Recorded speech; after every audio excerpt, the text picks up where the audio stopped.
Chapter 16:01 Void Salamander. As he wasn't sure what level the cosmic creature was, or what kind of power it had, Zhou tried his best to hide his aura, hoping that it wouldn't discover him. Anything could happen in a battle with the unknown. Zhou could improvise based on the situation, but Tsukuyami couldn't move. It would be troublesome if something happened. Zhou didn't wish for any trouble, but the cosmic creature seemed to be coming for him. After tearing through the atmosphere, it clearly rushed towards the glacier rift. Although it might be a coincidence, Zhou couldn't wait any longer. He didn't wish to take the risk. Instead of waiting for the cosmic creature to come and end up fighting beside Tsukuyami, he might as well attack first and divert the battlefield as far away as possible. Without any hesitation, he summoned the Soul Mirror, the Golden Sniper, and Star-Lord Ravenous Wolf to guard the ice cavern to prevent any accidents. Zhou put on the invisibility cloak and silently rushed out of the rift, heading straight for the cosmic creature. He originally imagined that if the invisibility cloak could hide from the cosmic creature's senses, he could use the golden WYRM scissors to slice it into two when he came close. Better be safe than sorry. However, before he could approach the cosmic creature, he saw it flap its wings. Lightning rained down like a storm, immediately enveloping the nearby area. The Terror-grade invisibility cloak is still inadequate. Zhou activated the teacher domain, causing the terrifying lightning to vanish. Summoning bamboo blade in hand, Zhou continued charging at the cosmic creature. Although the lightning on its body kept spewing out, it would vanish the moment it entered the teacher domain's range.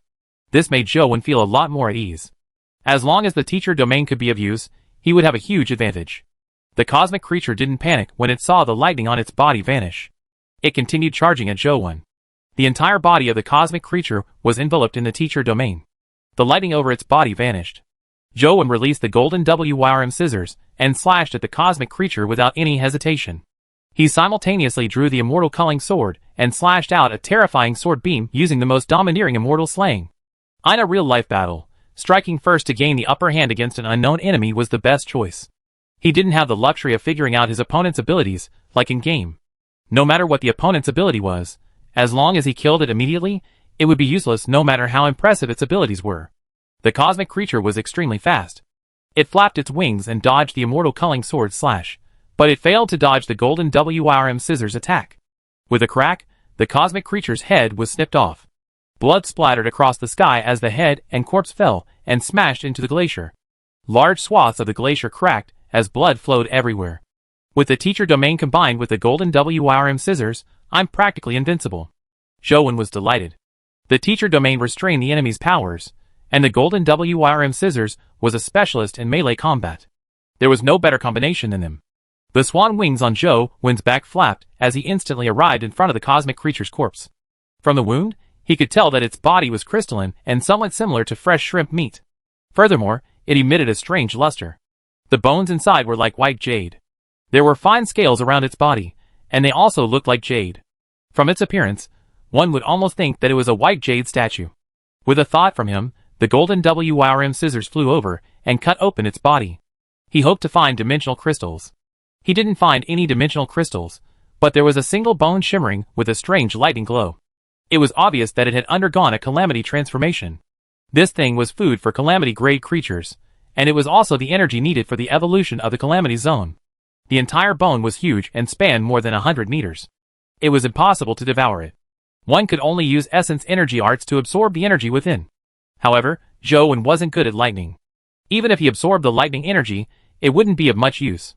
Therefore, he stored the single bone in the chaos space. Although there was energy in the flesh and blood, the energy contained was relatively low because the flesh hadn't undergone a calamity transformation. Furthermore, the energy would quickly dissipate into the universe. It was useless keeping it. At most, he could only roast it for food. Zhou got the golden WYRM scissors to cut open the alien creature's head. Immediately, he saw a crystalline companion egg inside its skull. A companion egg?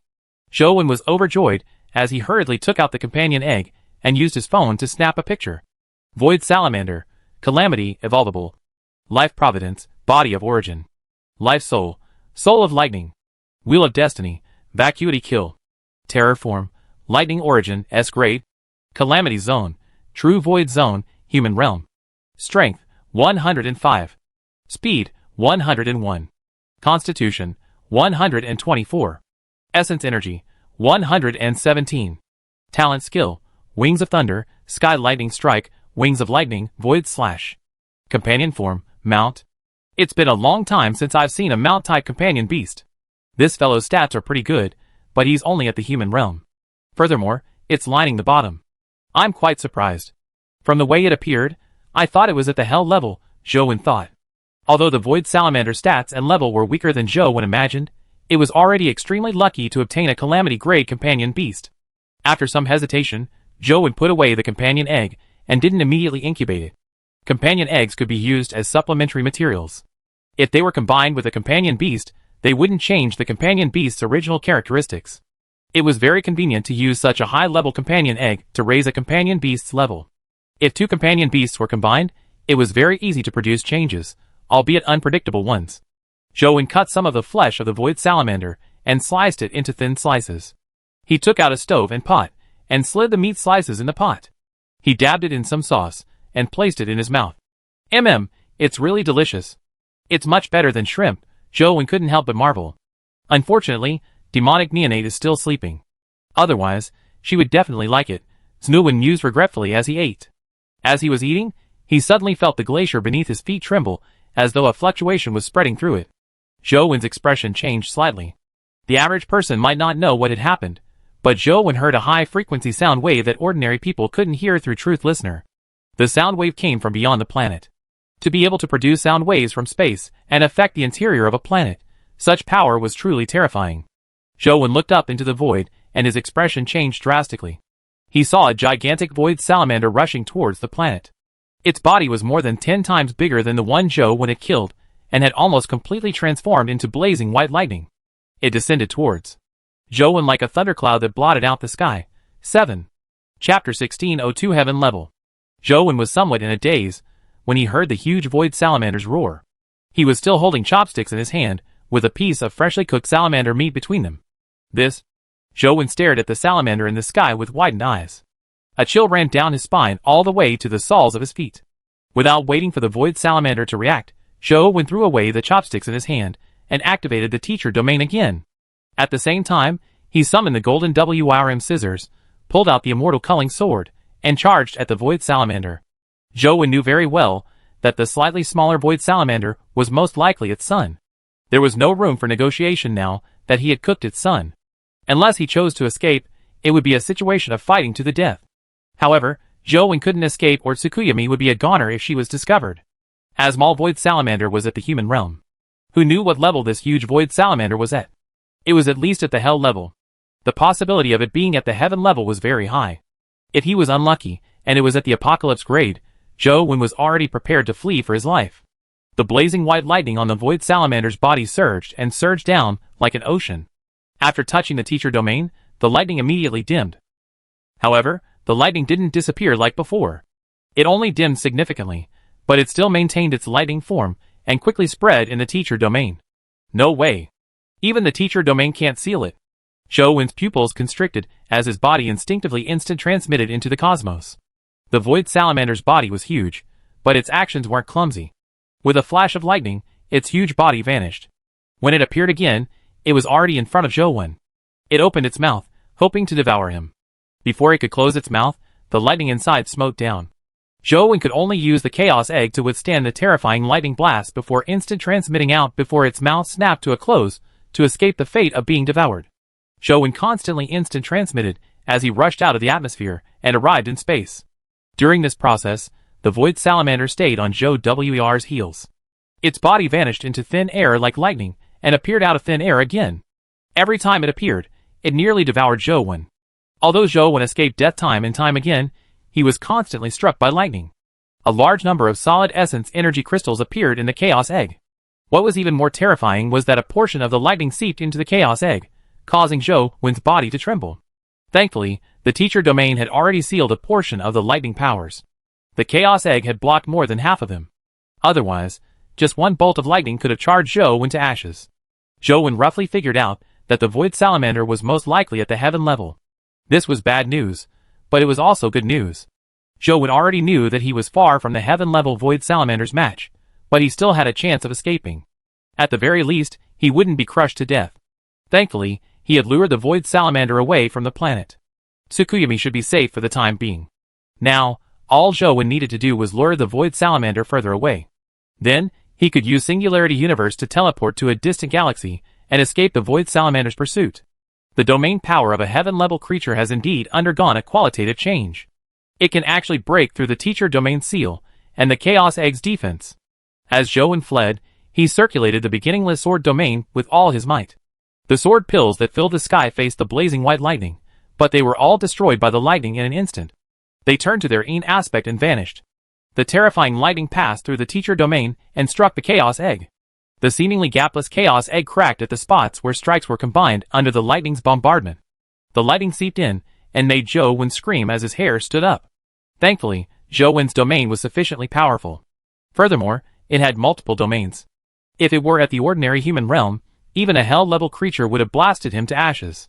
Jowen constantly instant transmitted to escape, but the Void Salamander's speed was just too fast. When he instant transmitted again, the Void Salamander's mouth was already waiting for him, as countless bolts of lightning swept down. Jowen was no longer capable of instant transmission. All he could do was use interstellar teleportation to teleport to a distant planet. Due to the urgency of the matter, Jowen didn't have the time to choose which planet to go to. Therefore, he randomly chose a planet to distance himself from the Void Salamander. The Void Salamander will soon be lured away. I hope it won't return to that planet. Jowen wanted to teleport back and see how Tsukuyomi was doing. However, he was afraid that he would lure the Void Salamander over if he teleported back. Tsukuyomi couldn't move, nor could he touch her. It would make matters worse. As Jowen was too far away from Tsukuyomi, the companion beasts he had left with her had automatically returned to him. Tsukuyomi didn't have any protection now. Just as Jowen was hesitating, he saw a flash of lightning. The Void Salamander appeared in front of him again. Even interstellar teleportation failed to shake it off. Holy **T. Jowen's expression changed drastically. He was still worried about Tsukuyomi, but now, he could only worry about himself. Jowen realized that it was impossible for him to shake off the Void Salamander when it could actually follow him despite such a distant interstellar teleportation. What should I do? Many thoughts flashed through Jowen's mind as he thought of several solutions. The first solution was to teleport back to Earth. According to Jowen's experience, the entire universe had a very strong nomological suppression for dimensional creatures. Earth's rules had a powerful suppressive effect on dimensional creatures in the universe. Creatures above the calamity grade, even if they didn't come from the dimension, would still be greatly suppressed in Earth's interior. Even a native calamity like Tsukuyomi could only leave Earth if she didn't want to be suppressed. Therefore, after returning to Earth and using Earth's rules, he might be able to escape the pursuit of the Void Salamander. If it dared to chase him into Earth, he might even be able to use Earth's suppression to kill it. However, there was a drawback to doing so. If the Void Salamander wasn't suppressed immediately after charging into Earth, or if the suppression wasn't enough to make it drop below the calamity grade, its strength would bring about a destructive calamity for Earth. Although such a disaster wouldn't destroy Earth, it was still fully capable of destroying a few human cities. As he wasn't sure when the Void Salamander would be suppressed, Jowen didn't wish to take the risk. With a thought, Jowen decided to try Plan B. It was to head to the Big Dipper and enter the Big Dipper palaces. As long as he lured the Void Salamander in and allowed it to attack Star-Lord Cherish Kismet, he might be able to kill it. However, Jowen wasn't sure if Star-Lord Cherish Kismet's ability could kill the Void Salamander. After all, the power of the heaven level had somewhat exceeded Jowen's knowledge. Chapter 1603 Fleeing into the Star Palace. At this point, Jowen had no other choice. He had to give it a try. If Star-Lord Cherish Kismet's strength couldn't kill the Void Salamander, Jowen could only return to Earth to seek refuge. It's no wonder even calamity creatures are afraid of the cosmos. There are countless creatures, like the Void Salamander in the universe. If I'm unlucky, I'll basically die if I encounter one. Jowen used interstellar teleportation with all his might to teleport to Fekta. 1. He had to use the cube previously because he was in the dimension, so he naturally didn't need to use the cube to enter the Big Dipper dimensional zone again. He arrived at the entrance of Fekta's dimensional zone, and saw the Void Salamander descend with a lightning that blotted out the sky. Without any hesitation, he used spatial teleportation and entered the dimensional zone. However, when Jowen rushed in, he was surprised to discover that he wasn't in Fekta Star Palace, but Dubhe Palace. Before Jowen could figure out what was going on, he saw the lightning blast dissipate as the Void Salamander appeared in Dubhe. The cubes around the world lit up. The scene that appeared was Dubhe Palace, where Jowen was. It's Egg Sovereign! He's already first! Why is he still challenging the levels? What do you know? This is called surpassing oneself! Egg Sovereign is awesome! The other creatures are vying for first place, but he's trying to surpass himself. Wow, what's that lightning? It looks like a lightning dragon with butterfly wings. Holy sh*T, the companion beast that Egg Sovereign summoned looks even more ferocious than the Tiger Soul General. Many people believe that the Void Salamander was a companion beast summoned by Zhou Wen. Zhou Wen didn't dare stay when he saw the Void Salamander enter. He pushed open the door and rushed into Dovey Palace without stopping. When Star-Lord Ravenous Wolf saw Zhou Wen enveloped by the Chaos Egg, he immediately used his Starlight domain and punched at him with the power of Starlight. The blast of light was like a volcanic eruption, as it drowned Zhou Wen and the entire Star Palace. The Void Salamander that rushed in behind him didn't hesitate to cast lightning. The originally terrifying Starlight domain appeared weak under the Void Lightning. Star-Lord Ravenous Wolf and the Starlight domain were instantly reduced to ashes. Zhou Wen rushed to the teleportation nexus against the lightning and chose to teleport to the next Star Palace. How domineering! What companion beast is that? Egg Sovereign's new companion beast seems to be even more ferocious than the Tiger Soul General. That lightning is too domineering. Where does Egg Sovereign get his companion beast from? It's so enviable. Many people's eyes turned red with envy, but they didn't know that Zhou Wen was feeling utterly miserable. After he teleported to Merak Star Palace, the cube's screen changed to Merak Star Palace. Without any hesitation, Zhou Wen pushed open the door and rushed in.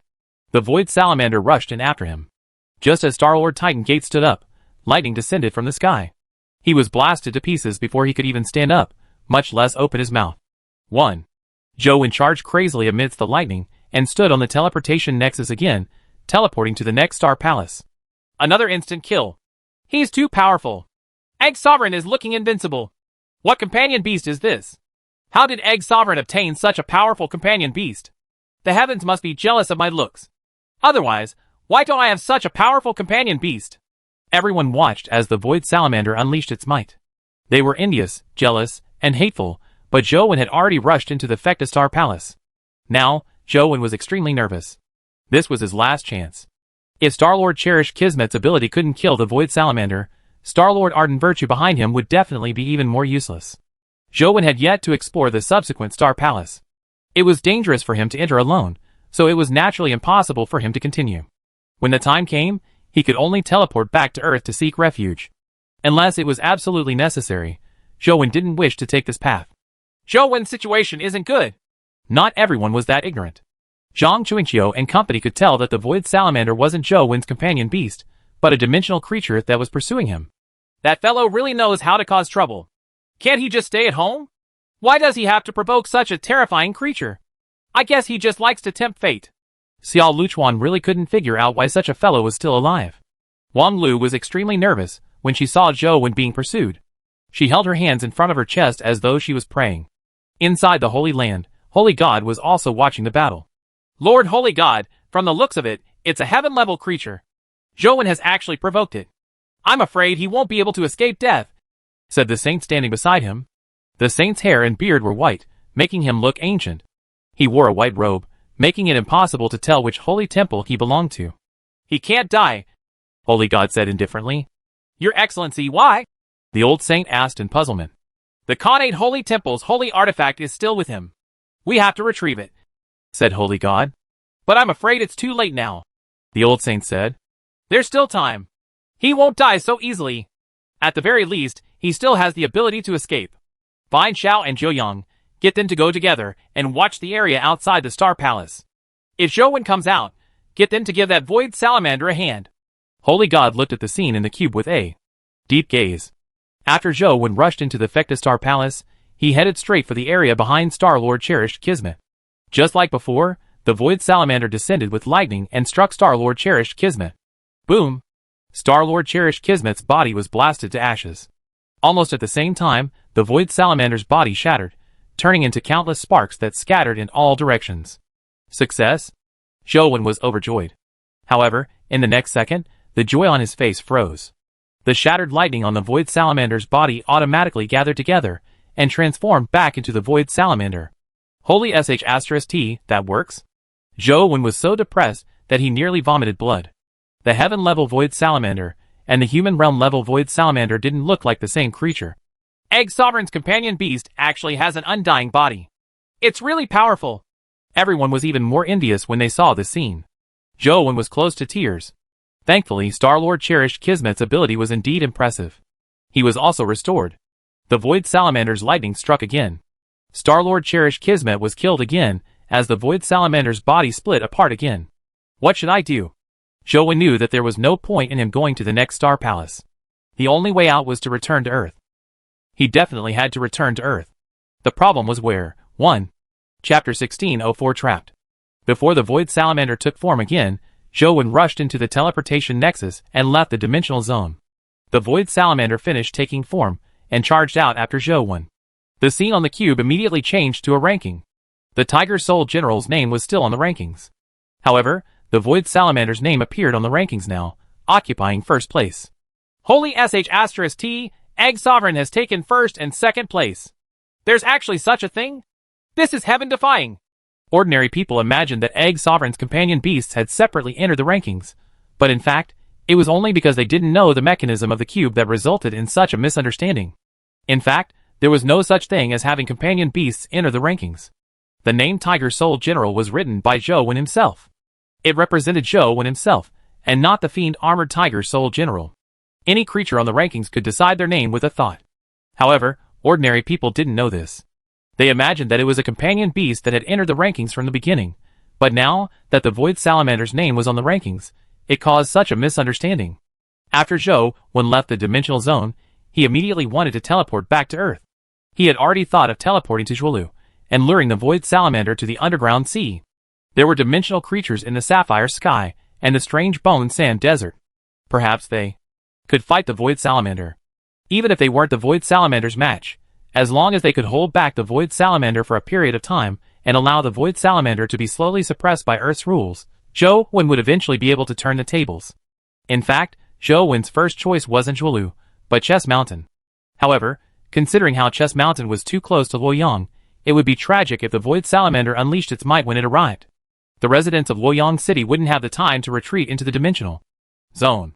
However, when Zhou used Singularity Universe's interstellar teleportation ability to return to Earth, he realized that he couldn't teleport out. He frowned and looked around. He realized that there was a strange spatial distortion in the cosmos. The nearby stars looked like phantoms. Several similar stars appeared in different directions. Zhou, we meet again! A familiar voice sounded from the cosmos. Zhou looked up and saw Xiao Jiuyang, and an old man with white hair standing in the void. Xiao's body seemed to fuse with the distorted void. The power that distorted the cosmos likely originated from his body. Zhou cursed inwardly. Xiao and Jiuyang were here. They had the Holy Land's holy artifacts with them. With the augmentation of the holy artifacts, they could reach the heaven level. Xiao came from the Trajectory Holy Temple. The Trajectory Holy Temple was best at altering space and time. It would probably be difficult for him to use spatial teleportation to escape now that Xiao had sealed the area.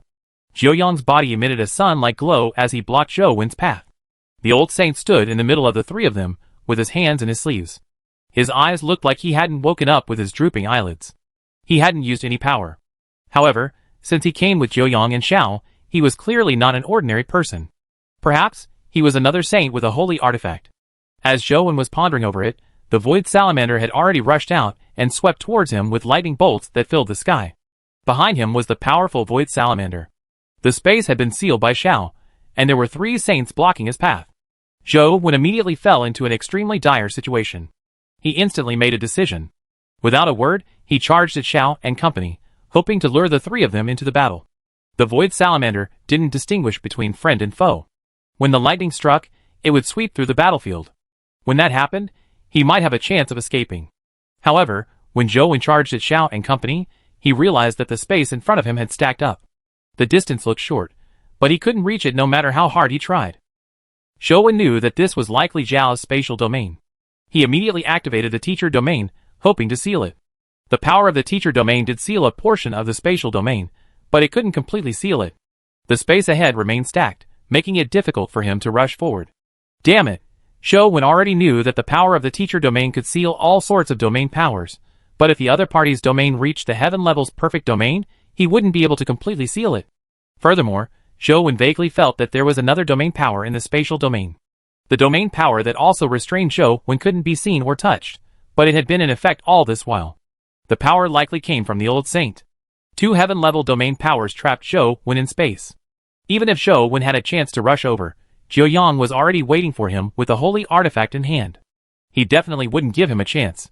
Furthermore, Before Zhou Wen could think of a way to continue forward, the Void Salamander had already arrived behind him. Large swaths of lightning drowned the Chaos Egg, as the huge salamander's mouth was just seconds from swallowing it. God damn it. Zhou Wen instant transmitted and dodged the Void Salamander's devouring despite the Void Lightning. However, his instant transmission could only be maintained for a very short distance. He was unable to break through the spatial folds and even the range of the Void Lightning. Zhou Wen could only use all his strength to circle around the Void Salamander as he thought of a way to escape. Give him more pressure. Try to end the battle quickly, the old saint said to Zhou Yang and Xiao. Xiao smiled and said, Okay, there's no rush. With our domains limiting him in space, he won't have a chance to escape. Sooner or later, he will die at the mouth of the Void Salamander. Besides, if we join in the fray, we might give him a chance. It's not as safe as this. That Zhou Wen is only an ordinary calamity. He's at most at the hell level. The three of us will join the fray with holy artifacts. What's there to be afraid of? Old K said with a frown. You can't say that. You haven't fought him before and don't know how powerful this guy is. I think it's best to be safe. Zhou Yang has fought him before. Why don't we hear what Zhou Yang has to say? Xiao said. Zhou Yang, what are your thoughts on this? Old K looked at Zhou Yang. Can't see through him, Zhou Yang said calmly. In that case, let's wait and see, Old K said after some thought. Zhou Wen constantly shuttled through the lightning. Although he wasn't devoured by the Void Salamander, he was constantly blasted by the lightning. However, Zhou Wen discovered something very strange. There seemed to be something brewing in the teacher domain. Chapter 1605 Grand Void Lightning Art. Chapter 1605 Grand Void Lightning Art. The teacher domain couldn't completely seal a perfected domain. A perfected domain would constantly leave trajectories in the teacher domain like pieces of a jigsaw puzzle. As the power in the teacher domain constantly changed, the puzzle would become more and more complete.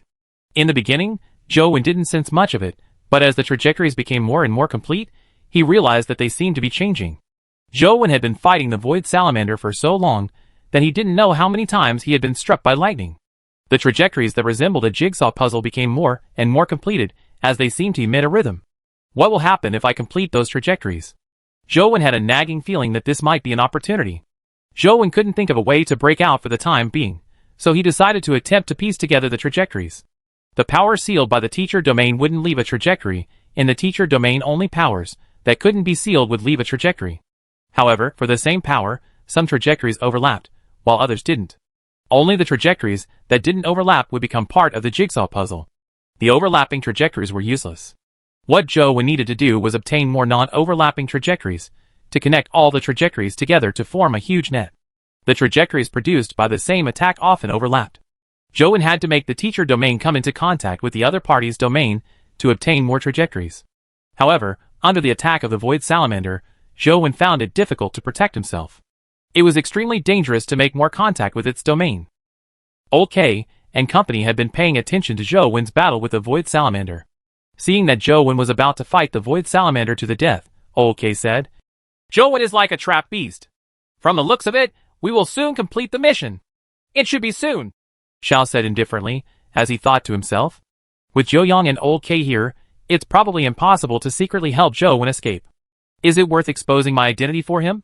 Xiao wasn't a hesitant person, but at that moment, he was somewhat hesitant. It was almost impossible to infiltrate the Holy Land.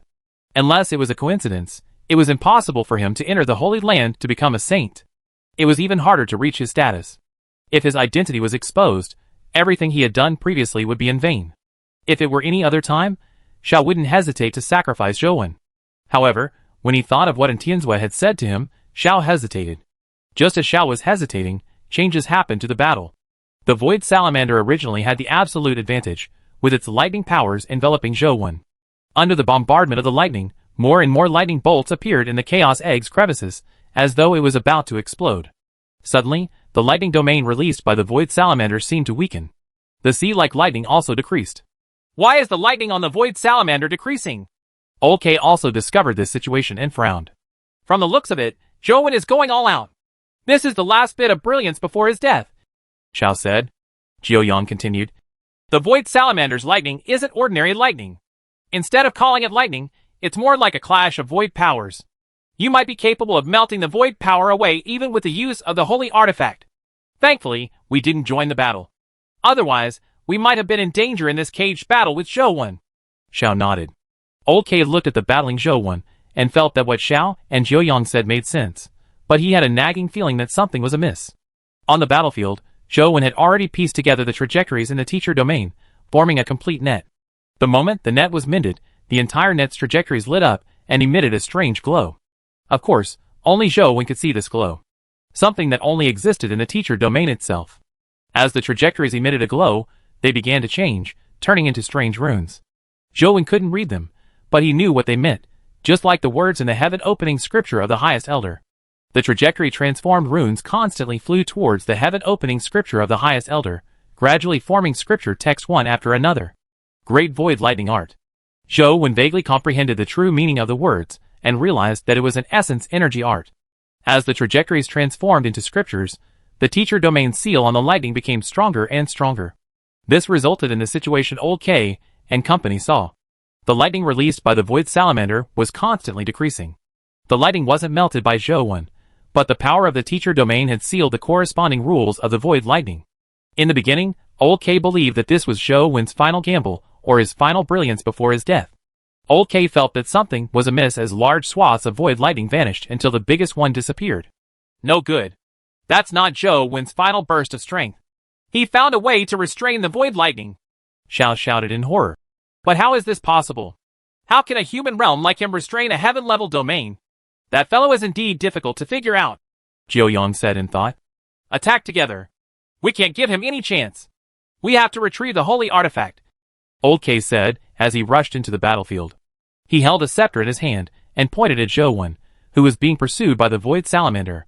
The tip of the scepter emitted a strange glow. Wherever the light shone, Zhou's teacher domain converged significantly. Xiao and Zhou charged in as well.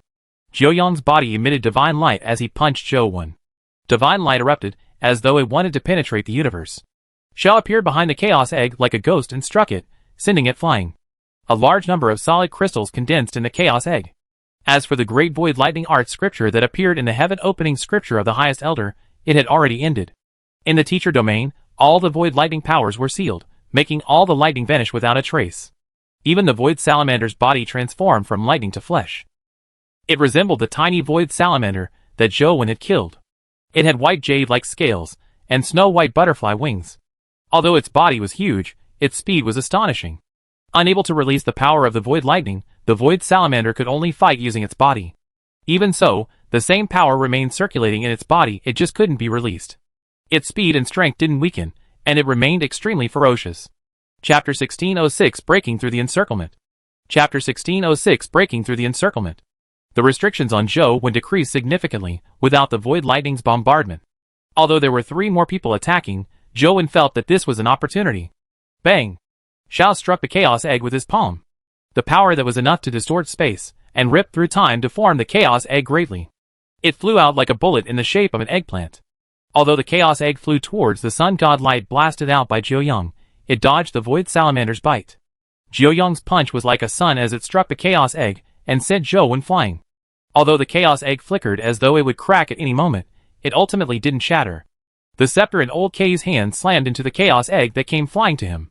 It nearly split the Chaos Egg apart. It looked like a calabash with a thin waist in the middle, but it still didn't snap. Zhou was actually most afraid of being devoured by the Void Salamander. Although the attacks of Old K and company were ferocious, they failed to deal much damage on him after the screening of the teacher domain and the Chaos Egg. Zhou remained virtually unharmed with the prison dragon armor donned. If it wasn't for demonic neonate in his arms, Zhou wouldn't have been injured. Old K, Xiao, and Zhou powers also left their trajectories in the teacher domain, but Zhou didn't have the time to piece together their trajectories. After all, he was besieged by 4 heaven-level existences. Zhou's situation was dire. Old K and company had deliberately avoided the Void Salamander, but since they were attacking Zhou, it was impossible for them to completely dodge it. The trio attacked the Chaos Egg from different directions, when Zhou suddenly retracted his teacher domain. In the next moment, the extremely terrifying Void Lightning on the Void Salamander's body appeared again, instantly enveloping everyone. The 3 people who were attacking Zhou had no choice but to gather their strength to resist the Void Lightning. Boom! The trio's strength collided with the Void Lightning. A terrifying shockwave erupted from the collision of the 4 heaven-level forces, tearing open some cracks in Xiao and Old K's domains. Zhou's senses were extremely sharp, as he immediately sensed the existence of the cracks. Without any hesitation, He grabbed the opportunity and rushed out of the Chaos Egg. He unsheathed the golden WRM scissors in his hand and widened a crack before disappearing with interstellar teleportation. Damn it! Old K felt a headache coming on. Zhou had managed to escape under such circumstances. The Void Salamander was sent retreating by the combined forces of the trio. Its ferocious nature was triggered as lightning erupted from its body, transforming into an infinite sea of lightning that surged towards the trio. The Void Salamander can't be defeated by force. Leave quickly. Xiao retreated and vanished into the void like a ghost. Xiaoyang forcefully blasted away the lightning storm and forged a path before rushing into the distance. Old K raised his scepter, forming an invisible force that protected his body, but the void lightning could still penetrate it. It made his hair stand on end as smoke emitted. Thankfully, the scepter had already blocked most of the force. The lightning didn't kill him. The Void Salamander didn't fight them to the death. After spewing out the lightning, its body transformed into an electric blast and vanished in the blink of an eye. Zhou had already teleported back to Earth, but he didn't go to Zhuolu. Instead, he went to the Holy Land. Zhou originally didn't plan on heading to the Holy Land because it was useless. TIC. Although the Holy Land was on Earth, one had to pass through a teleportation nexus to enter it. Apart from that, there was no other way to enter. Therefore, even if Zhou went to the Holy Land, it was impossible for him to take the Void Salamander in. Furthermore, it was useless even if he did. The Holy Land was the only place on Earth without any rules to suppress it. There might be an apocalypse-grade dimensional creature inside. Even if the Void Salamander entered, it wouldn't be able to cause any trouble. Therefore, in the beginning, Zhou hadn't planned on heading to the Holy Land, but the arrival and siege of Old K and company gave him new ideas. Since Old K and company could ambush him outside the dimensional zone, he too could ambush the Saints outside the Holy Land. If dimensional creatures left the Holy Land, they would be suppressed by Earth's rules. Even Apocalypse-grade powerhouses wouldn't leave the Holy Land for no reason. Then, the only creatures that could pose a threat to the Void Salamander were the few holy artifact-wielding Saints. However, those Saints might not be the Void Salamander's match. Zhou clearly sensed that the true Heaven-level Void Salamander was much stronger than the Heaven-level powers produced by Xiao and Zhuoyang's reliance on the holy artifacts. So what if it's the Holy Land? If you want my life, you have to pay the price. Zhou teleported to the vicinity of the Holy Land and quickly felt space tremble. Lightning appeared out of thin air and transformed into the Void Salamander. Come on! Big Worm! Zhou immediately rushed towards the teleportation nexus at the entrance of the Holy Land when he saw the Void Salamander appear. It used to be guarded by members of the 6 families, but now it was guarded by Saints. Who dares to barge into the Holy Land? A Saint was guarding the area in each of the 4 directions. When they saw Zhou appear above the teleportation nexus, they immediately shouted in unison, prepared to attack. Before they could attack, they saw a snow-white glow in the sky. A terrifying sea of lightning descended and instantly electrocuted everything nearby, including the 4 Saints. Everything within a 50-kilometer radius was charred black, turning into a huge charred pit. The teleportation nexus in the middle of the lightning remained standing. Although it was charred black, it wasn't destroyed. After Zhou's teacher domain condensed the Void Lightning Grand Art, its seal on the Void Lightning had reached 100%. Zhou converged the teacher domain, covering only the Chaos Egg, and allowing the other places to be struck by the lightning. The lightning in a radius of 50 kilometers surged like an ocean. Such a commotion had long attracted the Federation's attention. The satellites in the sky had already captured the images of the Lightning Sea and the Void Salamander. Holy SH*T, isn't that Egg Sovereign's Void Salamander? Why did it come to Earth? That looks like the Holy Land, right? Holy SH*T, Egg Sovereign is attacking the Holy Land. Quick! Quick! Quick livestream! This will make an exclusive headline. Soon, everyone in the Federation watched the livestream in surprise. They couldn't believe their eyes. Egg Sovereign is attacking the Holy Land. Isn't this too ridiculous? He has inflated. Egg Sovereign has really inflated. Although his companion beasts are very ferocious, a place like the Holy Land definitely can't be defeated with 1 or 2 companion beasts. What's the difference between that and suicide? Instantly, everyone broke out into a flurry of discussion. Ordinary people believed that Egg Sovereign was attacking the Holy Land, but the truly discerning bigwigs knew that Zhou was trying to divert the trouble to the Holy Land. Chapter 1607 Blocking the Entrance. The Lightning Sea was extremely terrifying, but Zhou realized that something was amiss. Being inside the lightning, Zhou could sense that the power of the Void Salamander's lightning was weakening at a terrifying speed. This weakening speed was much faster than Zhou imagined. At this speed, It wouldn't be long before the Void Salamander fell to the Hell level or even the human realm. It might even fall to the Terror grade. Zhou Wen saw the Void Salamander's body distort abnormally, as though invisible steel needles had stabbed into its body, causing it to distort in pain. Even so, the Void Salamander charged at Zhou Wen with all its might, hoping to chomp him to death. It was obvious how much it hated him.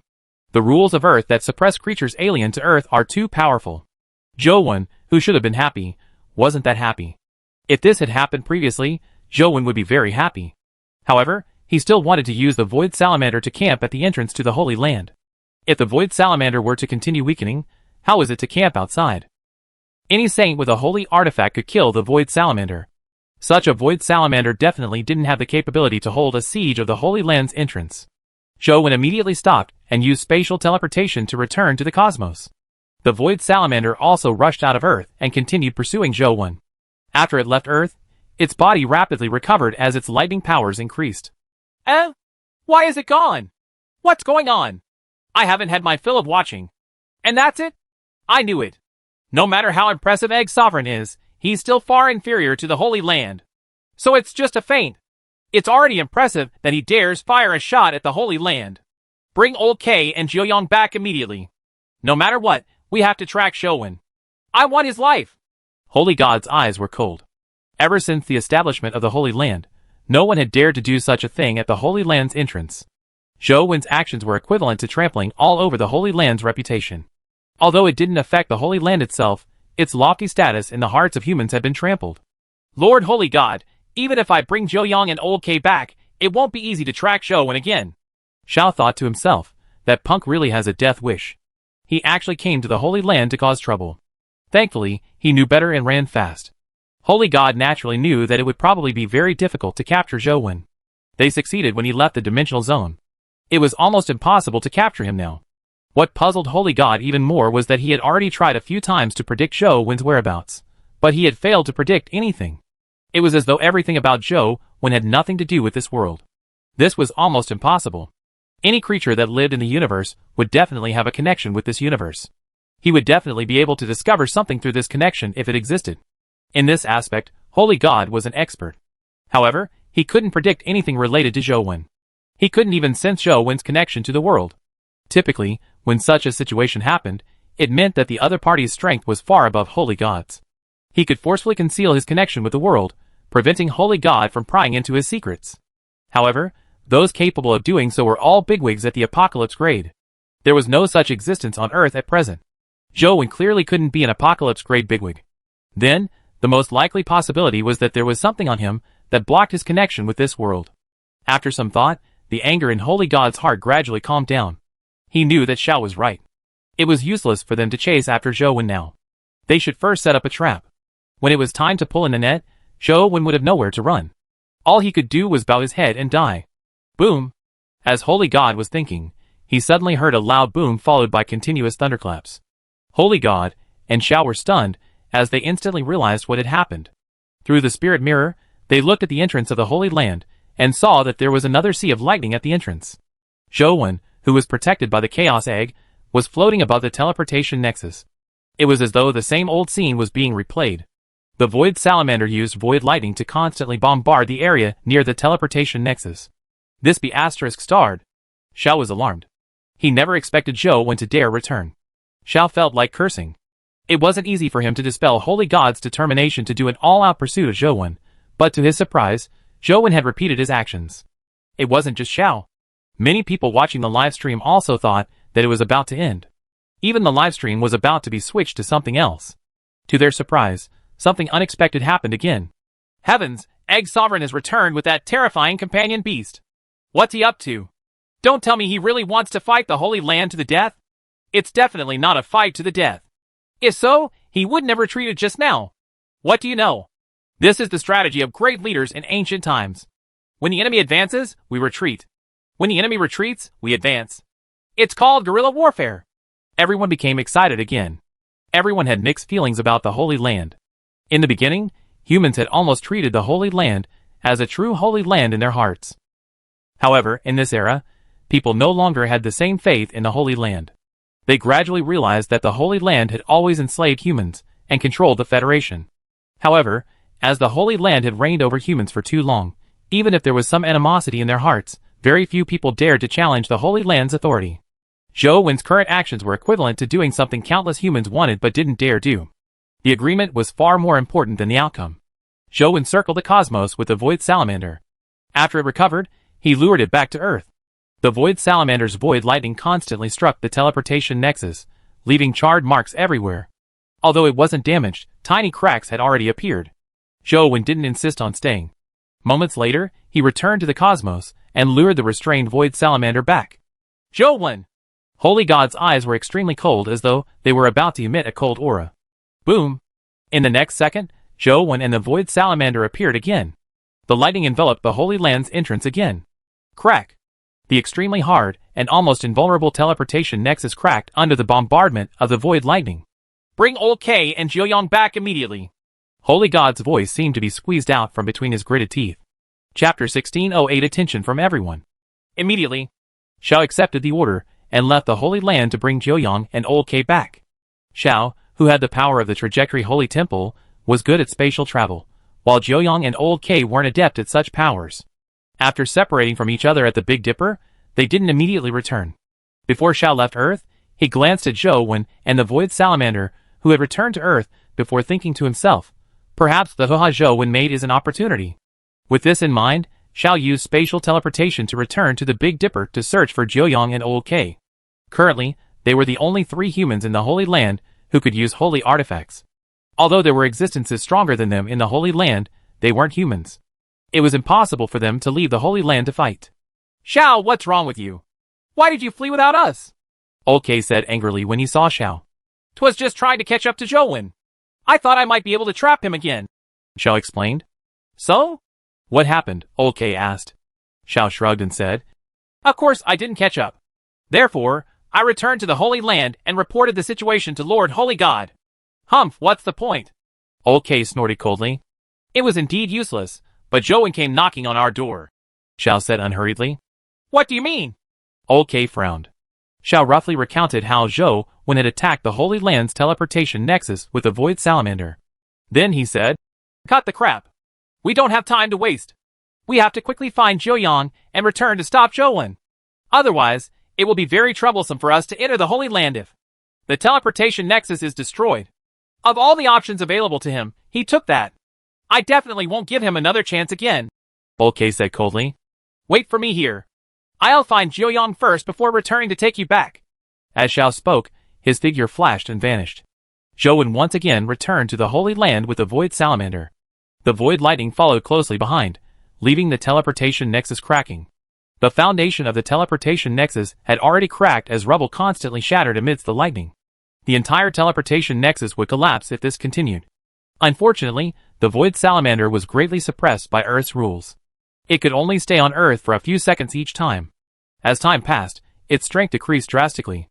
The weakened void lightning couldn't damage the foundation of the teleportation nexus. Zhou Wen lured the Void Salamander into destroying the teleportation nexus again and again, because he realized that only the Void Salamander's void lightning could truly destroy the teleportation nexus's Calmer Stone.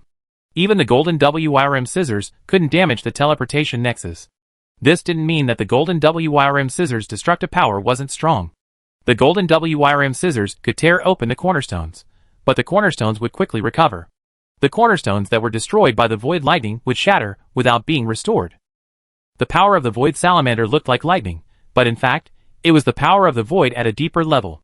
It wasn't an ordinary electric current, the reason why it could destroy the foundation of the teleportation nexus. Zhou Wen only wanted to destroy the teleportation nexus and prevent the saints from easily coming out.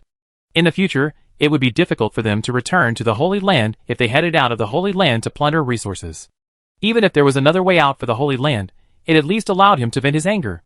Egg Sovereign is blowing up the entrance to the Holy Land. If the teleportation nexus is really destroyed, will the saints in the Holy Land and the dimensional creatures in the Holy Temple ever come out again? Egg Sovereign is heaven-defying. None of the saints has dared to come out despite him bombarding the Holy Land's entrance for so long. The Holy Land doesn't look as terrifying as we imagined. Look at them staying silent while Egg Sovereign does this. The Void Salamander is just too powerful. The Sovereign Egg hasn't released the Tiger Soul General yet. Although Zhou Wen couldn't do anything to the Holy Land, He had erased the lofty image and fear that the Holy Land had left in the hearts of humans for so many years. This fellow, Zhou, isn't just slapping the Holy Land in the face, but ripping its mouth apart, Xiao Luchuan said excitedly. I'm just afraid that he won't be able to leave again if he doesn't leave now. Zhang Chunqiu wasn't that optimistic. He knew the power of the Holy Land. After all, the 6 families had once served the Holy Land. They knew a little about the place. Should we do something? Xiao Luchuan asked Zhang Chunqiu. Zhang Chunqiu pondered for a moment and nodded. Make some preparations. Perhaps we can help Zhou at a critical moment. If Zhou can really destroy the Holy Land's teleportation nexus, it will be a boon to us. What other preparations are needed? Haven't we been making preparations all these years? Xiao Luchuan's eyes burned. The 6 families had been silent all this time, digesting the resources brought to them by the rapid changes in this world. Don't do anything rash. Our present strength isn't enough to fight the Holy Land head-on. We will only be helping Zhou when necessary. Zhang Chunqiu glared at Xiao Luchuan, peeved. He had the best relationship with Xiao Luchuan and De Gugu. Among the trio, De Gugu was especially self-centered. He was more staid and restrained. Xiao Luchuan was the most radical. At the brink of death, he could often erupt with unimaginable potential. However, it was also because of his personality with a propensity of doing radical things that only Zhang Chunqiu could restrain Xiao Luchuan. When can we fight those fellows head-on? Xiao Luchuan said gloomily. When you can block the entrance of the Holy Land like Zhou and have nobody daring to come out, Zhang Chunqiu said. I'd better make preparations. Xiao Luchuan toured around and left. Xiao Luchuan knew that he couldn't block the entrance to the Holy Land. He wasn't afraid of those saints. He was confident that he could fight even existences like Shao and Zhuoyang. However, those saints had holy artifacts in their hands, and they were inhumanly powerful. Stay sharp. Xiao Luchuan gathered all the mythical serum experts that the Xia family had secretly nurtured in the past few years. Typically, when people used mythical serums, they would use whatever mythical serum was most compatible with them. However, the Xia family was different. The Xia family members would categorize different talented people and use a specific mythical serum. When they advanced to the mythical stage, they wouldn't use whatever mythical serum they liked, but the kind of mythical serum the Xia family needed. From the looks of it, it was a huge sacrifice. Many Xia family members failed to use their talent to the best of their abilities, nor did they use the most compatible mythical serum. However, when the Xia family was together, the power they erupted was far beyond what ordinary people could imagine. Chapter 1609 Junior Brother. Why is this teleportation nexus so resilient? Zhou had already used the Void Salamander to strike 7 or 8 times, but only a portion of the teleportation nexus's foundation was destroyed. Its main body remained. When Zhou returned to the Holy Land, he immediately realized that something was amiss. At the instant he appeared, the surrounding space distorted as a strange invisible domain power enveloped him. Old K, Zhuoyang, and Shao appeared not far away. Zhou immediately realized what had happened. However, since Zhou dared to be here, he had already thought of a solution. He wasn't surprised. Zhou, you will definitely die today for daring to destroy the Holy Land's teleportation nexus, Old K said coldly as he raised the scepter in his hand. Unfortunately, the satellites could only capture the scene, but it was difficult to capture sounds from afar. The people watching the live stream couldn't hear what Old K was saying. They only knew that the Holy Land had finally sent someone. That's Zhuoyang. The other 2 saints' identities don't seem to be inferior to Zhuoyang's. Their strength shouldn't be too different, right? One Zhuoyang isn't much weaker than Egg Sovereign. Now that 3 have appeared, Egg Sovereign is in danger.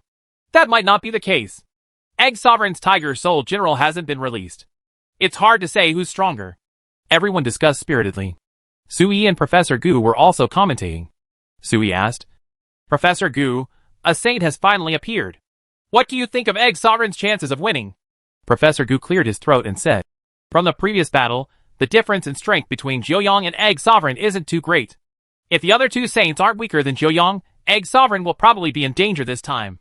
Since Professor Gu says that Egg Sovereign is in danger, it means Egg Sovereign should be safe. 2. Was still worried about Egg Sovereign just now. After hearing Professor Gu's analysis, I feel a lot more at ease. Didn't we agree not to utilize the weapon of mass destruction, Professor Gu? Why are we using it now? Those saints are really unlucky. The screen was filled with such optimistic comments. Professor Gu's face immediately warped when he saw them. From the battle just now, Egg Sovereign should be proficient in spatial teleportation. It shouldn't be that easy for those saints to attack him, right? Sui said. Professor Gu said expressionlessly. From a professional point of view, It's impossible that the Holy Land doesn't know that Egg Sovereign is good at spatial teleportation. Since they sent Saints, they naturally have a solution.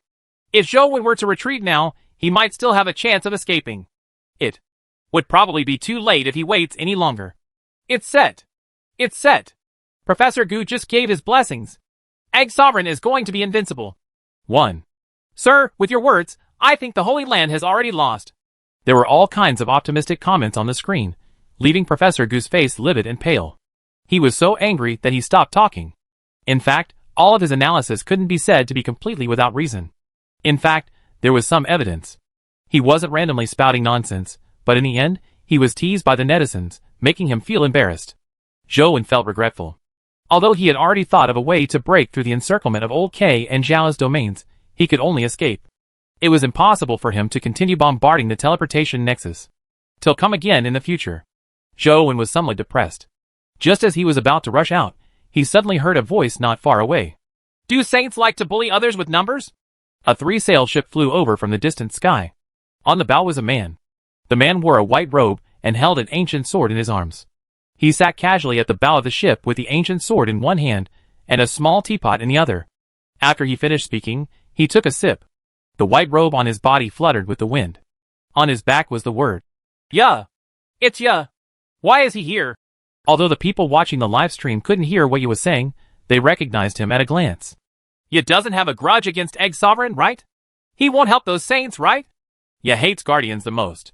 How can he help the Holy Land? He must be here to help Egg Sovereign. There seems to be someone over there. On the other side of the screen, something seemed to be approaching. Quick, look over there. It looks like Immortal. The scene changed a little. Indeed, on the other side, a person was riding the wind and walking through the void, as though he was stepping on invisible stairs. He walked very slowly, but in the blink of an eye, he arrived near the battlefield. It was none other than Immortal from the League of Guardians. Why is Immortal here? The League of Guardians is a lackey of the Dimension. He must be here to help those Saints kill Egg Sovereign. L originally thought that with Ya's help, Egg Sovereign might still have a chance of survival. I never expected the League of Guardians Immortal to come. They should be archenemies, right? As everyone was discussing, they saw Ya carry the ancient sword on his shoulder and suddenly leap up. He tore through the air and rushed into the domain, blocking Old K and company. He said indifferently, Junior brother, leave these 3 to me. Continue doing what you want to do. 1. When Ya said this, he used some special power to make his voice sound even louder than the void lightning. Even the program team filming hundreds of kilometers away captured his voice. The people watching the live stream immediately broke out into an uproar when they heard that. Holy *T, Egg Sovereign is actually Ya's junior brother. So he's from the Holy Spirit Association. Is the Holy Spirit Association that strong now? Ya's junior brother is so powerful. Then how strong is Ya now? You are tempting fate. Old K's expression darkened as he pointed the scepter in his hand. It immediately transformed into terrifying ripples that swept towards Ya like a huge wave. Before Ya could take action, a petal fell. Wherever the petal passed, the huge waves instantly vanished. Immortal walked over step by step with a flower between his fingers. The petal had dropped from the withered flower. Holy *T, what's going on? Immortal is actually here to help Egg Sovereign. What's going on? Aren't the League of Guardians and those fellows from the Holy Land in cahoots? Immortal, do you know what you're doing? Don't think that you can be presumptuous here just because the Immortals are backing you. Old K said coldly as he stared at Immortal. Of course I know what I'm doing. I don't want to interfere in your matters, but who asked you to harm my junior brother? Immortal said indifferently. Immortal also used some special power to say those words. Although his voice was gentle, it was extremely clear amidst the rumbling thunder. Everyone in the distance could hear him clearly. No way. Could Immortal be Egg Sovereign's senior brother? That doesn't make sense. Aren't Immortal and Ya archenemies? How can Egg Sovereign be their junior brother at the same time? There must be a mistake somewhere. Everyone's mouths gaped open. They immediately thought that their ears were damaged. They must have heard wrongly, or were suffering from auditory hallucinations. Chapter 1610 Taiji Symbol. So what if it's Immortal and Ya? With the double domains of Trajectory and Imperial Authority, all of them will be trapped here regardless of the numbers. Old K snorted disdainfully. The Imperial Authority's domain restricted one's body, and the Trajectory domain limited space. With both domains in action, even Zhou, who was good at spatial powers, couldn't break through. Of course, this was also because Zhou's spatial powers hadn't reached the Calamity grade. Otherwise, he wouldn't be in such a disadvantageous position. Although Ya and Immortal were very strong, it was also difficult for them to break through the double domains. Even if they entered the battlefield, they would also end up trapped.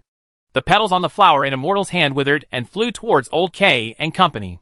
However, the petals seemed to fall into a maze. They were clearly flying towards Old K and company, but halfway through, they strangely appeared in different spots. They floated and circled around, but they were unable to approach Old K and company. Ya pulled out Primordial Immortal Sword and slashed at Old K. The flaming sword beam clearly slashed at Xiao, but it strangely curved and changed directions. Tay said it before. It's useless no matter how many people there are. How can the power of the Holy Land be something ordinary people like you can reach? Old K said with a sneer. The power of the Holy Land might not be that impressive. As Immortal, insist on challenging it. A voice suddenly sounded as a figure appeared on the battlefield. Holy *T, who's that be *starred? Some of the spectators couldn't help but cry out when they saw the person's appearance. The person was wearing a white shirt and a tailcoat. He wore a top hat and a monocle. He held a cane in his hand. He didn't look like he was here to fight. No matter how one looked at it, he looked like a coquettish youth who had sneaked into a high society banquet and wanted to pick up girls. You don't even know him? That's the sage who's as famous as Deceit King. The sage looks like this. My youth has been destroyed. Why did Thief Sage suddenly come here? Don't tell me he has something to do with Egg Sovereign? As everyone was guessing, they heard Lu Yun say in all seriousness. Junior brothers, don't worry. With your eldest senior brother here, a mere spatial zone isn't a problem. Lu Yun deliberately projected his voice. Once his words were broadcast online, it immediately caused a commotion. Thief Sage is Egg Sovereign and the other's eldest senior brother. For real? No way. These people are actually fellow disciples? This spans way too *King much.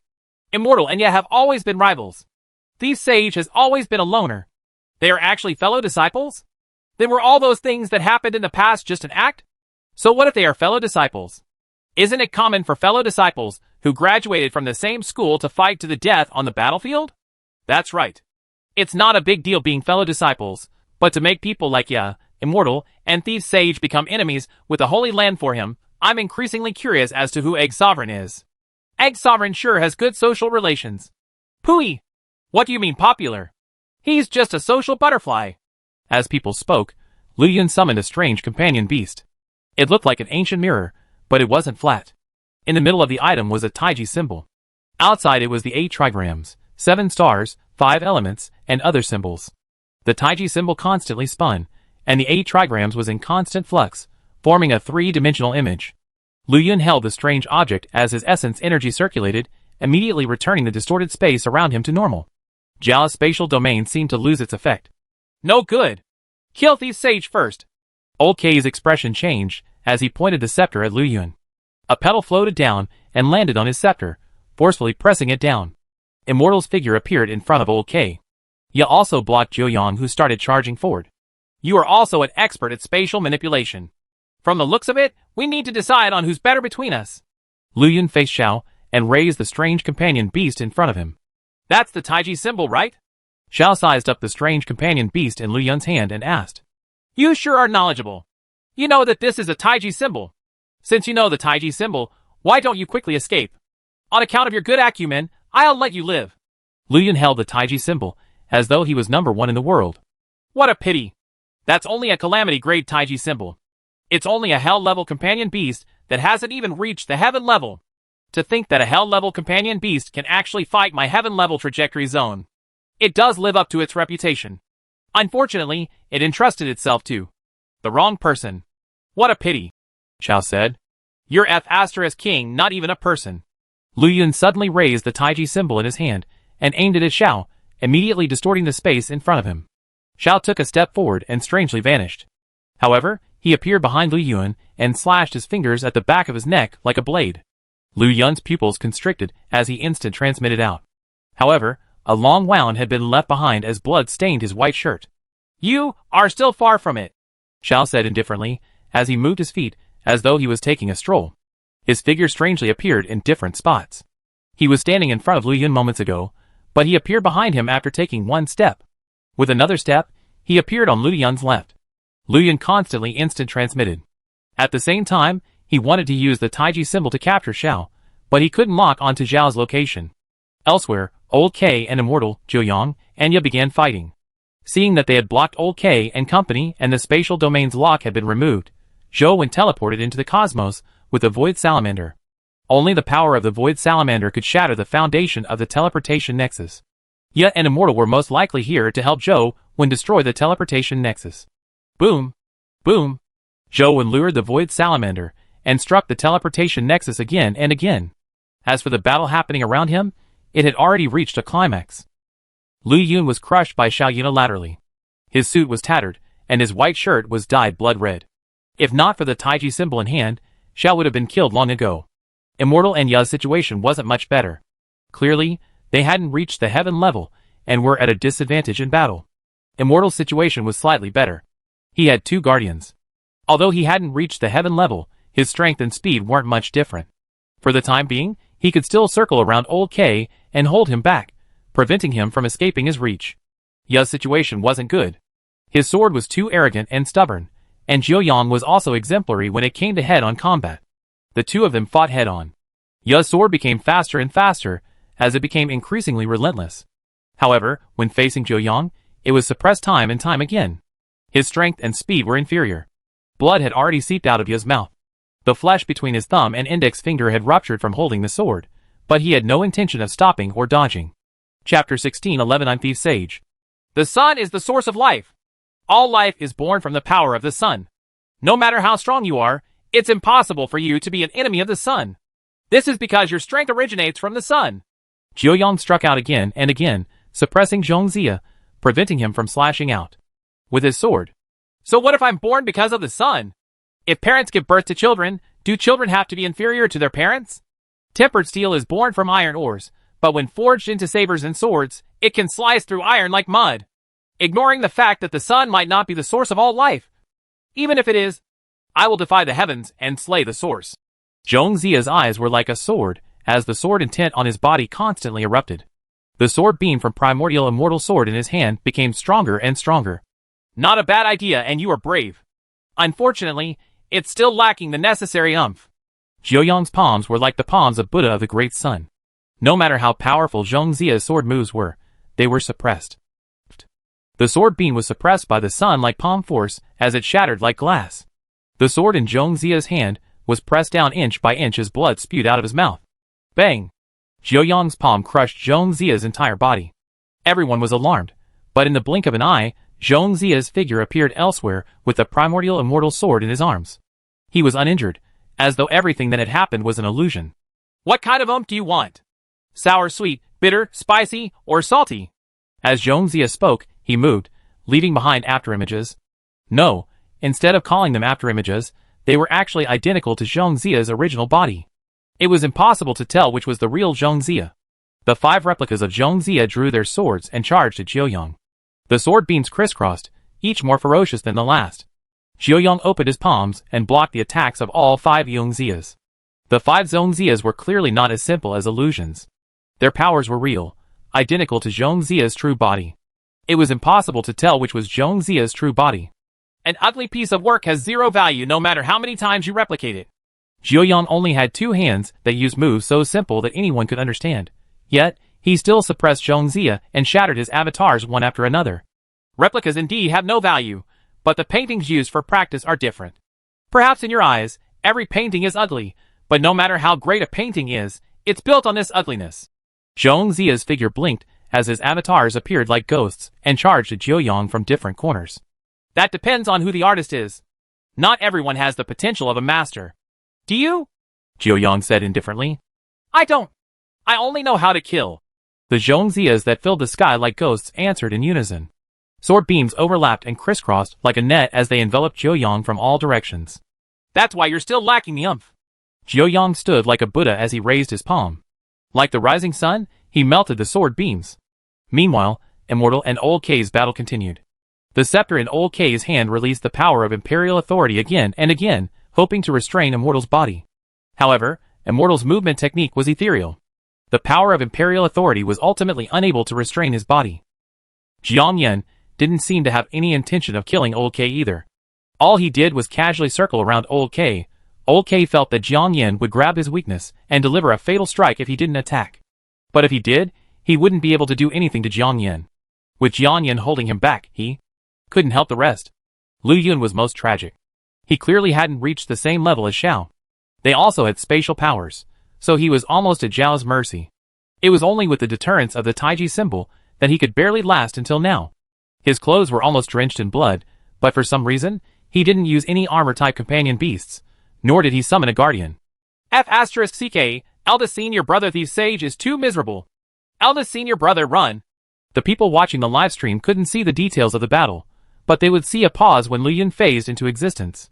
Zhao's figure would slide past Lu Yun like a ghost, leaving a new wound on him. Your spatial powers are too inferior. If that's considered spatial powers, then your spatial powers are at most a child's toy model of a world, Xiao said disdainfully, as he left another wound on Lu Yun's body. Lu Yun waved the Taiji symbol in his hand and shone it in the direction of Zhao's voice, but there was no sign of Xiao. Xiao, ignore that fellow. Stop Zhou first. We can't let him chip away at the teleportation nexus further, Old K shouted. Alright. Xiao agreed and took a step forward before disappearing. He dodged the power of the Taiji symbol and headed for the teleportation nexus. However, Lu Yun's figure instant transmitted in front of Xiao and threw the Taiji symbol at him. The Taiji symbol emitted a strange power in the air, sweeping everything around it into its interior, as though it wanted to devour space. Zhao's figure flashed as he dodged the Taiji symbol sweep. However, as the instant Xiao dodged, Lu Yun instant transmitted in front of him and smashed his hand at Zhao's face. Bang! Xiao and Lu Yun had fought before. Lu Yun's fist missed and slid past Zhao's cheek. As for Zhao's palm, it penetrated Lu Yun's chest, right through his heart. You shouldn't be my enemy! Xiao flicked the blood from his palm and turned to head for the teleportation nexus. Eldest senior brother. Upon seeing this scene, the people in front of the livestream couldn't help but cry out. Some sentimental women covered their mouths with their hands as tears welled in their eyes. However, in the next second, the gown and shirt around Lu Yun's body shattered and turned to ashes, revealing Lu Yun's naked body.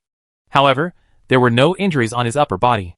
Clearly, the tuxedo was some special companion beast which had suffered the injuries on Lu Yun's behalf. I's not a big deal to be your enemy. Lu Yun extended his left hand. In between his fingers was a ring made of thin silk. Zhao's strength quickly dissipated, and he dropped to the hell level, as though he had lost some kind of augmentation. You're good. Zhao's pupils constricted slightly, as he turned around and looked at the ring in Lu Yun's hand. Although I'm not your match, don't forget that my nickname is the Sage. Lu Yun held the ring in one hand and the Taiji symbol in the other. He said smugly, without the holy artifact, you're only at the hell level. What right do you have to show off your superiority in front of me? Chapter 16:12 Shatter. Whether there's a holy artifact or not has nothing to do with my sense of superiority. Zhao's figure shook like a wandering soul as he suddenly appeared in front of Lu Yun, his nose just inches from Lu Yun's nose. Lu Yun was alarmed. It was too late for him to instant transmit. The Taiji symbol that had just released its power in another direction couldn't be returned immediately. Bang! Xiao punched Lu Yun's abdomen, bending his body immediately like a shrimp before sending him flying. Thankfully, he had already donned companion beast armor. The armor seemed to provide good defense. Zhao's punch only shattered the armor protecting his abdomen. Before Lu Yun could stop flying, Xiao had already flashed above his head. His leg was like a saber, as he chopped down at Lu Yun's head. Lu Yun tried his best to control his body, as he waved his hand and shone the Taiji symbol at Xiao. However, in the next second, Lu Yun was alarmed to discover that Xiao, who had clearly chopped down with his leg, seemed to undergo spatial dislocation. The Taiji symbol hit nothing, but Zhao's leg struck his chest, shattering Lu Yun's armor. The bones in his chest seemed to crack, as his body was sent smashing into the ground. 2. Lu Yun's body blasted a huge crater in the ground and rocks. The rocks were still splattering, but before Lu Yun's body could come to a rest, Zhao's figure appeared in front of him again, as his knee slammed into his face. Lu Yun finally reacted. The instant the knee hit his nose, he instant transmitted into the sky.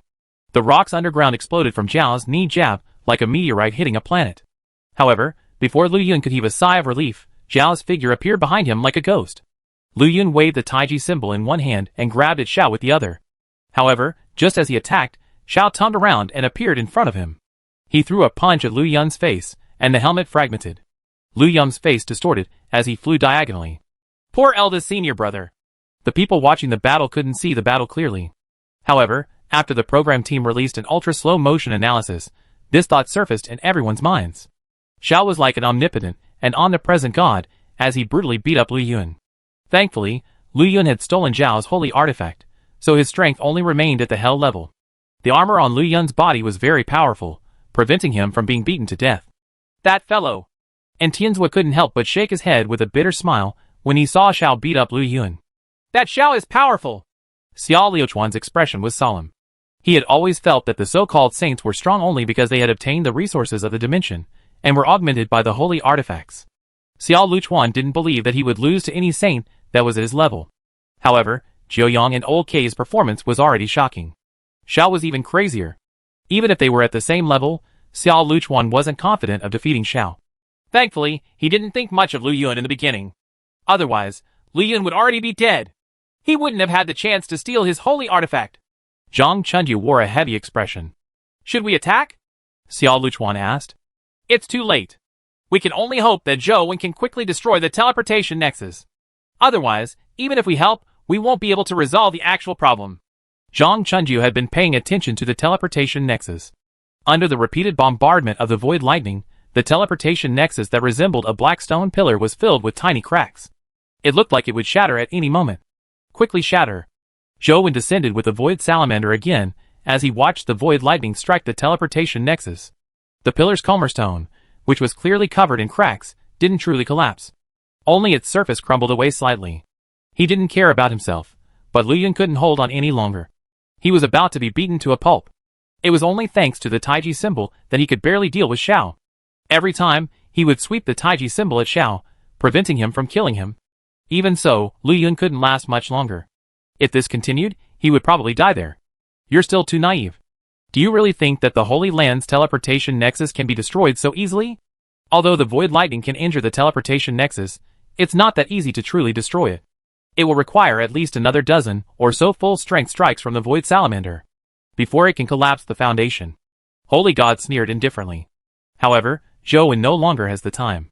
In another 3 more void salamander lightning strikes, Xiao should be able to finish off that human. As long as the Taiji symbol in the human's hand loses its effect, everyone there will die. Holy God glanced at Xiao, who was thrashing Lu Yun. He was somewhat surprised. I never expected Zhao's strength to reach such a stage. His strength and realm have far exceeded his level. Among the 3 holy sons, he has the best combat abilities. Even Jiuyang, who has reached the heaven level, is probably no match for him. He's just a little too proud, but he does have the right to be proud. Holy God actually felt somewhat smug looking at Xiao. After all, Zhao's present achievements were all thanks to him alone. If he hadn't taken Xiao to Lake Frustration and allowed Xiao to advance with the power of Lake Frustration, provided Xiao with a large number of dimensional resources, and recommended him to be in charge of the Trajectory Holy Temple's holy artifact, Xiao wouldn't have grown strong so quickly. The greater Xiao's achievements were, the more glory it meant for Holy God. Of course, Xiao didn't obtain all of this for no reason.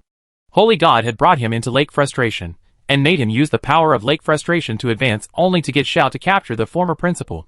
Xiao received the subsequent special treatment of the resources and holy artifact because he had brought back the former principal. However, Xiao's growth far exceeded Holy God's expectations. Shatter! Zhou Wen descended with the void salamander again and couldn't help but roar. This was because Lu Yun couldn't hold on any longer. He was about to be killed. If he couldn't crack the teleportation nexus, Zhou Wen would have to give up on the idea of destroying the teleportation nexus and help Lu Yun. Once Lu Yun died, the Taiji symbol would lose its effect. Immortal Enya would be trapped here, and the void salamander wouldn't be able to leave. In the end, he still wouldn't be able to destroy the teleportation nexus. It made things even worse. Sometimes, one had to make a choice, so this was Zhou Wen's last attempt. He strongly hoped that he could crack the teleportation nexus's cornerstone. Due to his mood, Zhou Wen's roar was so loud that it was captured for the livestream. Everyone watching the livestream heard the roar. They seemed to be infected by Zhou Wen's emotions, as many people subconsciously clenched their fists. They prayed inwardly, hoping that the lightning could shatter the teleportation nexus as Egg Sovereign wished. Shatter! Many people held their breaths, eager to punch the cornerstone themselves. Humans like to place their hopes on unrealistic matters. They think that they can resolve all problems with emotions. What a joke. Holy God knew very well that the void lightning couldn't destroy the teleportation nexus's foundation. Boom! At the instant the void lightning descended, a volcanic eruption like aurora streaked across the sky and struck the foundation of the teleportation nexus alongside the void lightning. Chapter 16:13. What happened to Brotherhood? Shatter! With Zhou Wen's roar, the lightning struck down. At the same time, a beam streaked across the sky. It resonated at the exact moment Zhou Wen roared, as though it was a miracle responding to him. Boom! Void lightning struck the teleportation nexus's cornerstone. Lightning flowed through the cracks, making the cornerstone look like a stone pillar covered in lightning cracks. Although it looked like it was about to shatter, it didn't. However, the beam that accompanied Zhou Wen's voice struck the cornerstone. The stone pillar that was filled with cracks from the lightning's invasion suddenly exploded. Light and lightning spewed out from within like huge exploding lightning fireworks. Boom! The huge teleportation nexus's cornerstone was like a collapsed building.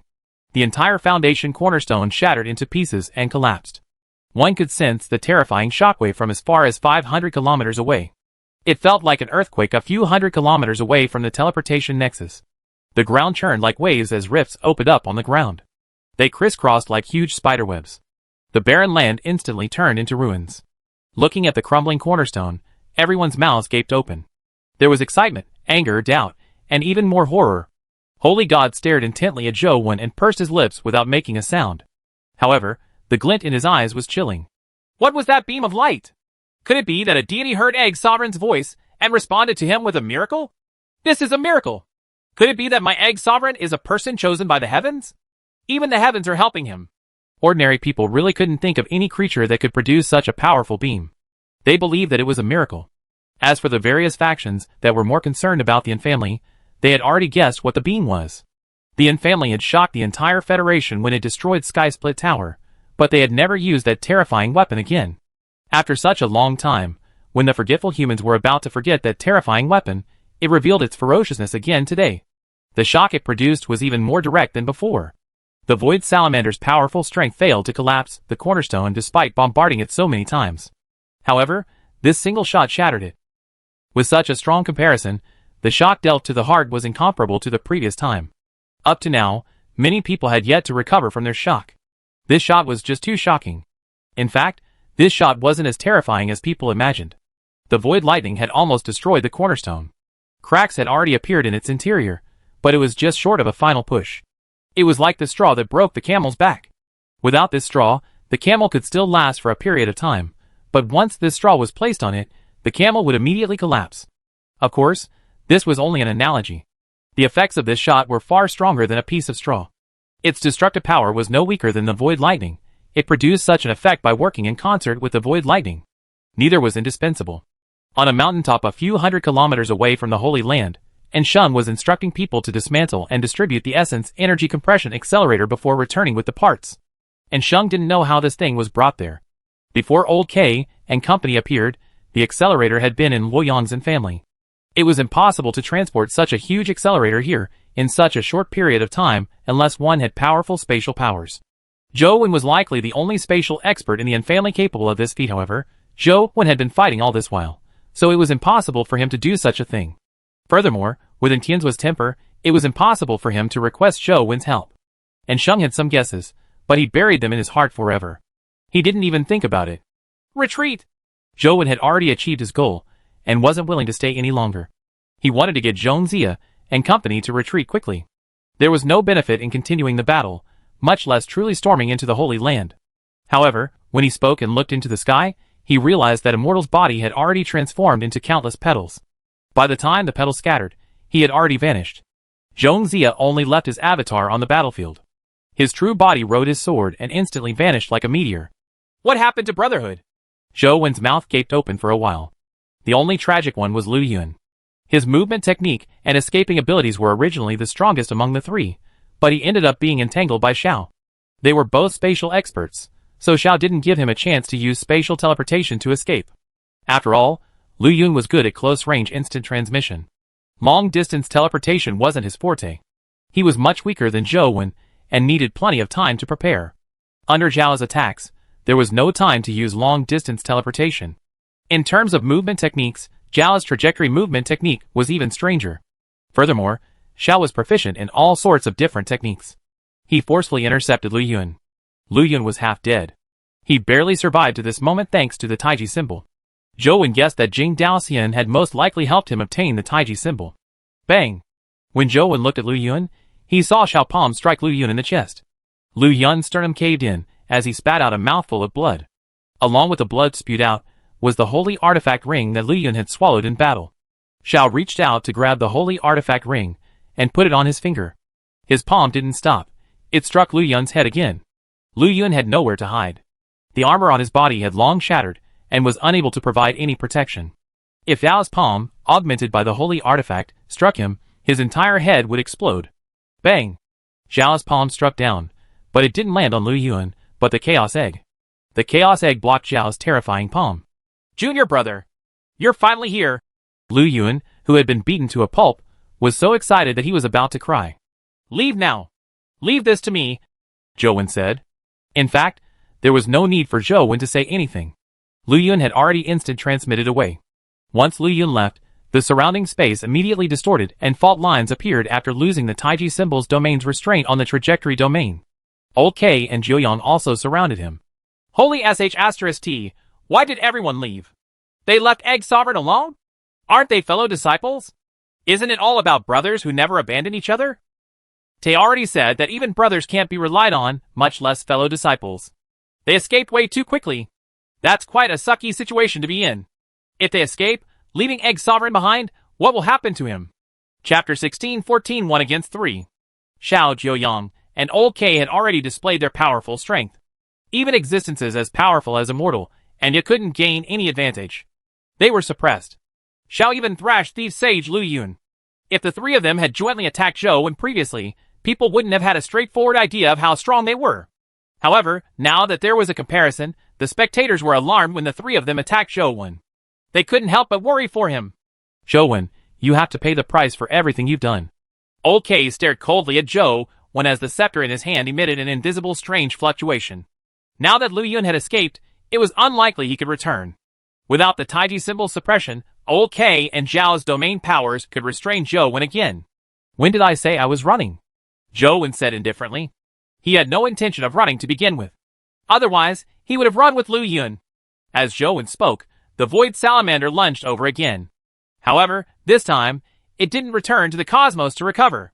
Its strength had been greatly suppressed by Earth's rules, and could hardly maintain its hell-level strength. The Void Lightning descended as it crazily struck the Chaos Egg. The Void Salamander opened its mouth in a bid to devour Zhou Wen. Zhou Wen didn't dodge and allowed the Chaos Egg to be devoured by the Void Salamander. As the Void Lightning was too intense, the people watching the livestream only saw the lightning drown Zhou Wen. They didn't know what was happening inside. However, Old K and company could clearly see that after the Void Salamander devoured Zhou Wen, a saber beam seeped out of its body. It went from its head to its tail as though it had been sliced open from the middle. The Void Salamander's lightning body split into two, revealing Zhou Wen, who was wearing the Dragon King armor and holding the bamboo blade. As for the Void Salamander's lightning body, it quickly dissipated, leaving nothing behind.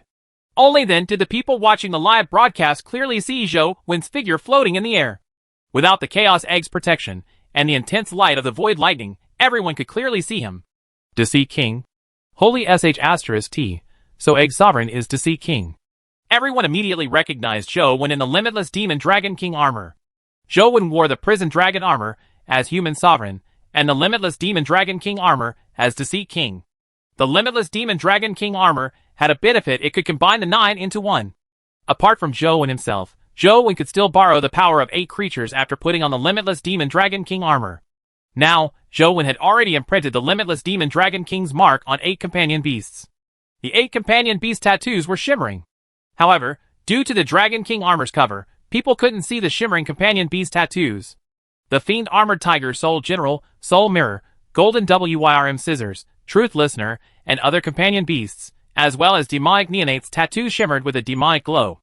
Demonic Neonate finally woke up again and returned to Zhou Wen.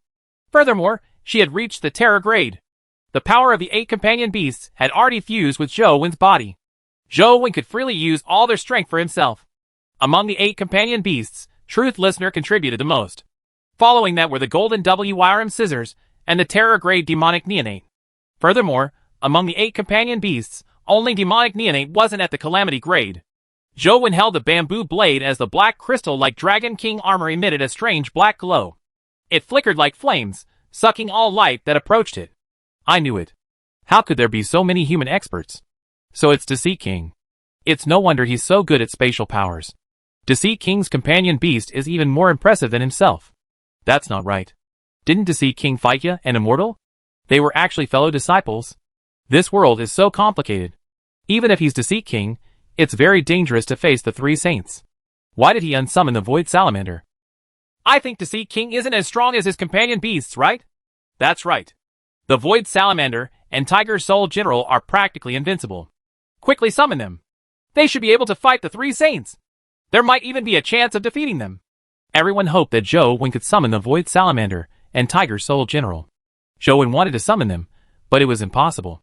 The Tiger Soul General needed time to grow powerful. It wasn't suitable for the present situation, so summoning it was useless. The Void Salamander wasn't his companion beast at all, and he had already killed it. However, Zhou Wen hadn't hatched the human realm Void Salamander companion egg.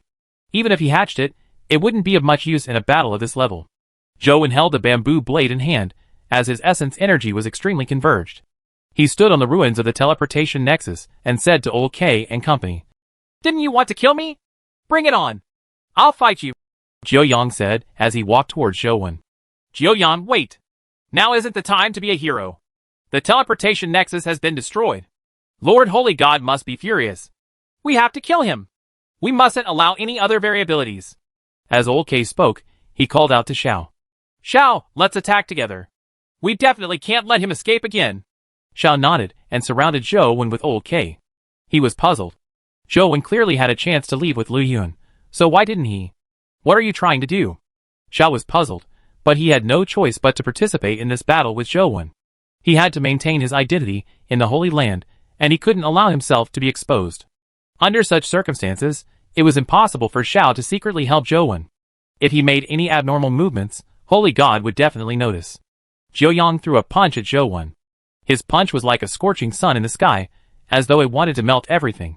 With a thought, Zhou Wen unsheathed the bamboo blade in his hand and seemed to fuse with it. His body followed a strange arc as he slashed at Jiu Yang. If Jiu Yang was a blazing sun that could incinerate everything, Zhou Wen was an immortal that had ascended in broad daylight. His strike didn't look fast, but it was elegant as though it was untainted by the mortal world. The saber didn't look fast, but it dodged Jiu Yang's fist. The blade traced an arc and slashed at Jiu Yang's throat. Jiu Yang was slightly taken aback. It was clearly a strike that was light and didn't seem to use much strength, but it made him feel like he couldn't block or dodge. All he could do was take a step back and make way for the bamboo blade. Old K and Xiao attacked from both sides, surrounding Zhou Wen from different angles. Holy **T, he still hasn't summoned the Void Salamander and the Tiger Soul General. Could it be the Egg Sovereign? No. Deceit King really wants to rely on that saber to fight the three saints? Seeing that Zhou Wen hadn't summoned his companion beasts, the spectators were alarmed. Even the top experts of the various factions were no exception. Chapter 16:15 Analyzing the video. Jiu Yang palms might blotted out the sky. Xiao's movement technique was bizarre. Old K's combat techniques were the worst, but the scepter contained some kind of magical power. It could block the bamboo blade in Zhou Wen's hand every time. The trio besieged Zhou Wen with attacks that left him stifled. Ignoring the ordinary spectators, even existences like Xiao Luchuan, Zhang Chuanqiu, and Lance broke out into a cold sweat. They placed themselves in Zhou Wen's shoes and imagined how they could withstand such attacks. However, no matter how they thought about it, they realized that they would be quickly overwhelmed and killed. Lance was too engrossed in this enactment. After watching for a while, his face was as pale as snow. In the end, he spat out blood. With the augmentation of the holy artifact, the three of them had strength and speed that had already reached the heaven level. Ignoring the trio, just any one of them was not someone most humans could match. Anyone would think that they were doomed to lose if the trio attacked. However, under the siege of the trio, Zhou Wen's body was like a flying immortal.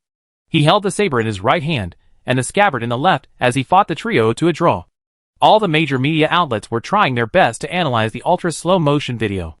Ordinary people couldn't see the battle from the video at all. Only some special equipment could analyze through slow motion. Professor Gu, the video is still being analyzed. Our level is too low, so we can't see the battle situation. Can you tell us the current situation? Sui said to Professor Gu. Professor Gu nudged his glasses and said in a deep voice, "Even mythical experts can't see such a battle clearly. I can only analyze it based on some of the available information. Please speak." Sui was also curious about the situation. Although many people believed that Professor Gu was a jinx whose predictions were always inaccurate, They could only see flashes of light. They had no idea what was going on. Regardless of whether what he said was right or wrong, it was good to hear what he had to say. 07. Furthermore, other than some of Professor Gu's analysis mistakes, some of his analysis made sense. Professor Gu cleared his throat and said, "We've already seen Deceit King's combat strength in the previous cube ranking battle. Later on, many experts did an ultra-slow motion analysis. He indeed has high combat strength. His level is even higher than Immortal Enya, but he's still on the same level. He doesn't have the ability to deliver absolute suppression. We've already analyzed a portion of the battle between Immortal Enya. Their combat strength is actually still a little inferior to the three saints. In that case, Deceit King's strength is about the level of a saint. It might even be superior. Of course, if Deceit King were to use companion beasts, the strength of the Void Salamander and the Tiger Soul General would be extremely terrifying. In a one-on-one situation, he shouldn't be weaker than a saint. He might even be stronger.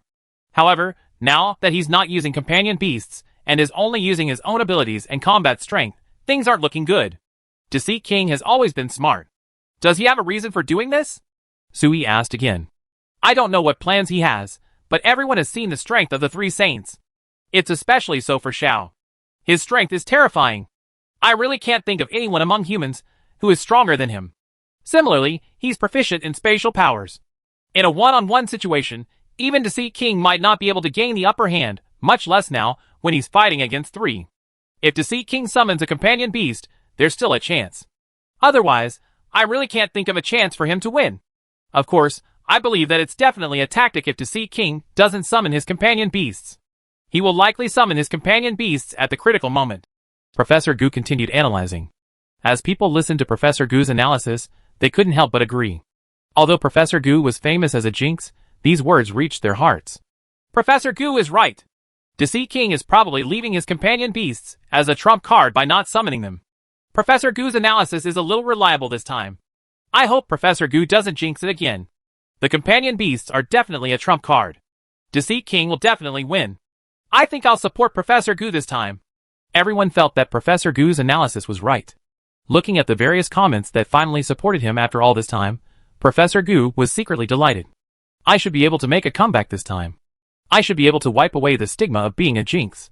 Just as Professor Gu was thinking about how to restore his reputation and prestige, Sui received the notification from the program team. She said with a look of delight, "Our staff has already analyzed a portion of the video.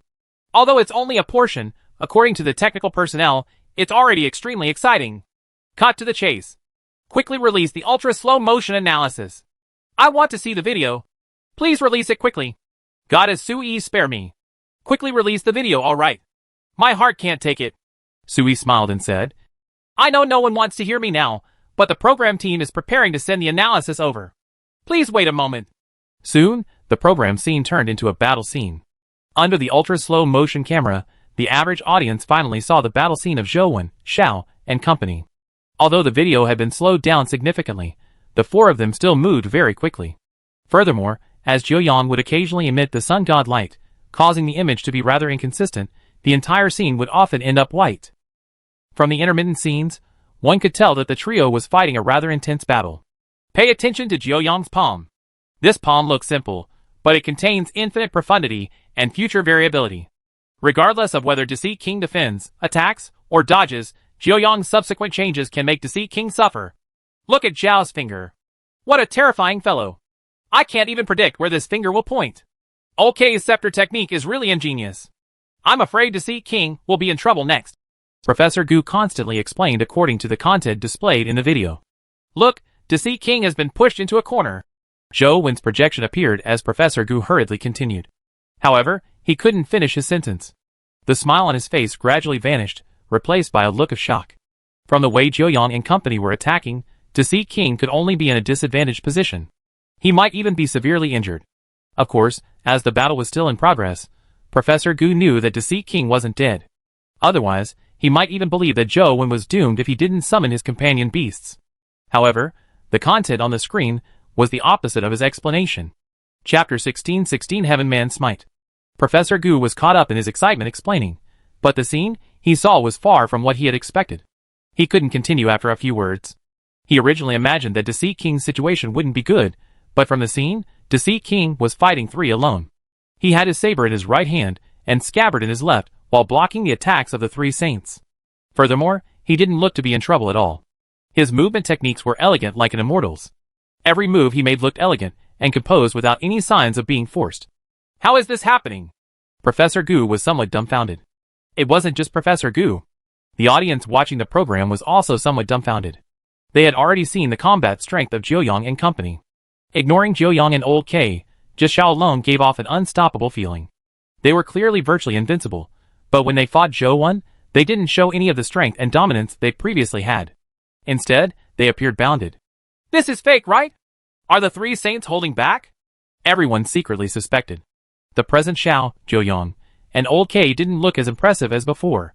It was as though they had turned from invincible kings to amateurs, who could only circle around the periphery. Thinking of Zhao's violent thrashing of Li Yun, it was difficult not to suspect that they were going easy on Deceit King. However, truly perceptive experts didn't think so. Xiao and Joyoung's standards didn't decrease. They even performed better than in the previous battle, but they still failed to suppress Deceit King. Now, Deceit King's movement technique was extremely bizarre.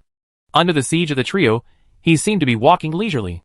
He was neither anxious nor pressed. His body was like the wind, as he easily dodged most of the attacks. Even if he couldn't dodge them, he would block using his bamboo blade and scabbard. The attacks of Joyoung and company didn't seem to put any pressure on him at all.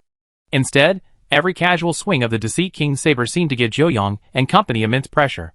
They had no choice but to treat it seriously, and even retreat. Every strike seemed to target their most feared weakness. This person's saber art has probably reached the point of Heaven Man's smite. Zhang Chuanqiu exclaimed. What do you mean?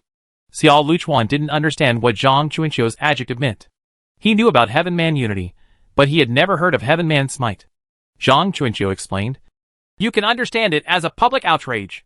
Even God can't stand it, and wants to destroy him. In Guide City, Li Xian and company were also watching the battle. Feng Qiuyan's eyes lit up as his face alternated between worry and joy. At times, he frowned in thought, and at times, he was overjoyed. At times, his face was filled with puzzlement and confusion. I originally thought that my saber art was slowly approaching Coach. But from what I'm seeing today, I realize that there's still a huge gap. From the looks of it, I haven't worked hard enough. Feng Qiuyan muttered to himself. Coach, when are you going to use some sword techniques? I really want to see how he uses a sword, Ming Xiu said. The female sword immortal, Qin Jin, fixated her eyes on Zhou Wen, afraid that she would miss any detail. Among the three of them, she had gained the most insights. This was because she had learned Transcendent Flying Immortal to begin with. And now, Zhou Wen had pushed the Immortal and Transcendent Flying Immortal to its limits, allowing Qin Jin to comprehend many things that she had never thought of before. Li Xian wasn't very interested in saber techniques. He only found Zhou Wen's saber techniques very powerful, and his movement techniques very strong. He was elegant and truly like an immortal. Professor Gu, it looks like Deceit King really doesn't need to use companion beasts, right? Su Yi's eyes shimmered as her face was filled with excitement. Although Deceit King's reputation wasn't as good as human sovereigns, he was still a representative of humanity. Without a contract with a guardian, he had no connection to the Holy Land. Su Yi hoped that Deceit King could obtain victory. Yes, it does look interesting. Deceit King's strength, speed, and saber arts are surprisingly strong. Cut it out, Professor Gu. I'm willing to confer you the greatest jinx of all heavens. I never expected that. Professor Gu, you're really impressive. You're such a jinx. You're such a jinx. You're such a jinx. In the future, if anyone dares to say that Professor Gu isn't a jinx, I'll spit in his face. Haha, Professor Gu is innocent. No one expected Deceit King to be this strong. He's practically a sicko. Professor Gu's nickname of Jinx probably couldn't be washed away. Zhou Wen could fight the three of them, because he had to thank the limitless Demon Dragon King armor, and the 8 companion beasts. The power the 8 companion beasts provided him, especially Truth Listener, the Golden WYRM Scissors, and Demonic Neonate, was unimaginably powerful. With their combined strength, Zhou Wen's strength and speed could almost reach the heaven level. Although he had only touched the threshold, Xiao Joyoung and company had also used holy artifacts to reach the heaven level. They were inferior to true heaven-level existences.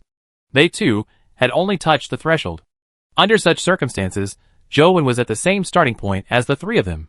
To be able to fight 3 alone, other than giving credit to the mysterious effects of the disqualified and the teacher domain, it was also thanks to Zhou Wen's Transcendent Flying Immortal, which had also reached an extremely high realm. In terms of realm, Transcendent Flying Immortal was no longer inferior to a true heaven-level existence. Even a top heaven-level existence might not be stronger than Transcendent Flying Immortal. Furthermore, as the battle continued, Transcendent Flying Immortal continued transforming. His movement techniques and saber techniques became more and more elegant and ghostly. Everyone was alarmed to discover that despite the three saints besieging Zhou Wen, they felt that the trio were the ones in danger, as though they would be killed by him at any moment. Xiao and Zhou Yang could still match Zhou Wen in terms of technique and realm, but Old K was lacking in this aspect. He relied on the holy artifact, the scepter, to block Zhou Wen's attack. Although Zhou Wen had the upper hand, it was still impossible for him to completely break through the trio's siege. He only had an advantage, not an overwhelming advantage. However, Zhou Wen wasn't in a rush. He was fighting, but also practicing. Transcendent Flying Immortal was transforming. He had already vaguely touched a new realm, but it was only a tiny sliver.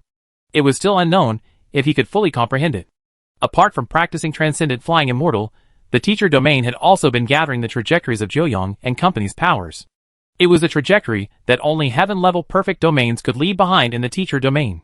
Previously, the trajectory left behind by the Void Lightning had condensed into the Great Void Lightning Art and Essence Energy Art. Although Zhou Wen didn't have the time to study it carefully, he knew that it was definitely not bad. Now, the trajectories left behind by Joyoung and company were constantly made complete.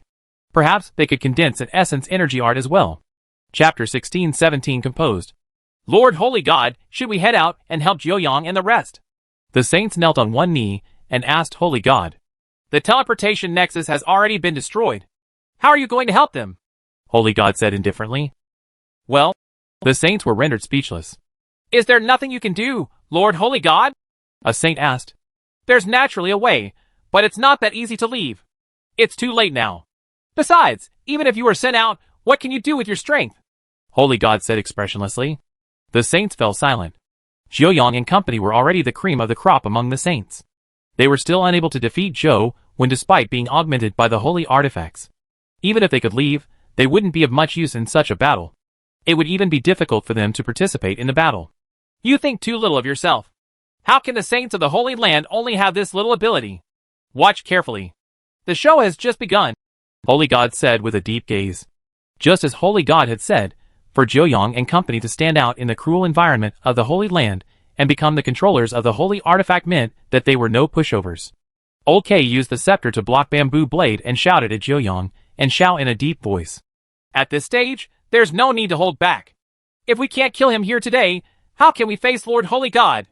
His words were fervent, but there was another underlying meaning. In fact, he wanted to tell Joyoung and Xiao that if they couldn't kill Zhou Wen, Holy God probably wouldn't let them off easily even if they returned to the Holy Land. The punishment ranged from having the holy artifact confiscated to a life-threatening situation. Xiao and Joyoung also knew that the Holy Land was definitely not holy. There was too much cruel competition there. Once they failed, once they made a huge mistake, countless saints would crawl over their corpses to take their place.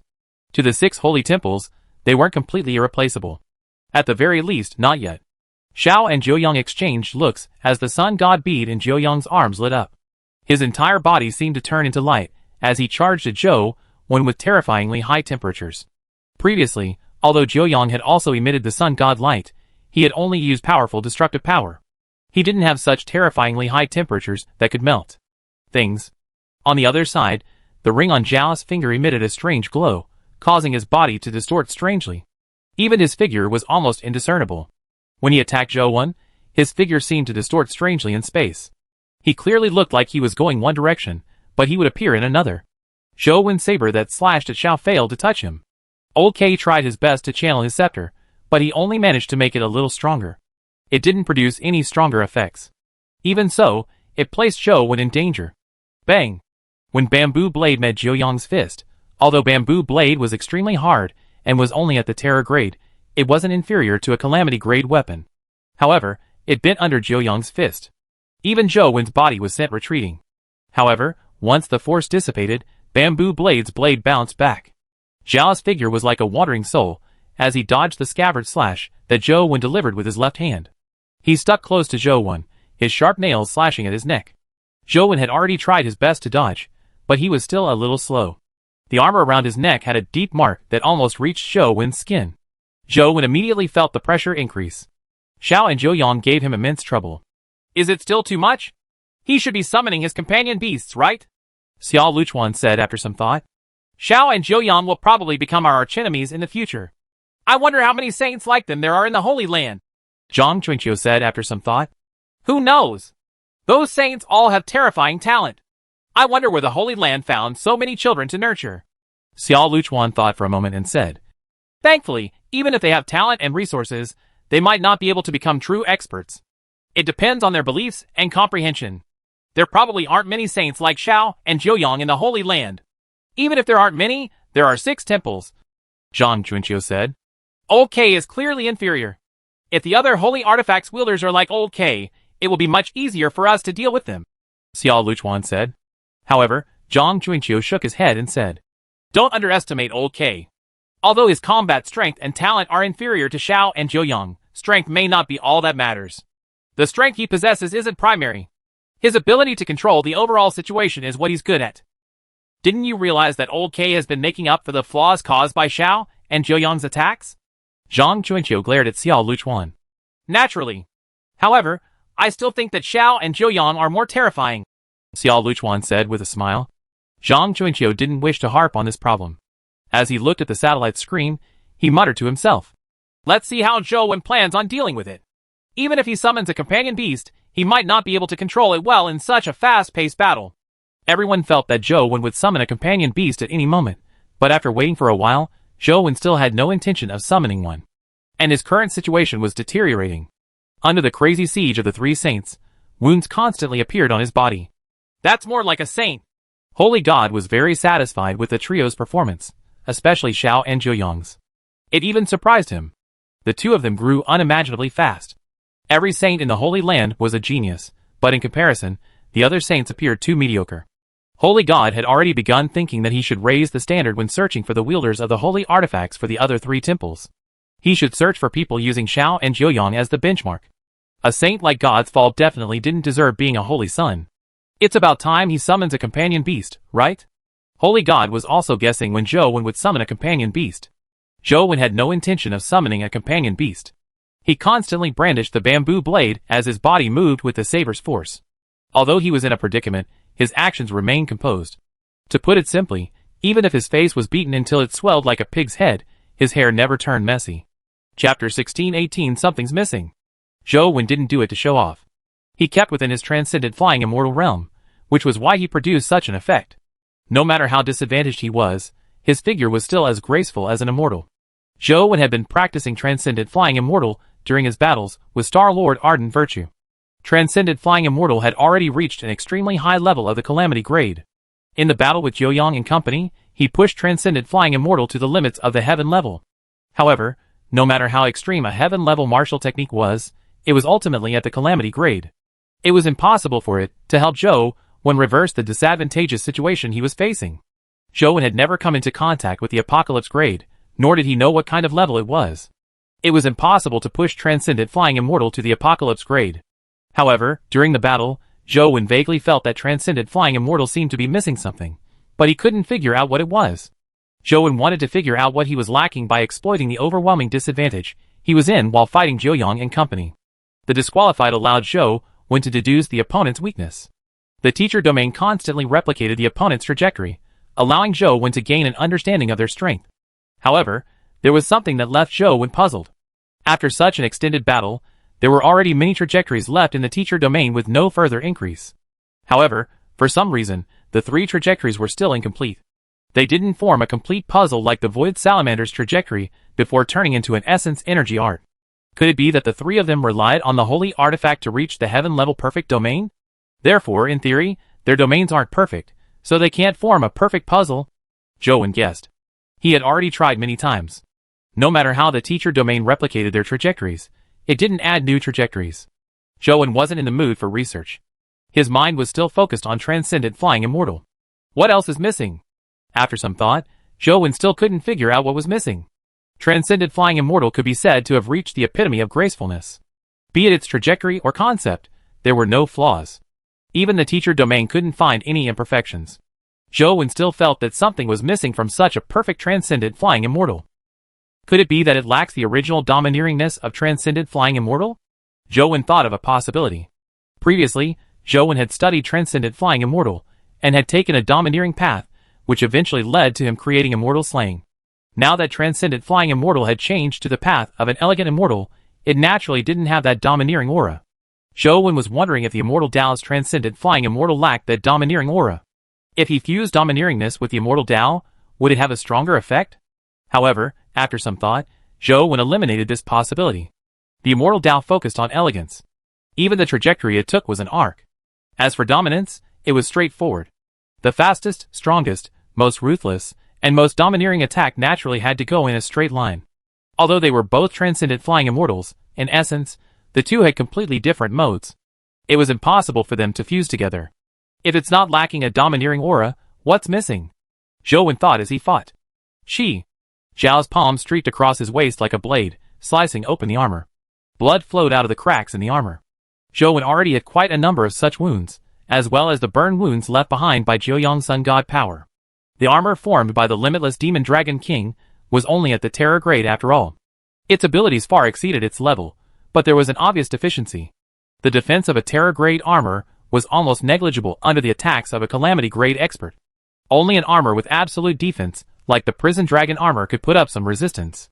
The Dragon King armor wasn't Prison Dragon armor, so it couldn't reach that level. Therefore, he suffered serious injuries. If the Dragon King armor shattered, Zhou Wen wouldn't be able to borrow the power of Truth Listener and the other companion beasts. When that happened, he would no longer be able to fight Jiuyang and company.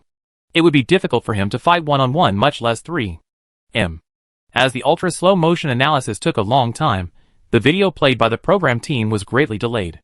Even so, they skipped a lot of content in the middle and began to be analyzed from the back. If everything was played, it would probably happen days after the battle ended. Now, the analyzed content revealed Xiao and Jiuyang unleashing their power, while Zhou Wen was in peril. He had already suffered quite a number of injuries. The armor was charred black and looked rather worrisome. Professor Gu was delighted when he saw this. Zhou Wen's actions had really dealt a blow to him. He didn't dare read the comments because they were all about him being a jinx. When Professor Gu was young, he was once known as a genius, but that was in a small city in his hometown. After entering a reputable school and seeing the elites from all over the Federation, he realized that his talent, which he had been proud of in the past, was worthless. He had worked hard, hoping to change his life with hard work, but no matter how hard he tried, his elite peers were like mountains that he could only look up to. This was because he knew that no matter how hard he worked, it was impossible for him to become the best in combat. Therefore, he switched to studying various theories. Although he didn't abandon cultivation, his combat strength and level were far inferior to his acumen. With the results of his years of research, Professor Gu became a professor and participated in many programs. He was quite talented, and some of his analysis was very accurate. He quickly accumulated fame. Over the years, he had always been ranked #1 in the industry. It could be said that he was an authority in this field. Professor Gu had always been proud of this, and he even became a little conceited. He couldn't stand contrarian opinions. No matter what he did, he felt that he was right. Others just didn't understand. However, in the past few years, he had been very unhappy. He had made frequent mistakes in the analysis of Human Sovereign, Deceit King, and company. Those were unprecedented. Recently, he had been labeled as Professor Jinx. It was even more ridiculous today. He felt like his face was about to swell from Deceit King's slapping. Now that he saw Deceit King at a disadvantage, he immediately felt a breath of fresh air surge from his feet to his head, instantly energizing him. Professor Gu knew that his chance had now come. He could finally avenge his humiliation. Now, I'll let you illiterates know what scientific analysis is. Jinx? There's nothing of that sort. As a professor, my analysis is the most scientific and authoritative one. How can there be a mistake? Professor Gu was secretly delighted as he cleared his throat. Ahem, it's not surprising for such a situation to happen. I've analyzed it previously. Deceit King's strength can at most compete with a saint. In a 3-on-1 situation, he will definitely lose. Just like my previous analysis, it's time for him to summon his companion beasts. I believe it won't be long before we can see the Void Salamander and Tiger Soul General again. Chapter 1619 Am I really a jinx? Professor Gu's analysis couldn't be considered wrong. If Zhou Wen really had the Void Salamander and the crazy Tiger Soul General available, he would definitely have summoned them. Unfortunately, Zhou Wen didn't have it at all. He couldn't summon it even if he wanted to. Zhou Wen's heart was calm.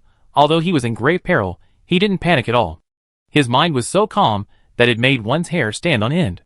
It was as though he didn't know what terror and fear were.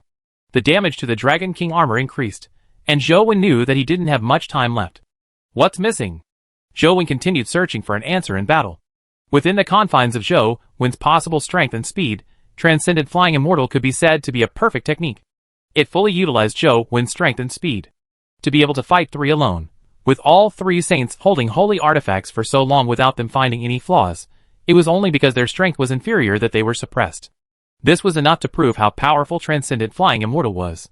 That's not right. Zhou Wen suddenly realized a problem. It was true that Transcendent Flying Immortal was very powerful, but it wasn't only because of Transcendent Flying Immortal that Zhou Wen had the upper hand despite fighting three alone.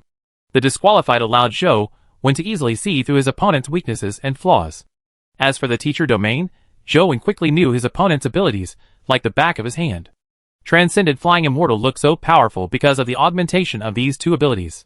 If I don't have the ability of the disqualified and the teacher domain, can Transcendent Flying Immortal still be so powerful? Zhou Wen immediately understood why he felt that Transcendent Flying Immortal was lacking something. The strength of Transcendent Flying Immortal was built on external factors, not because it was really that powerful. The present Transcendent Flying Immortal was still lacking, but this loss was made up by external forces. Making up for things was sometimes a good thing, but not all the time. It was like an ancient monarch encountering a year of famine. There wasn't even bread to eat, resulting in tragic events of people selling their children for food. The citizens had no rice. It was already a life and death situation. After a minister reported it, the monarch actually answered, "Why don't they eat meat?" This monarch didn't lack food and clothes, so he naturally couldn't understand what hunger was. He could never put himself in a position to think of a solution, and it was very difficult for him to grow. Now, Transcendent Flying Immortal was like a youth with a good family environment. Although he was outstanding enough, he was still a flower in a greenhouse. He had never experienced storms, and had yet to become a true expert. With this in mind, Zhou Wen resolutely gave up on using the disqualified and the teacher domain. He forcefully separated the effects of the two powers from Transcendent Flying Immortal. It was very dangerous to do so. To do such a thing in such a disadvantageous situation was almost like playing with fire. Since Zhou Wen chose to do so, he naturally had his confidence. Even if Transcendent Flying Immortal couldn't truly grow, he wasn't the monarch or a flower in a greenhouse. As a person who controlled Transcendent Flying Immortal, he was confident that it could truly mature before things went south. Although Zhou Wen was confident, he was thrown into a dangerous and problematic situation once Transcendent Flying Immortal lost the augmentation of the teacher domain and the disqualified. In that split second, Zhou Wen seemed to lose his original agility. Although his moves were still very elegant, they appeared somewhat lost as though he had lost his direction. Bang! Zhou Wen failed to dodge Old K's scepter, and was struck in the abdomen. He was sent flying like a shrimp. The armor on his abdomen shattered, revealing his swollen abs. Not long after his body flew out, Zhou Yang appeared behind Zhou Wen. A sun-like fist struck Zhou Wen's back.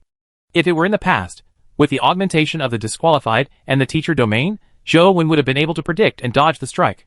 However, Zhou Wen was somewhat slow to react. His movement technique was still bizarre, but he failed to dodge the punch. Zhou Wen could only turn around with all his might. He raised his scabbard and bamboo blade and crossed them in front of his chest to block the sun-like fist. The flames exploded as the high temperature enveloped Zhou Wen's body like a furnace. The Dragon King armor on his body had already turned into red-hot metal that was even dripping with molten liquid. This was only because Zhou Wen had already used all his essence energy to protect the Dragon King armor. Otherwise, the armor might have turned into liquid metal. Zhou Wen fell into an extreme disadvantage. In a short period of time, the Dragon King armor suffered serious damage and was about to collapse. Professor Gu had been looking forward to Deceit King summoning his companion beasts, hoping to wash away his reputation as a jinx.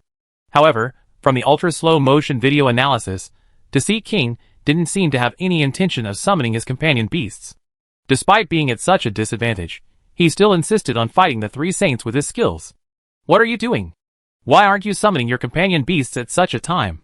Do you really have a death wish? Professor Gu shouted inwardly, hoping to help Zhou Wen summon the Void Salamander and Tiger Soul General in his place. Even if he only summoned one, that could wash away his reputation as a jinx. However, there was nothing. Deceit King continued fighting alone. When Zhou Wen forcefully dispelled the connection between the disqualified and the teacher domain with Transcendent Flying Immortal, Professor Gu nearly jumped up. What's going on? If you don't summon your companion beasts, you'll be dead. What's the point of using tactics? That's not how you hide your true strength. There should be a limit to playing the pig to eat the tiger. Otherwise, you'll really end up a pig. Professor Gu was somewhat agitated as he voiced out his doubts. Professor Gu's words were nasty, but no one retorted. Everyone shared the same thoughts as Professor Gu. If he didn't summon his companion beasts at this moment, it would be too late even if he eventually did. If he were seriously injured and no longer had any combat strength, the three saints could circle around his companion beasts and kill Deceit King first. When that happened, the powerful Void Salamander and Tiger Soul General would vanish together and be useless. Could Deceit King have gone overboard with his posturing and become a real pig? Many people were worried.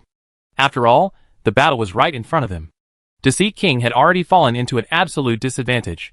His injuries were getting worse, and he was about to die. The veins on Professor Gu's forehead protruded as he roared inwardly. Summon a companion beast. Quickly summon a companion beast. Don't tell me you'd rather die than summon a companion beast to have *CK me over, right? Looking at the heavily injured Deceit King, Professor Gu suddenly felt a little afraid. Could it be that I'm really a jinx? Because of my jinx mouth, I made Deceit King show crazy. He'd rather die than summon a companion beast? Chapter 1620 Why didn't you summon companion beasts? What's he doing? Not only did Professor Gu not understand, but even Jiangyan frowned as he watched the live stream. He naturally knew that Zhou Wen didn't have the Void Salamander, but at this moment, he hadn't summoned any companion beasts. To fight the three saints without finding an opportunity to escape was clearly not Zhou Wen's style. Don't tell me old Zhou mistakenly thinks that he has an immortal body like me, Li Xian said with a cheeky smile. Others might not know Zhou Wen, but he knew very well that if a fellow like Zhou Wen's life was in danger, he would run faster than anyone. It was impossible for him to fight the enemy to the death. Since Zhou Wen had done so, he definitely had some plans, so Li Xian wasn't worried at all. Feng Qiuyan and Ming Xiu shared the same thoughts as Li Xian. They had almost blind confidence in Zhou Wen, so they also believed that Zhou Wen was setting up a trap. The present disadvantage was only an illusion to entrap the enemy. Aren't you going to think of a way to help him? Xia Xianyu looked at Li Xian and company.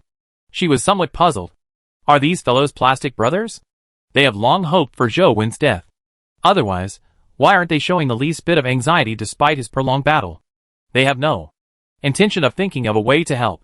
Li Xian even wore an excited expression, as though he was delighted that Zhou Wen was being killed. Help him? Why help him? A fellow like Zhou Wen doesn't need help, Li Xian said with a smile. Xia Xianyu sized up Li Xian, but she was judging what he meant. Do they really think highly of Zhou Wen and think that he can handle it himself, or do they wish for him to die? However, Zhou Wen's situation wasn't optimistic. It could be said that he was on the brink of death. This made Xia Xianyu guess that the latter was more likely. The city hasn't even been built, but the internal conflict is already so serious? Xia Xianyu thought. Coach is just practicing. He doesn't need any help. Feng Qiuyan's words made Xia Xianyu feel that the internal strife was dark and terrifying. At this point in time, was he still practicing? Would anyone practice at a time like this? He doesn't even know how to lie, or rather, he can't be bothered to hide it. As the saying goes, a well-taught disciple starves their masters. This disciple has yet to finish his apprenticeship, but he's already looking forward to his teacher's death. Xia Xianyu sighed inwardly. 2. Coach is just fooling around with them. When he's tired with the games, it will only take a blink of an eye for him to turn the tables, Ming Xiu added. At this stage, he can still turn the tables in the blink of an eye. Can what you said be any more fake? Xia Xianyu felt indignant for Zhou Wen as she looked at the only female among them, Qingjin. She knew that Qingjin had always considered herself Zhou Wen's disciple. Feng Qiuyan and Ming Xiu could only be considered half-disciples, but she was a true disciple. Perhaps she wasn't as heartless as Li Xian and company. Seeing Xia Xianyu look at her, Qingjin's eyes were filled with admiration. She said excitedly, Senior Zhou is teaching me the essence of transcendent flying immortal through actual combat. In order to let me understand it, he deliberately doesn't use all his strength to let me see it clearly. Senior is really thoughtful, just like the notebook he gave me back then. Xia Xianyu looked at Qingjin with an odd expression. It was unknown if she was telling the truth or acting. If she was acting, it looked sincere and heartfelt. It didn't look fake at all. However, those words were too fake if it weren't an act. Only someone with a screw loose could say such words. 1. Now that Zhou Wen is about to be killed, are you really stupid or faking it to think that he's going out of the way to teach you? Xia Xianyu began to doubt her judgment. She couldn't help but watch the battle live stream carefully. Li Xian and company said that Zhou Wen was deliberately hiding his strength, but no matter how Xia Xianyu looked at it, she felt that Zhou Wen was about to be beheaded. He didn't look like he was hiding his strength at all. Are these four fellows really stupid, or do they want Zhou Wen to die so much? Xia Xianyu couldn't tell at all that Zhou Wen had any chance of survival. Summon a companion beast. Summon a companion beast! Summon a companion beast! Professor Gu's eyes were bloodshot as veins protruded from his forehead. He pressed his hands on the table and stood up, roaring at the top of his lungs. He didn't wish to be a Jinx, much less jinx Zhou Wen to death, but what the hell was going on today?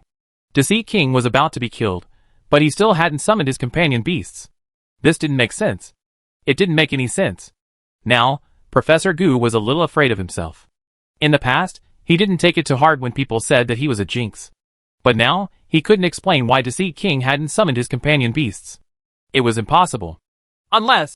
Professor Gu's voice was hoarse. As there were too many blood vessels, the whites of his eyes had turned completely red. He looked ferocious and terrifying, but he was extremely uneasy. Could it be? I'm really a Jinx. Be it those who could understand the battle, or those who couldn't understand the battle through the slow motion analysis, they were all puzzled. They couldn't understand why this was happening. Professor Gu is really quite a Jinx. Deceit King is about to fall. Professor Gu. Old Master Gu. I'm begging you.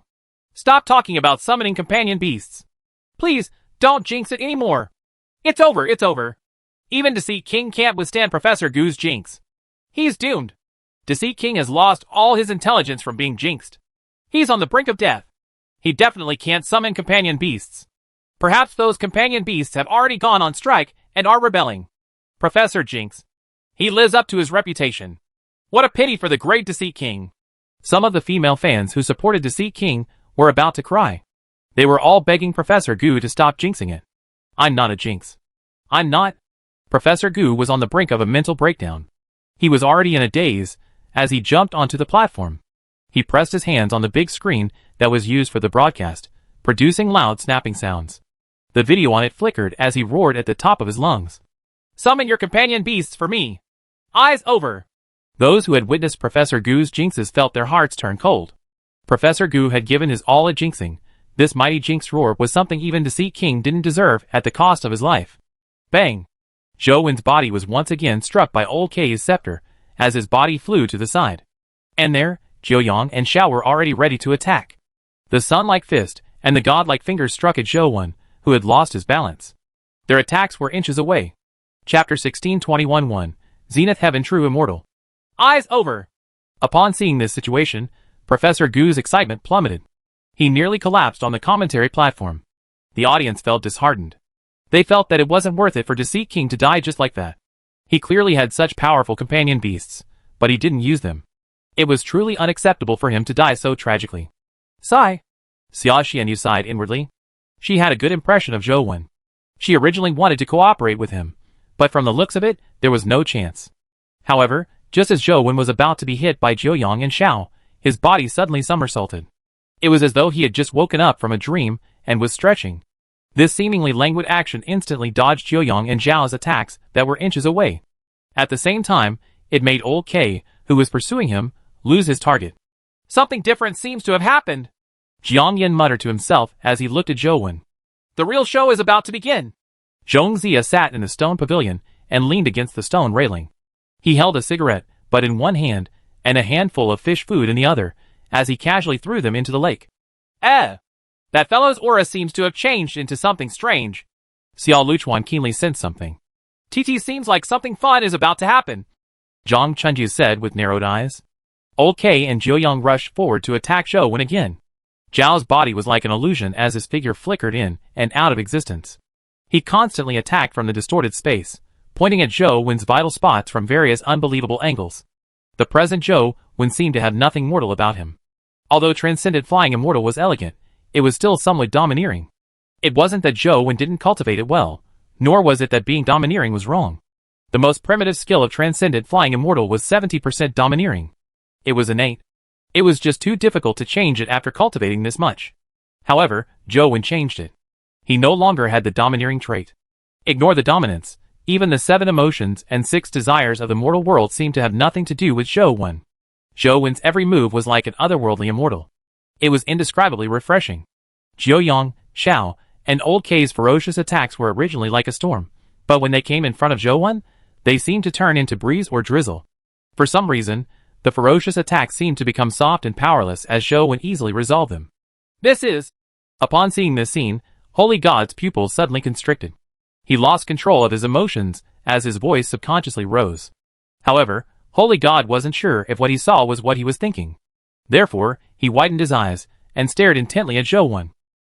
Everyone felt Zhou Yong and company's attack suddenly turn soft in front of Zhou Wen for some reason. However, upon careful inspection, they realized that their attacks hadn't weakened. They were still as powerful as before. The soft feeling was just an illusion. And the one who created this illusion was naturally Zhou Wen. What's going on? Professor Gu stared blankly at the slow-motion scene. Zhou Wen hadn't summoned his companion beasts, but he hadn't been killed. Not only was he not killed, but he had even gained the upper hand. That's right, he had the upper hand. An advantage that was visible to the naked eye. No matter how ferocious the attacks of Zhou Yong and company were, they gave off the strange feeling that Zhou Wen was playing with them instead of engaging in a life-and-death battle. It felt like a professional world boxing king participating in a variety program or a celebrity in a martial arts movie choosing to fight the boxing king in the ring. The boxing king naturally wouldn't fight seriously. He would only play with them for the sake of the program.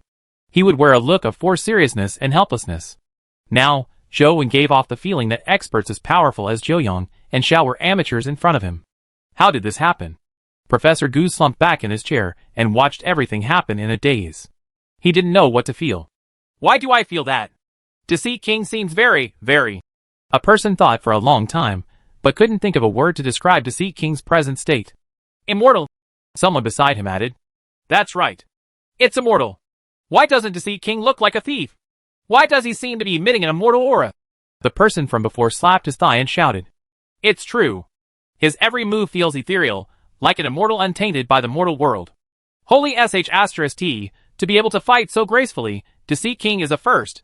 When Old K smashed his scepter over, Zhou Wen's body moved as though he was blown by the wind. As he moved with the scepter, he gently raised the bamboo blade in his hand, causing the scepter to uncontrollably tilt to another angle. Zhou Yong's punch happened to strike at that spot, colliding with the scepter and producing a shocking explosion. The shockwave produced was like water ripples that quickly spread in all directions. Everything that came into contact with the shockwave was shattered and melted into magma. Old K rapidly retreated and landed on the ground, creating a huge crater. His hand that held the scepter trembled non-stop. He couldn't hold it any longer as blood kept dripping from his hand. Zhao's hand chopped at Zhou Wen's neck from behind like a saber. As for his other hand, it swung out of the distorted space and stabbed at his abdomen like a hook. Zhou Wen didn't even turn his head as he moved the scabbard in his left hand out, slamming into Zhao's hook-like left hand. At the same time, he used the force of the collision to quickly bounce up. Due to Zhao's strength, the scabbard bounced up extremely quickly. Zhou Wen twisted his scabbard holding palm as though he was placing the scabbard on his shoulder. However, the tip of the scabbard was aimed at Gao's throat. If Xiao continued charging at him and chopped at Zhou Wen's neck with his right hand, Zhou Wen's scabbard would definitely slam into his throat. Despite fighting three alone, Zhou Wen was calm and composed. He was very casual as though everything had the panache of a god. His every move was incomparably elegant. Zhou Yong and company were played by his otherworldly saber techniques like panicked clowns. If one hadn't seen the previous battle, it would be difficult to believe that the three of them were peerless experts. Deceit King has really *King become an immortal? Someone shouted. How is this Deceit King? He's clearly an immortal king. Many people agreed. The title of Deceit King didn't seem to match the true immortal-like figure in front of him. This is the apocalypse-level concept of the immortals. Zenith Heaven True Immortal. He's a human. He actually touched the highest concept of the immortals. Although he has only just touched it. But, how is this possible? A mere human. A mere human. Holy God finally confirmed his thoughts as his eyes were filled with shock. Chapter 1622 Immortal Bandit. Although Zhou Wen's strength was inferior to Zhou Yong's and his speed was inferior to Zhao's, he could defeat the three of them with the transcendent flying immortals concept. The original encirclement looked like it had been cracked one by one. The hard and straight bamboo blade and scabbard didn't seem as solid in Zhou Wen's hand. It gave off a very strange feeling as though the blade and scabbard had turned into soft ribbons. Of course, the saber and scabbard didn't change, nor could they bend. The feeling they gave off was purely a visual error brought about by the concept of transcendent flying immortal. Unlike the domineering and direct immortal slaying, Zhou Wen's saber art was unpredictable. Not only was the trajectory of a saber art abnormal, but it could also divert external forces. The blade met Zhou Yong's fist, but it didn't collide with it. The blade spun and crossed Zhou Yong's fist as it slashed at his neck. At the same time, the scabbard in Zhou Wen's other hand slashed at Old K. Old K raised his scepter with both hands and faced the incoming scabbard. The scabbard collided with the scepter, but it didn't make a sound. At the instant the scabbard touched the scepter, Zhou Wen released the scabbard, his tiny fingers hooked to the end of the scabbard. After the front of the scabbard made contact, it spun with the point of contact as the center. The part Zhou Wen held spun and struck Old K's head. Old K felt his head buzz as he sank. His body was slammed into the rock like a nail as the scabbard returned to Zhou Wen's hand with a rebounding force. Zhou Wen did a backhand slash with the scabbard, blocking Zhao's 13 ghostly attacks and forcing him to retreat. Zhou retreated at high speeds as he struck out with his other hand at the bamboo blade. However, with a slight movement of Zhou Wen's fingers, the bamboo blade was like an agile snake. The tip of the blade flicked back and stabbed into his wrist. It retracted immediately, having snapped his tendons. In the blink of an eye, 2 of the 3 saints were injured. I don't know how long it will take for me to catch up to Coach's saber art. Although Feng Qiuyan said that, he was calculating how much he had comprehended. Why isn't Coach practicing sword techniques? Ming Xiu wore a look of regret, but it wasn't that he hadn't gained anything. Saber techniques and sword techniques had something in common. Qin Jin remained silent, as she silently memorized the transcendent flying immortal that Zhou Wen had displayed. She had received Zhou Wen's teachings, and obtained the secret teachings of transcendent flying immortal. However, even as a female sword immortal who had learned transcendent flying immortal and became famous from it, she found it difficult to interpret it. Xia Xianyu was already dumbfounded. Many question marks appeared over her head. Was he really practicing his saber previously? Practicing his saber under the encirclement of the 3 saints? Miss Xia, I've already said that there's no need to worry. Old Zhou won't die so easily. Li Xian still looked carefree. Xia Xianyu really didn't know what to say. She was still in shock. Such a saber technique probably couldn't be called human anymore. Similarly, those who really understood were shocked. Du Gugu, Zhang Chuanqiu, Xiao Luchuan, and the younger Lance had goosebumps all over their bodies. That fellow is really amazing. He can actually hone his saber techniques to such a level. I've been left far behind. No, I have to train now. I have to catch up to him as soon as possible. Lance's eyes lit up. He stopped watching the live stream, turned around, and headed for the training grounds. Soon, rumbling sounds came from the training grounds. Seeing how the 3 saints were suppressed by Zhou Wen to the point of barely being able to protect themselves, the seals on the 2 domains were meaningless. Holy God's expression was as cold as eternal ice. Come back! Although he wished he could skin Zhou Wen alive, Holy God still ordered a retreat. It didn't matter if Zhou Yang and company died, but if the 3 holy artifacts landed in Zhou Wen's hands, it would undoubtedly be a huge blow to the Holy Land. After receiving the order, Zhou Yang and company retreated without any hesitation. As Xiao retreated, he strangely vanished. Zhou Yang and Old K flew in 2 different directions. As the teleportation nexus was destroyed, they couldn't return to the Holy Land directly. Although Zhou Wen had figured out an advanced concept of transcendent flying immortal, it could only strengthen his combat strength. It couldn't fundamentally increase his strength and speed. It wasn't a problem to fight 3 alone, but it wasn't that easy to catch up to them. With a thought, Zhou Wen threw the bamboo blade in his hand at Old K. The bamboo blade transformed into a cold beam as it drew an arc in the air and quickly approached Old K's back.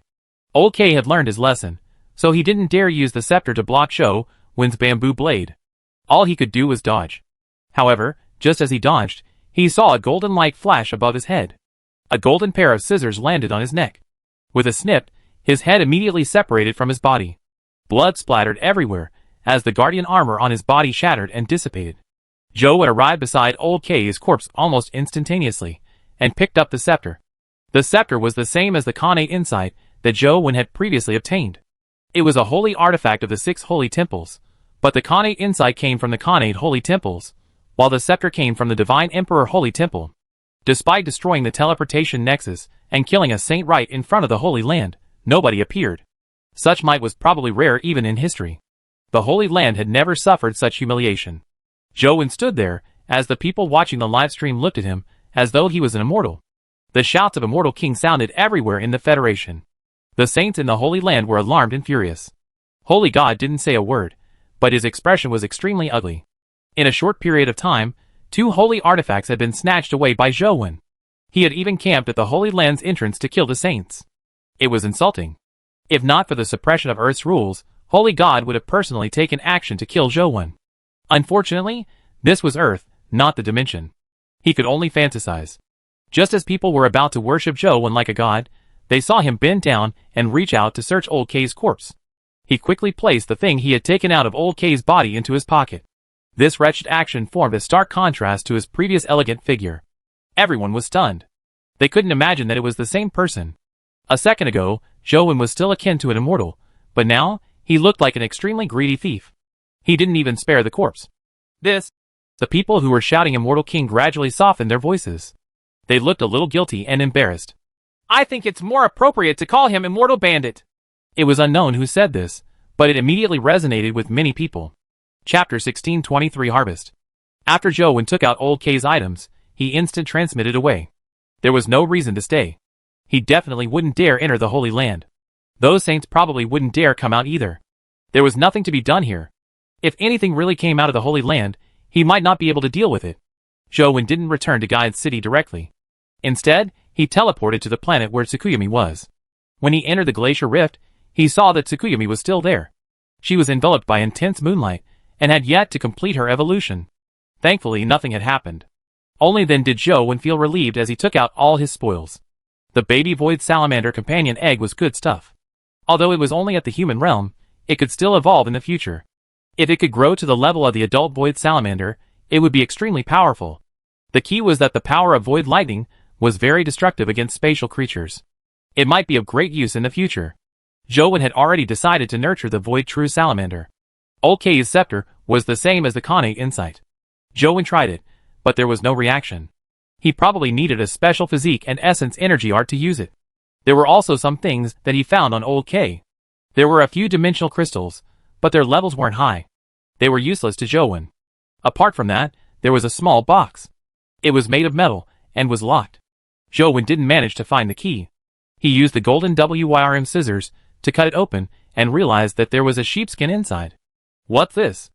Zhou took out the sheepskin and realized that there were many red and blue lines on it. There were also some black spots. It looked like a map, but after studying it for a while, he couldn't tell what map it was. All he could do was temporarily put it away. Apart from these things, there was something else that had dropped after Zhou killed the adult Void Salamander. He had stored it in the chaos space. It was a crystal the size of a soccer ball. There seemed to be a mysterious void inside. Countless lightning bolts shimmered and flowed within.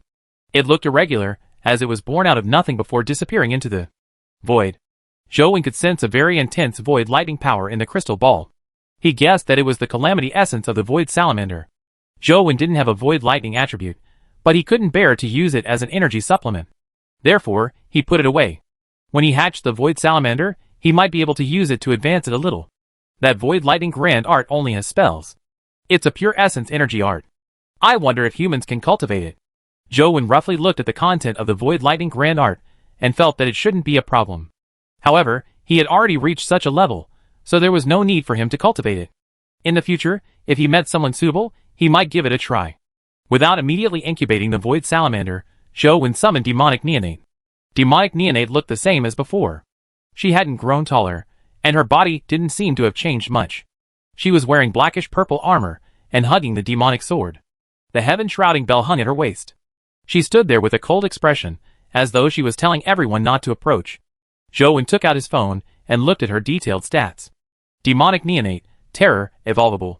Life Providence, Child of Dimension. Life Soul, Supreme True Demon. Wheel of Destiny, 1 spin. Terror Form, Great Demon King S Grade. Calamity Zone, Demon Domain, Human Realm. Strength, 99. Speed, 99. Constitution, 99. Essence Energy, 99. Talent Skill, Demonic Sword, Heaven Shrouding Bell. Companion Form, None.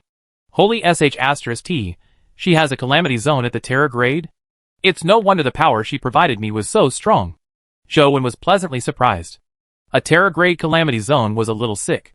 Furthermore, Demonic Neonate's stats were very strange.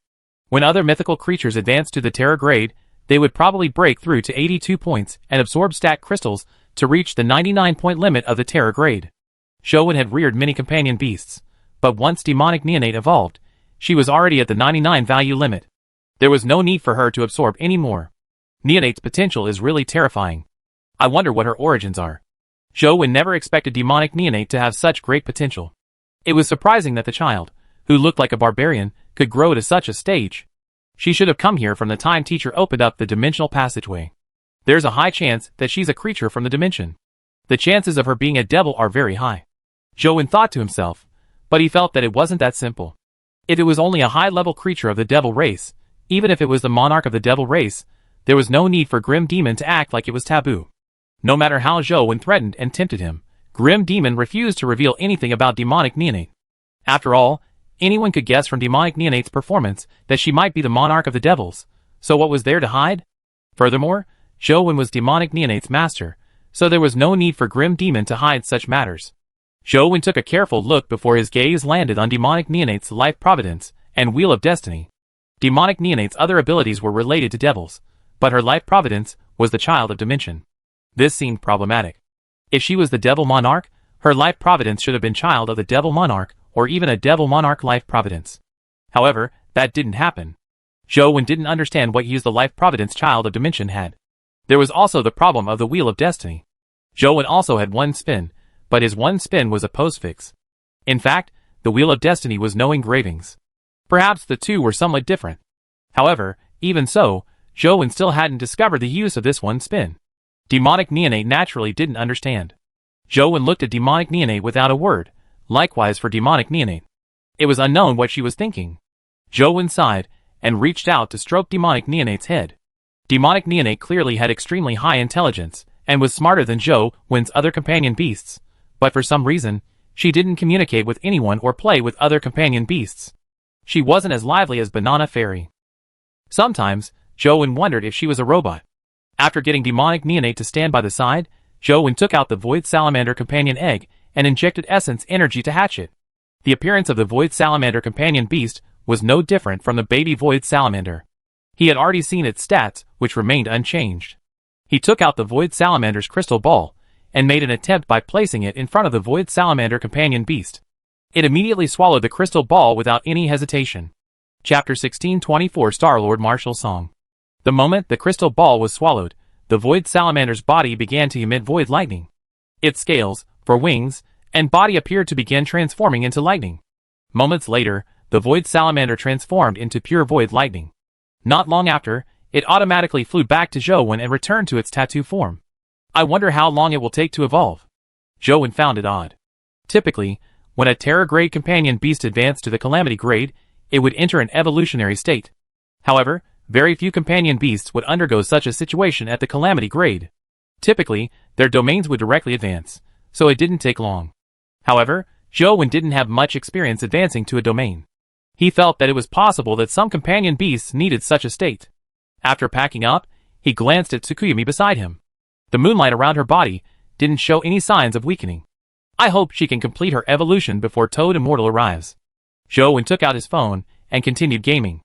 As he had already mastered his saber techniques, there was no need for him to use Star-Lord Ardent Virtue for practice. After entering the Star Palace, he used the limitless Demon Dragon King armor and 8 companion beasts' powers. Together with the transcendent flying immortal he had just figured out, he quickly killed Star-Lord. Ardent Virtue. Unfortunately, only 2 stack crystals dropped. Star-Lord Ardent Virtue sure is cool, if only a companion egg dropped. It would definitely be cool to produce him. Zhou Wen felt a little regretful. Through the teleportation nexus, Zhou Wen headed for the next Star Palace.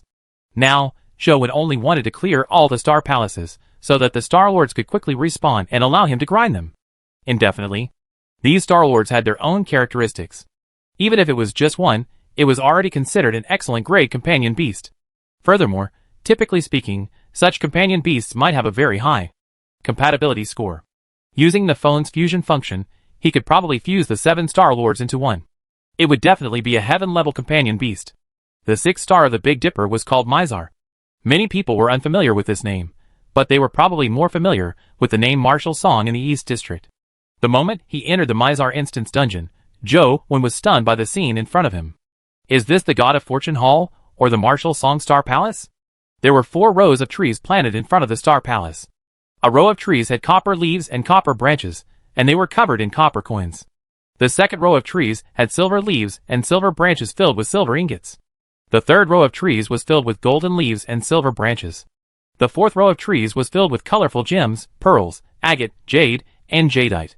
If he hadn't known that this was the Mizar Star Palace where Star-Lord Martial Song resided, Zhou Wen would have imagined that this was the territory of the God of Fortune.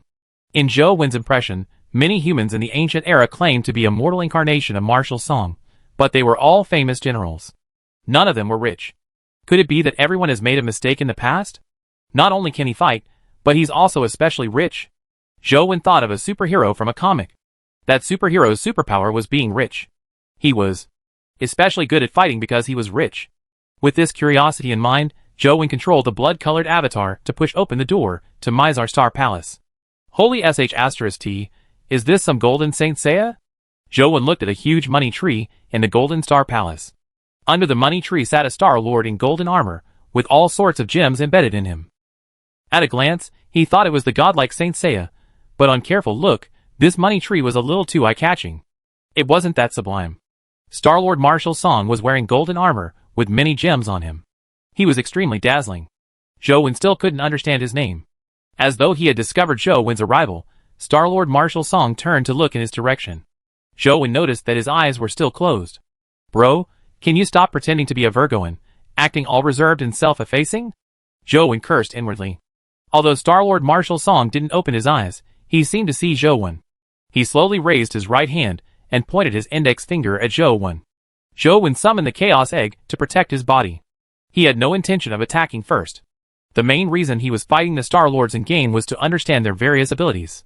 It would be easier for him to challenge the dimensional zones in real life in the future. Killing him with one strike would be straightforward, but in that case, he would still be clueless about Star-Lord Marshal Song. Star-Lord Marshal Song pointed at Zhou Wen with his index finger.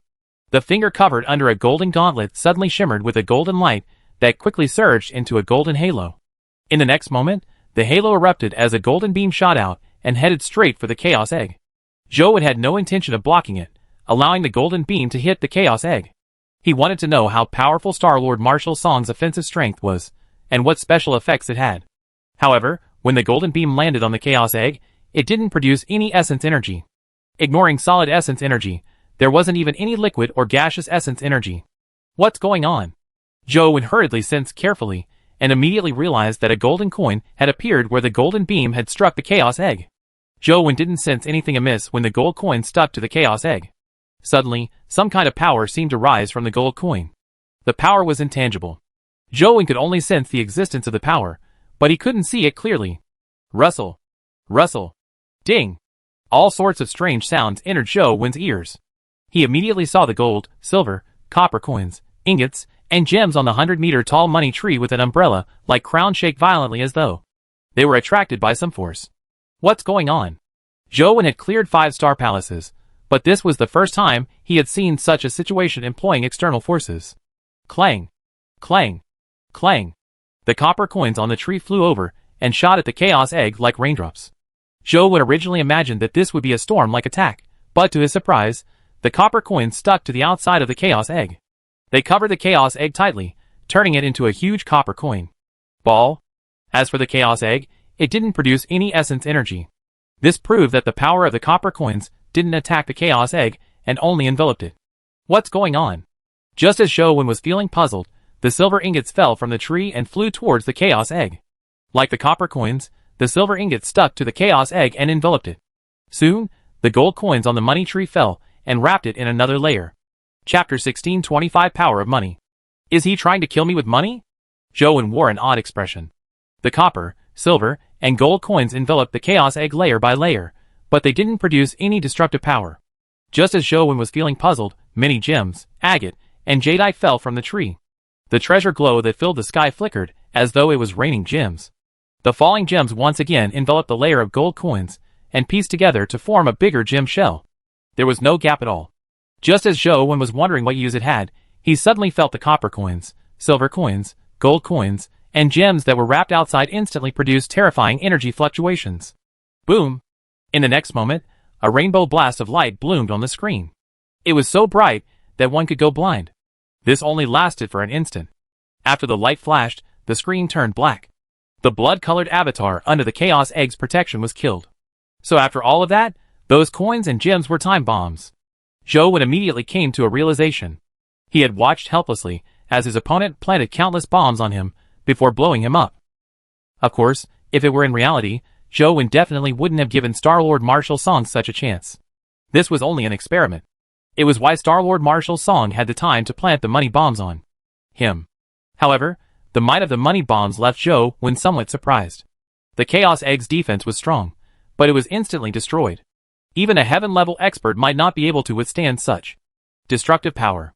He entered the game again and arrived at the Mizar Star Palace, only to have Star-Lord Marshal Song shoot the golden beam again. This time, Zhou Wen didn't choose to passively take a beating. He unsheathed his bamboo blade and slashed at the golden beam. The golden beam struck the blade and immediately shattered. However, a golden coin-shaped mark appeared on the blade. After the gold coin mark appeared, the coins on the tree fell again. Zhou Wen brandished his saber to slash at the coins. Wherever the saber beam passed, the copper coins exploded. The power of a single copper coin bomb was equivalent to a strike at the human realm. As for the destructive power produced by the explosion of the silver coins, it was much stronger than the copper coins. The gold coins and gems also became stronger. Zhou Wen estimated that the destructive power produced by the explosion of the gems was very close to the heaven level. It was extremely terrifying. It's no wonder the Chaos Egg was blasted apart just now. With so many coins and gems wrapped around it, it would be strange if it wasn't destroyed. Zhou Wen experimented again and again, becoming more and more familiar with the abilities of the Money Tree and Star-Lord Marshal Song. Star-Lord Marshal Song was indeed very good at fighting. He was extremely fast, and every strike carried the power of money. Wherever he struck, the money mark would appear. Then, the coins and gems on the money tree would automatically fly towards the mark. As long as he was hit by a money mark, he would be bombarded by copious amounts of money until he was blasted to death alongside the disappearance of the money mark.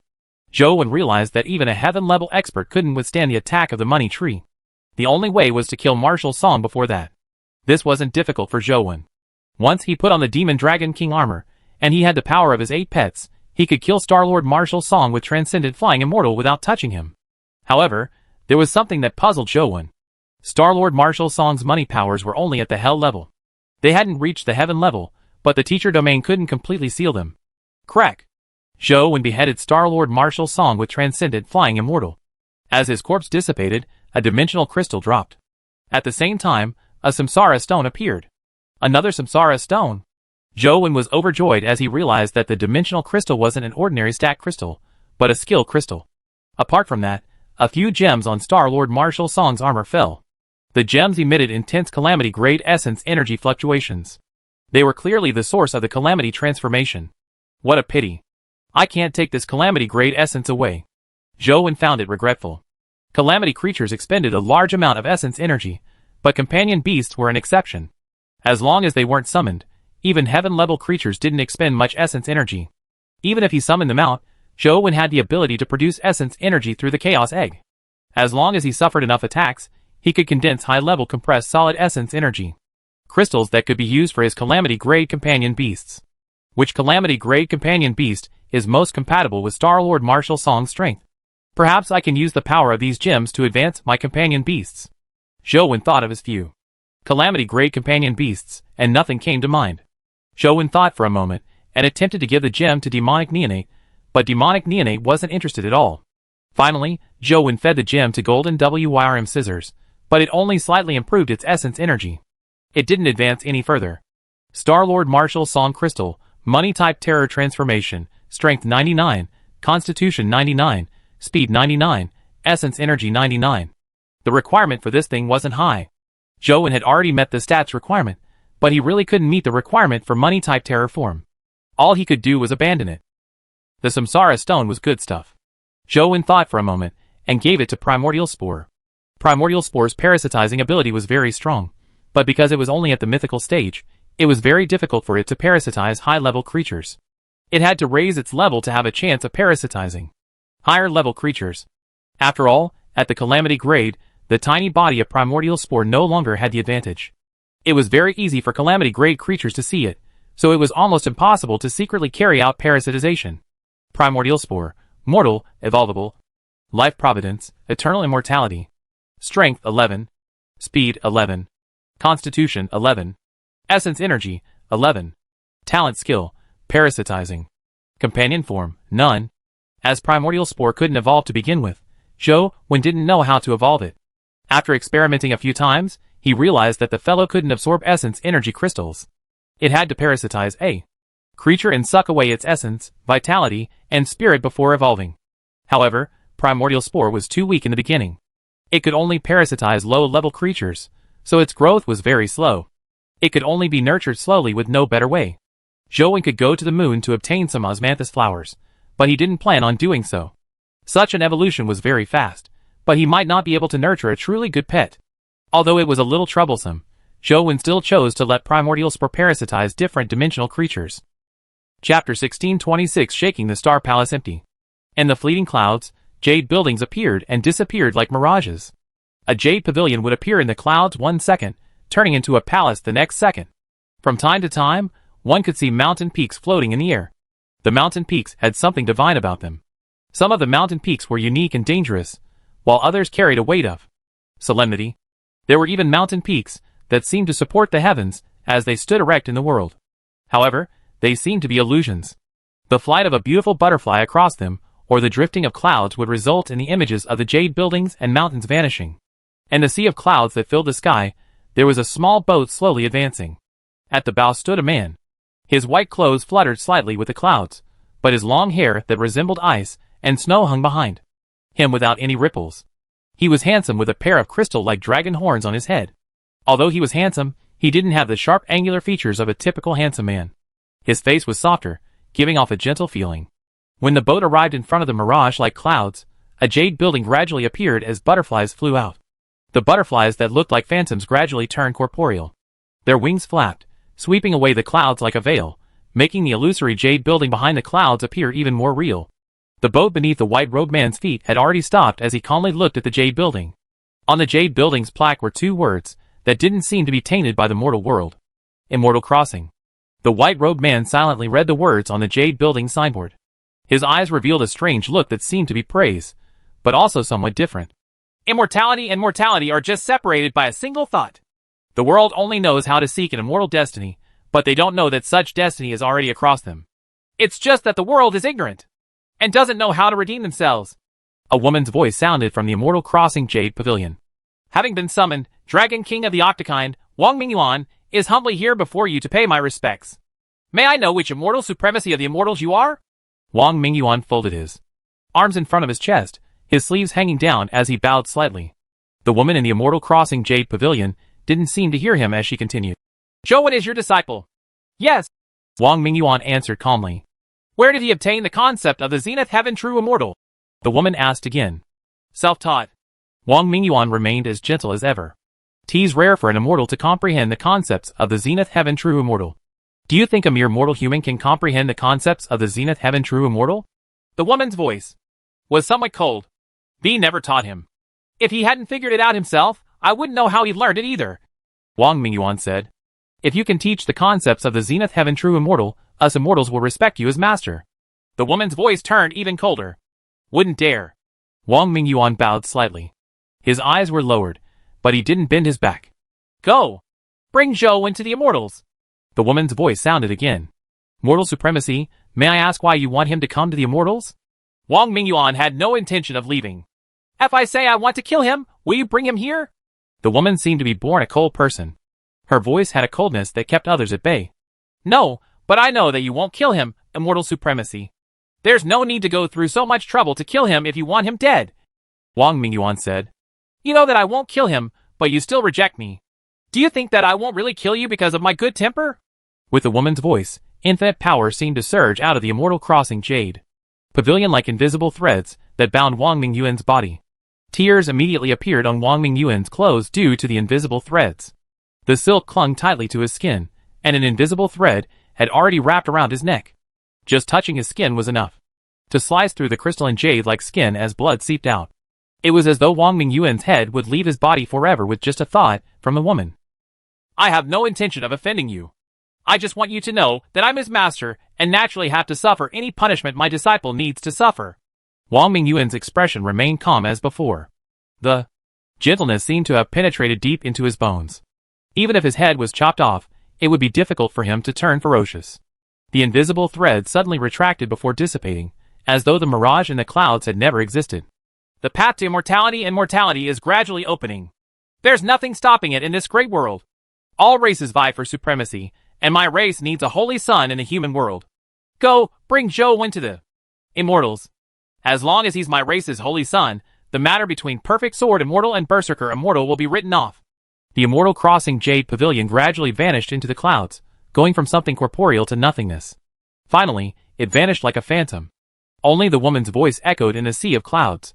Wang Mingyuan bids farewell. Wang Mingyuan bowed slightly, and turned around on the boat. He looked at the ethereal sea of clouds with a smile in his eyes. Zhou continued exploring the Star Palace and entered the 7-Star Palace. The 7th star of the Big Dipper was Alkaid, and the Star Lord was Army Breaker. It was said that he was a Star Lord with immense killing intent.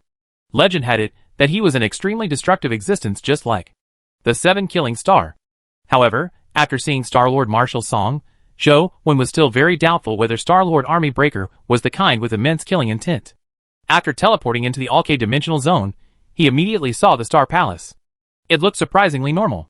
A proper Star Palace stood in the sun like halo. There was a long staircase from where Zhou stood to the front of the Starlight Palace. It looked like a staircase to heaven. Zhou stepped onto the stairs and walked towards Alkaid Star Palace, but he quickly realized that his essence energy was rapidly drained. Zhou sped up and charged towards the Star Palace's door, but the faster he charged, the faster he lost his essence energy. Before he reached the midway point, nearly half his essence energy had been drained. Zhou frowned slightly, as he used spatial teleportation to reach the end of the steps and the door to Alkaid Star Palace. However, at the instant he transmitted out, he felt the essence energy in his body empty. There wasn't even a drop left. His legs went limp, and he nearly fell to the ground. Thankfully, even without essence energy, Zhou physique was already rather powerful. He stood firm and looked at the door of Alkaid Star Palace.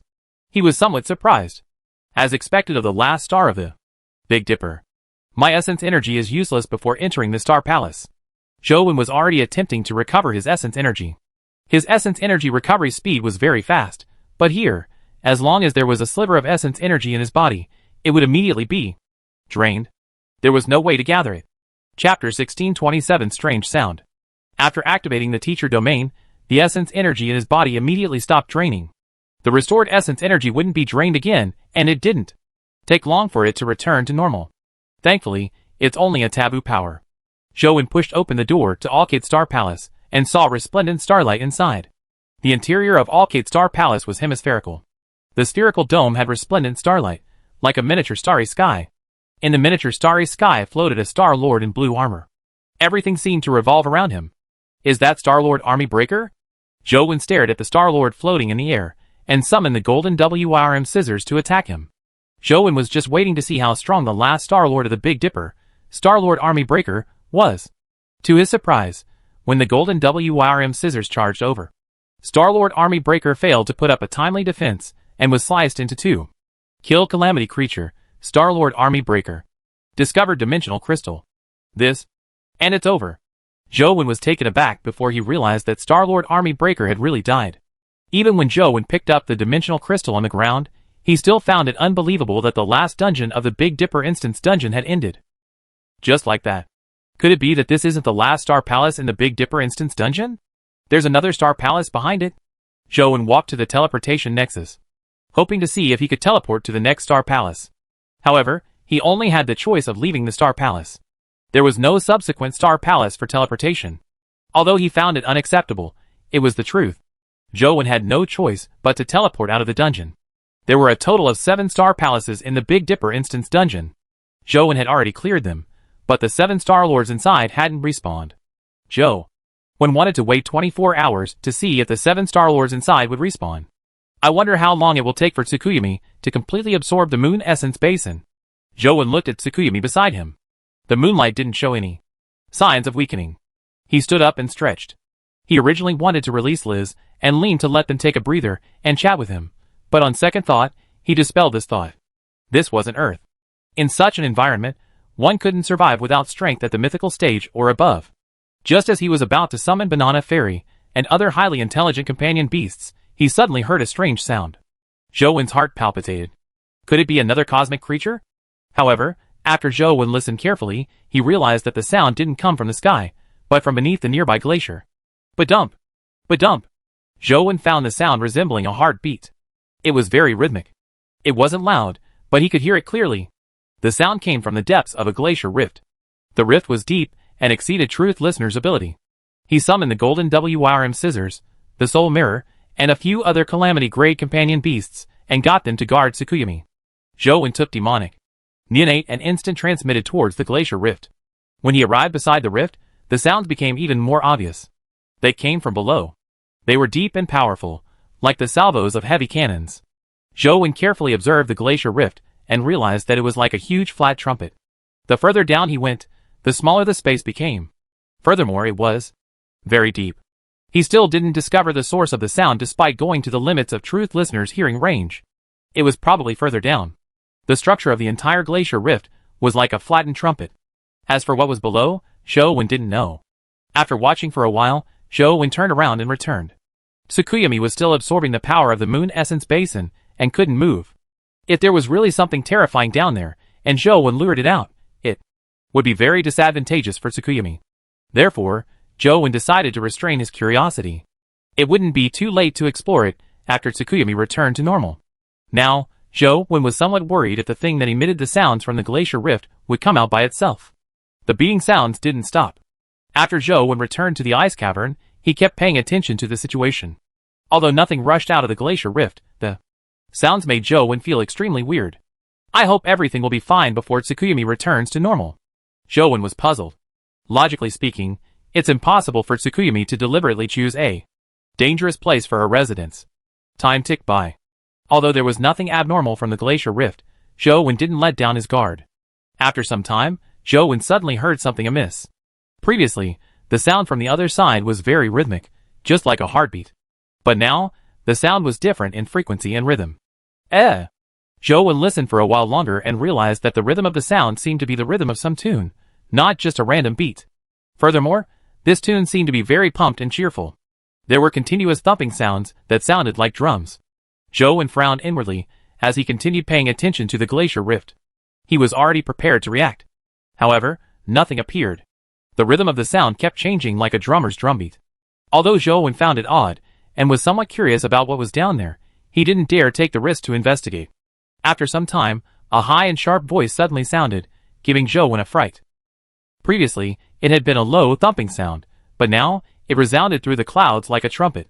Even if he didn't use Truth Listener, he could probably hear it clearly in every corner of the planet. Zhou eardrums were about to be pierced by the sound. After this shrill sound, it returned to its previous low thumping sound. There was no other sharp sound. Zhou listened attentively, but after the earth-shattering sound, there was no abnormal activity. Only then did Zhou relax a little. He walked out of the ice cavern and planned on moving about. However, when he walked out of the ice cavern and raised his head to stretch his neck, he suddenly realized that a cosmic creature had appeared outside the planet. Furthermore, there was more than one. There were already several different types of cosmic creatures cruising outside the planet's atmosphere. They were all strange in shape, like monsters circling the dining table. Chapter 1628. Something big is going to happen. Zhou hurriedly hid in the ice cavern, afraid that the cosmic creatures would discover his whereabouts. As Zhou secretly sized up the dimensional creatures, he thought to himself, why are there so many cosmic creatures here? Are they here for Tsukuyomi? Or is it related to the sound under the glacier? Zhou had already discovered 5 cosmic creatures. One of them was enveloped by a huge electromagnetic storm. He couldn't tell what it looked like. Occasionally, he would see strange snake-like tentacles extend out from the electromagnetic storm before quickly retracting. From a mere fleeting glance, he could tell that the tentacle was probably thousands of meters long. There was also a colorful strange fish with a transparent, muslin-like tail. It swam around the planet as though space had turned into a fish pond. In addition, there were 2 wolf-like creatures with black and white unicorns. They stood in the asteroid belt near the planet and stared into the interior of the planet. The white unicorn wolf's eyes were black, while the black unicorn wolf's eyes were white. Their eyes emitted a demonic glow. There was also a dream-like blue ribbon of light that circled the planet and flew at high speeds outside the atmosphere. It looked like a transparent blue ribbon of light.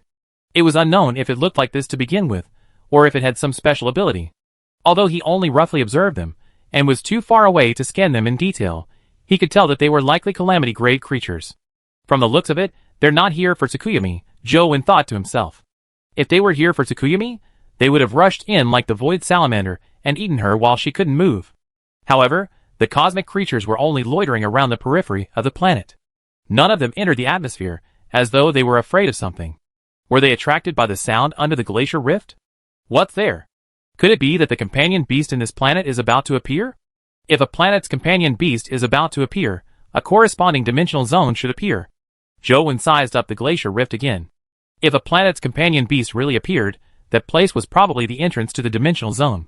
However, Zhou couldn't figure out what the cosmic creatures were afraid of. Why hadn't they entered the atmosphere? Even if a planet's companion beast had really appeared, there was no danger as long as they didn't enter the dimensional zone. It didn't seem like there was no reason for them to land. Tsukuyami, you have to be faster. Zhou turned to look at Tsukuyami, and couldn't help but feel depressed when he saw that she remained motionless. The moonlight on her body didn't weaken at all. Something big was definitely happening. Even if they weren't here for Tsukuyami, how could they miss a delicacy when they discovered a mobile calamity creature like Tsukuyami? Calamity creatures basically ate calamity creatures to replenish their energy. Thankfully, the cosmic creatures didn't rush into the planet for the time being. There was still some buffer time, but this was what Zhou was worried about. Something that could make so many cosmic creatures afraid was probably not a good thing. Now that they were above this planet, the situation might end up being worse than having the cosmic creatures rush over. The sound from the glacier rift was still sounding. Amidst the low thumping sounds, there would occasionally be a sharp trumpet-like sound. Every time the sharp sound sounded, some cosmic creatures would appear outside the planet. The first 5 cosmic creatures that appeared each occupied a certain area.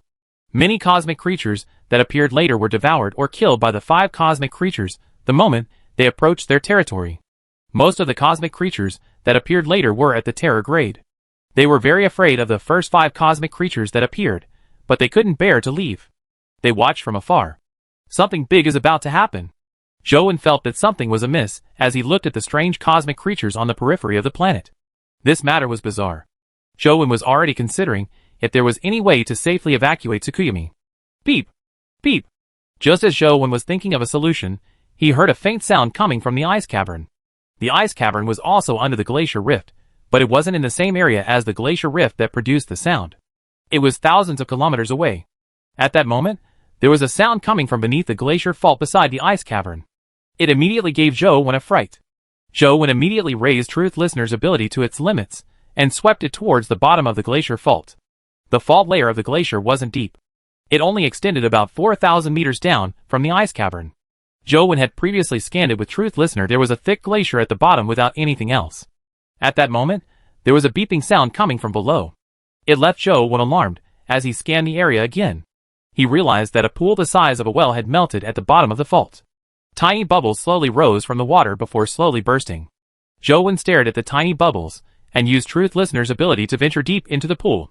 The appearance of tiny bubbles made it very likely that there were creatures below. Zhou had to figure out what was down there. It was too close to the ice cavern, so once the thing inside came out, they would definitely be the first to bear the brunt of the impact. This pool was also strange. The bottom was the same as the top, with a pool that had melted the size of a well's hole. Beyond it was hard ice that showed no signs of melting. Thankfully, the pool wasn't as deep as Zhou imagined. After a few hundred meters, Zhou finally saw the bottom of the pool. It was still a glacier, but there was a strange plant growing there. The plant was very strange. The leaves were like circular mushroom caps. Each leaf was the size of a palm, and the blue color had some translucency. Layers of leaves rose up layer by layer. And at the top, there was a fruit that looked like a peach. It was the size of a fist, and would produce tiny bubbles from time to time. The tiny bubbles that rose to the surface came from this peach-like fruit. Zhou felt a powerful vitality from the strange underwater plant, but it was only vitality. It wasn't accompanied by any intense essence energy fluctuations. What's this? A native plant on this planet? Zhou was puzzled. After scanning for a while, he didn't discover anything special about the plant. Suddenly, the sharp trumpet-like sound came from the distant glacier rift. Chapter 1629 Strange Tiny Bubbles. Zhou was already used to the sharp sound and didn't find it strange. However, when he heard this new sound, his eyes suddenly widened.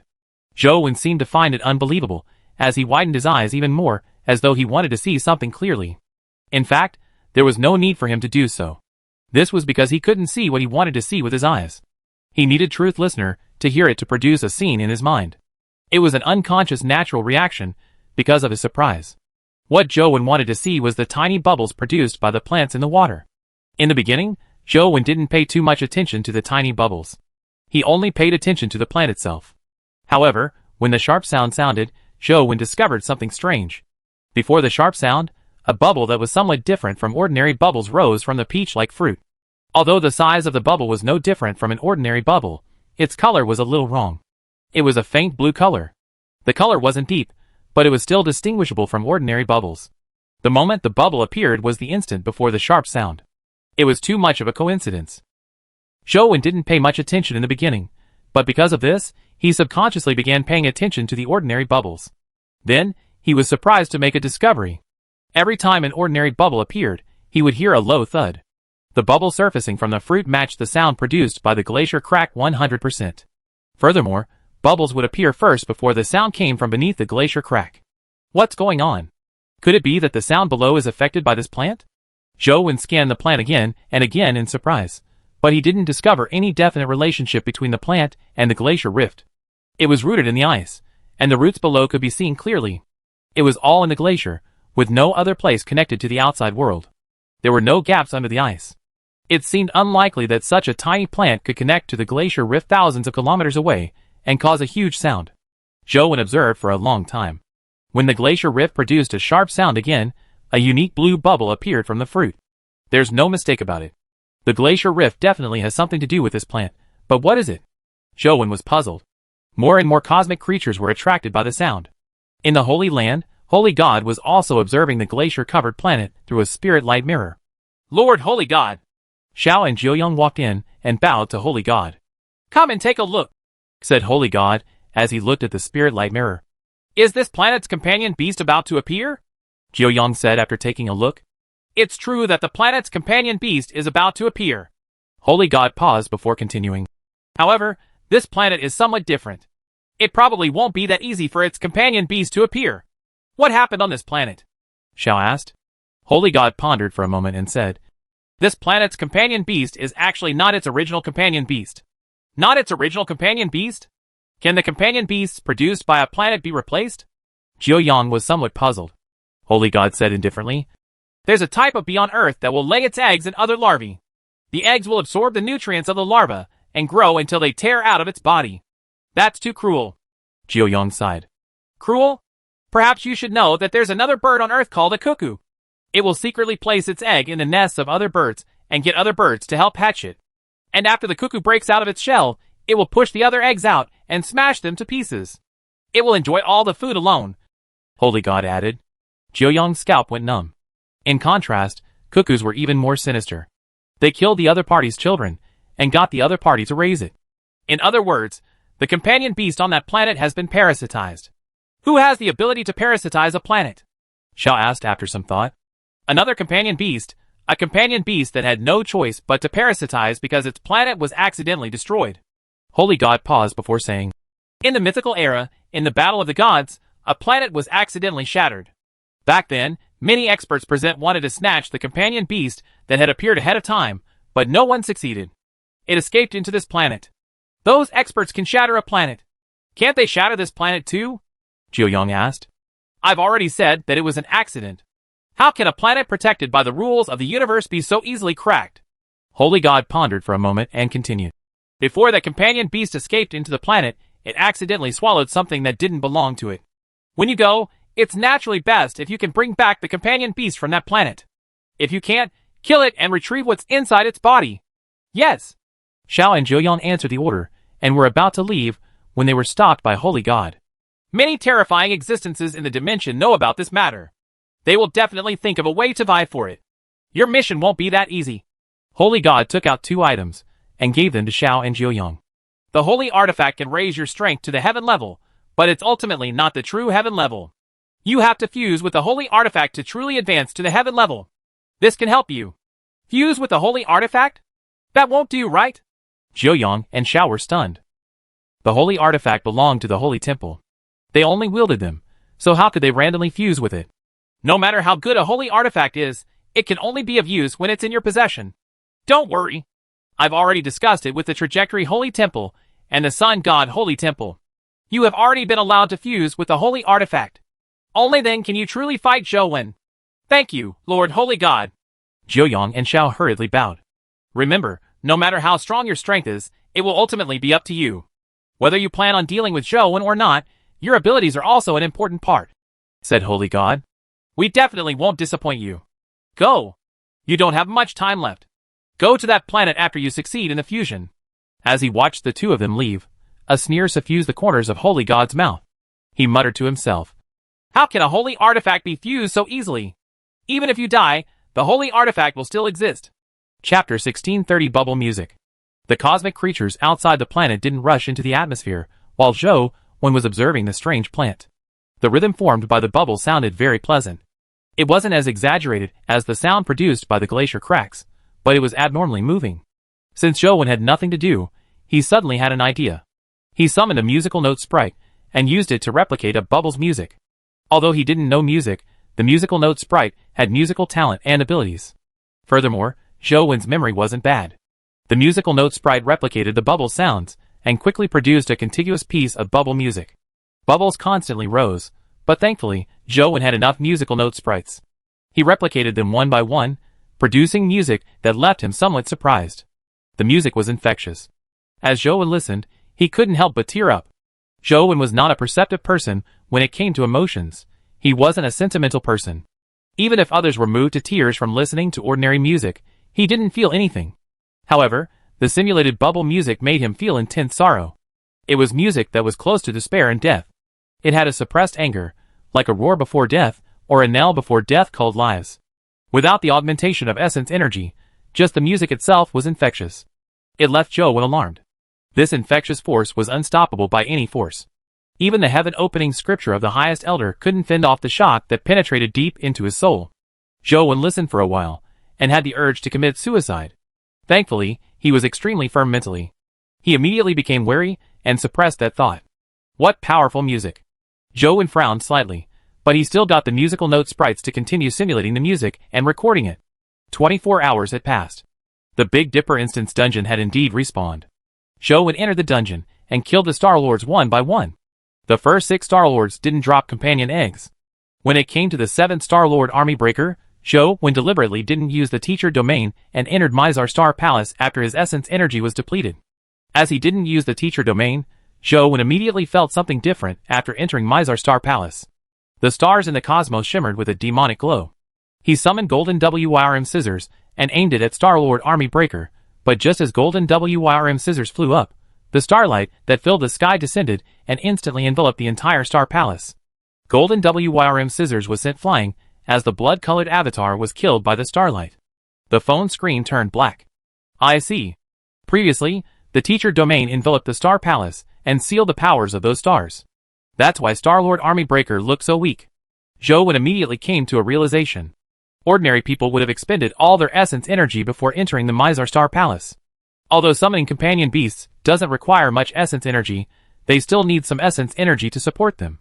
When the time comes, they probably won't be able to summon a single companion beast, nor can they use essence energy arts.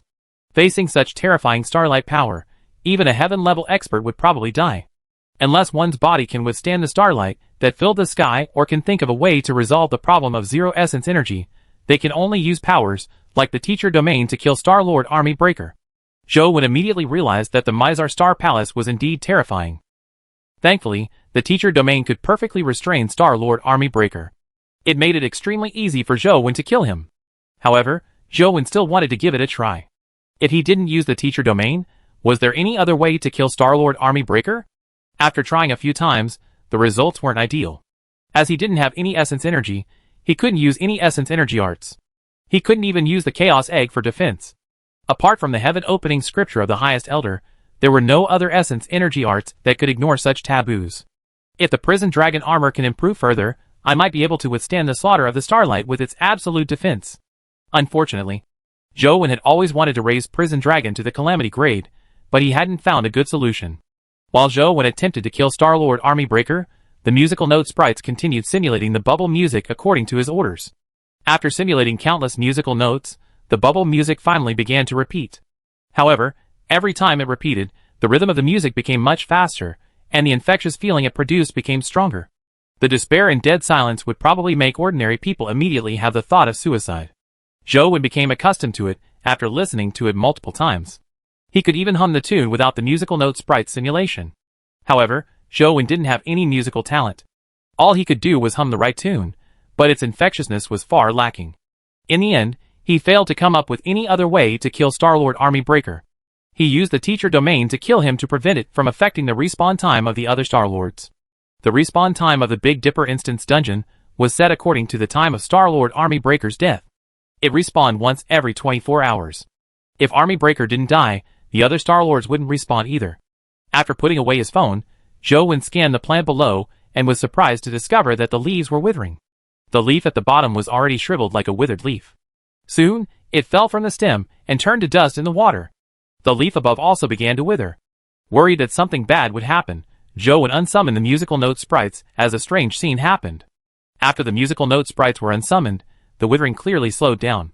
Could it be? Joe summoned the musical note sprites again and made them simulate the bubble music again. Indeed, the leaves withered much faster. How strange. The leaves' withering speed is actually affected by music. Joe didn't know if it was a good or bad thing for the leaves to wither faster. After some thought, Joe unsummoned the music sprites. Now, the best situation for Joe was to keep the status quo. From this angle, it was naturally a good thing that the leaves withered slowly. Without the music of the musical note sprites, the speed at which the leaves withered was indeed much slower. Joe estimated that all the leaves would wither in about 50 to 60 hours. I hope Tsukuyomi can wake up before the leaves completely wither. Joe had a feeling that something major might happen when all the leaves withered and fell. Time ticked by until the last leaf withered and fell, but Tsukuyomi remained unconscious. Joe stared intently at the remaining fruit atop the plant. Chapter 1631 Little Trumpet. Joe's heart was in his throat as he activated various domains. At the same time, he summoned his companion beasts so that he could deal with anything that happened. The last leaf had already fallen, leaving the peach-like fruit high up on a bent stem. It bobbed slightly along the water surface, and bubbles rose from time to time. Crack! Cracks appeared on the fruit before it opened up fully.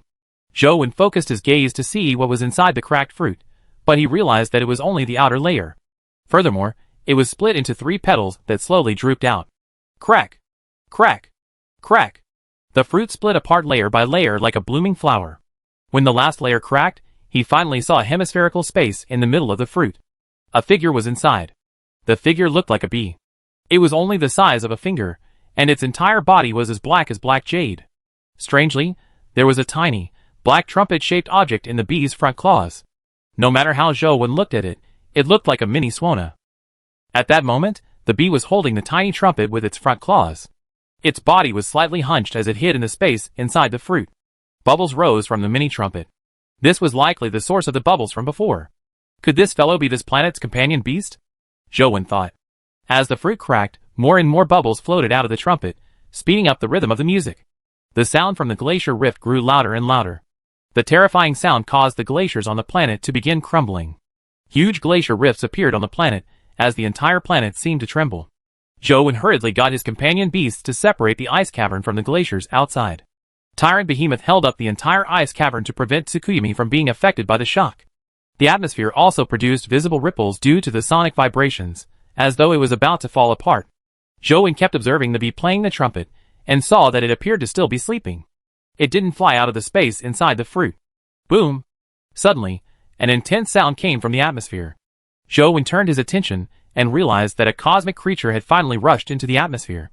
Under the high-speed impact, its body rubbed against the atmosphere, producing burning flames. However, there wasn't only one cosmic creature that rushed into the atmosphere.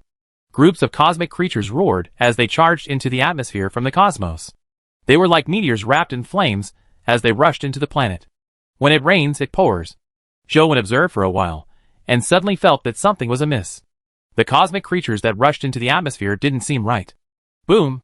A cosmic creature slammed into the planet, triggering an effect similar to an atomic bomb explosion. The shockwave swept through the rocks and glaciers, and spread out in a ring shape. Everything was destroyed wherever it passed. Joe clearly sensed that all the bones in the cosmic creature's body had snapped. Its body had distorted and deformed from the collision. Blood spewed out from the wound that its bones pierced open alongside the shockwave. This isn't charging into a planet to snatch something, but courting death.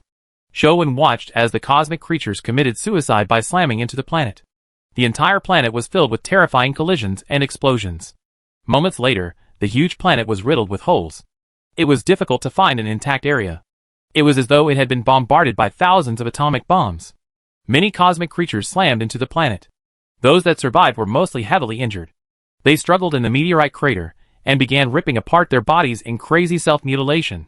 Joe had already discovered that the creatures that rushed in were all terror-grade creatures. In the beginning, the 5 calamity-grade creatures that occupied the nearby area in space didn't rush in. From the looks of it, these terror creatures must have been affected by the bubble music and rushed in to commit suicide.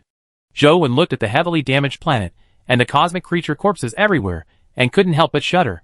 He couldn't help but size up the Black Bee again. This fellow already has such a terrifying influence even before it wakes up. How terrifying will it be when it does? Joe couldn't help but have a scene appear in his mind. A small Black Bee playing a swallow-like trumpet. This scene, that was supposed to appear adorable, was filled with mountains of corpses and seas of blood.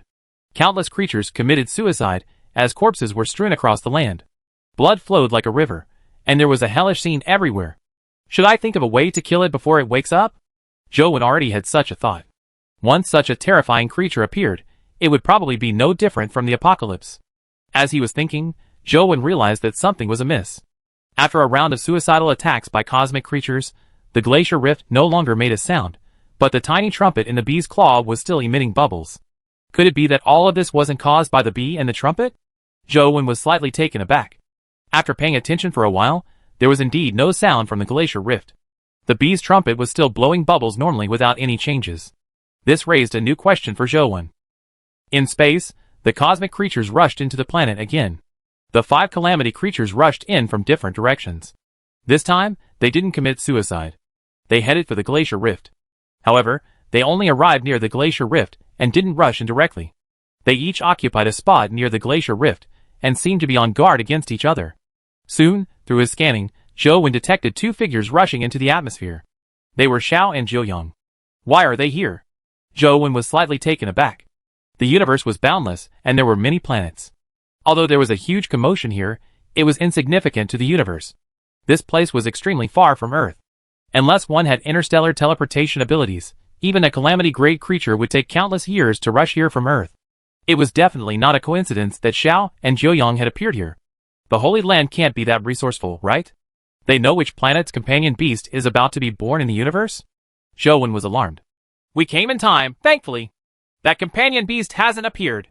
Joe couldn't help but hear when Jiuyang spoke. Chapter 1632 Toad Immortal. I wonder how strong the 5 calamity-grade dimensional creatures are, Xiao said as he observed the 5 cosmic creatures. Regardless of their strength, we have to take the companion beast back. Jiuyang stared at the glacier rift and said, Lord Holy God said that companion beast is different from ordinary companion beasts. It won't appear in a normal manner. It's very likely that there won't be a corresponding dimensional zone, and it might rush out directly. When the time comes, I'll deal with it. Try your best to help me hold back those dimensional creatures. I'm not confident fighting 5 alone, Xiao said with a bitter expression. We can swap. You deal with that companion beast, Jiuyang said indifferently. Forget about it. I'll try my best to hold him back. Xiao pondered for a moment and shook his head. The two of them discussed other details. As they hadn't expected a human to appear here, they didn't screen their conversation. This couldn't be blamed on them. This place was so far from Earth that humans couldn't reach it even if they spent their entire lives. Furthermore, how is it possible for there to be a human here across the vast universe? Joe heard their conversation and roughly learned that their arrival wasn't a coincidence. Holy God seemed to know the companion beast on this planet very well. However, up to now, Joe hadn't heard much useful information. He only knew that there seemed to be something wrong with the companion beast on this planet, and that it would rush out directly, but he didn't hear Jiuyang or Xiao say what the problem was. Just as Xiao and Jiuyang were discussing the details, they suddenly heard a loud bang. They hurriedly turned their heads, and saw that the blue ribbon-like cosmic creature had rushed into the glacier rift. As though it was contagious, the other cosmic creatures moved as well. They rushed into the glacier rift one after another, and vanished in the blink of an eye. Jiuyang and Xiao were taken aback. They never expected such a situation to happen when they came. Holy God only said that it was very difficult for this companion beast to appear, but he didn't say that it could rush in. The two of them exchanged looks before Xiao said, Why don't we go in and take a look? All right. Jiuyang nodded slightly. The two of them headed for the glacier rift and soon vanished. Joe watched them enter the glacier rift, and was somewhat tempted. However, he ultimately held back. He didn't know when Tsukuyami would be fine, so he definitely couldn't take the risk. Should I take her away from here? Joe looked at Tsukuyami, who was still absorbing the moon essence, and wondered if he should leave the planet. The reason he hadn't left previously was that Tsukuyomi couldn't move, nor could she be stored in the chaos space. It was also impossible for him to carry out interstellar teleportation of the huge ice cavern. It would be too dangerous if they encountered terrifying cosmic creatures after bringing her into the cosmos. However, this place was even more dangerous than the cosmos. Furthermore, most of the cosmic creatures in the planet's vicinity were dead. The few calamity creatures who weren't dead had already entered the glacier rift. Based on the present situation, the dimensional creatures in the nearby cosmos were probably drawn over. It wouldn't be easy to encounter a cosmic creature nearby, so there shouldn't be any danger. He could find a nearby planet to settle down and wait for Tsukuyomi to return to normal. Before Zhou Wen could lift the ice cavern up, he heard another sound coming from the atmosphere. Zhou Wen hurriedly stopped and used Truth Listener to scan the direction of the sound. A strange, fat person in a golden robe passed through the atmosphere and headed for the interior of the planet.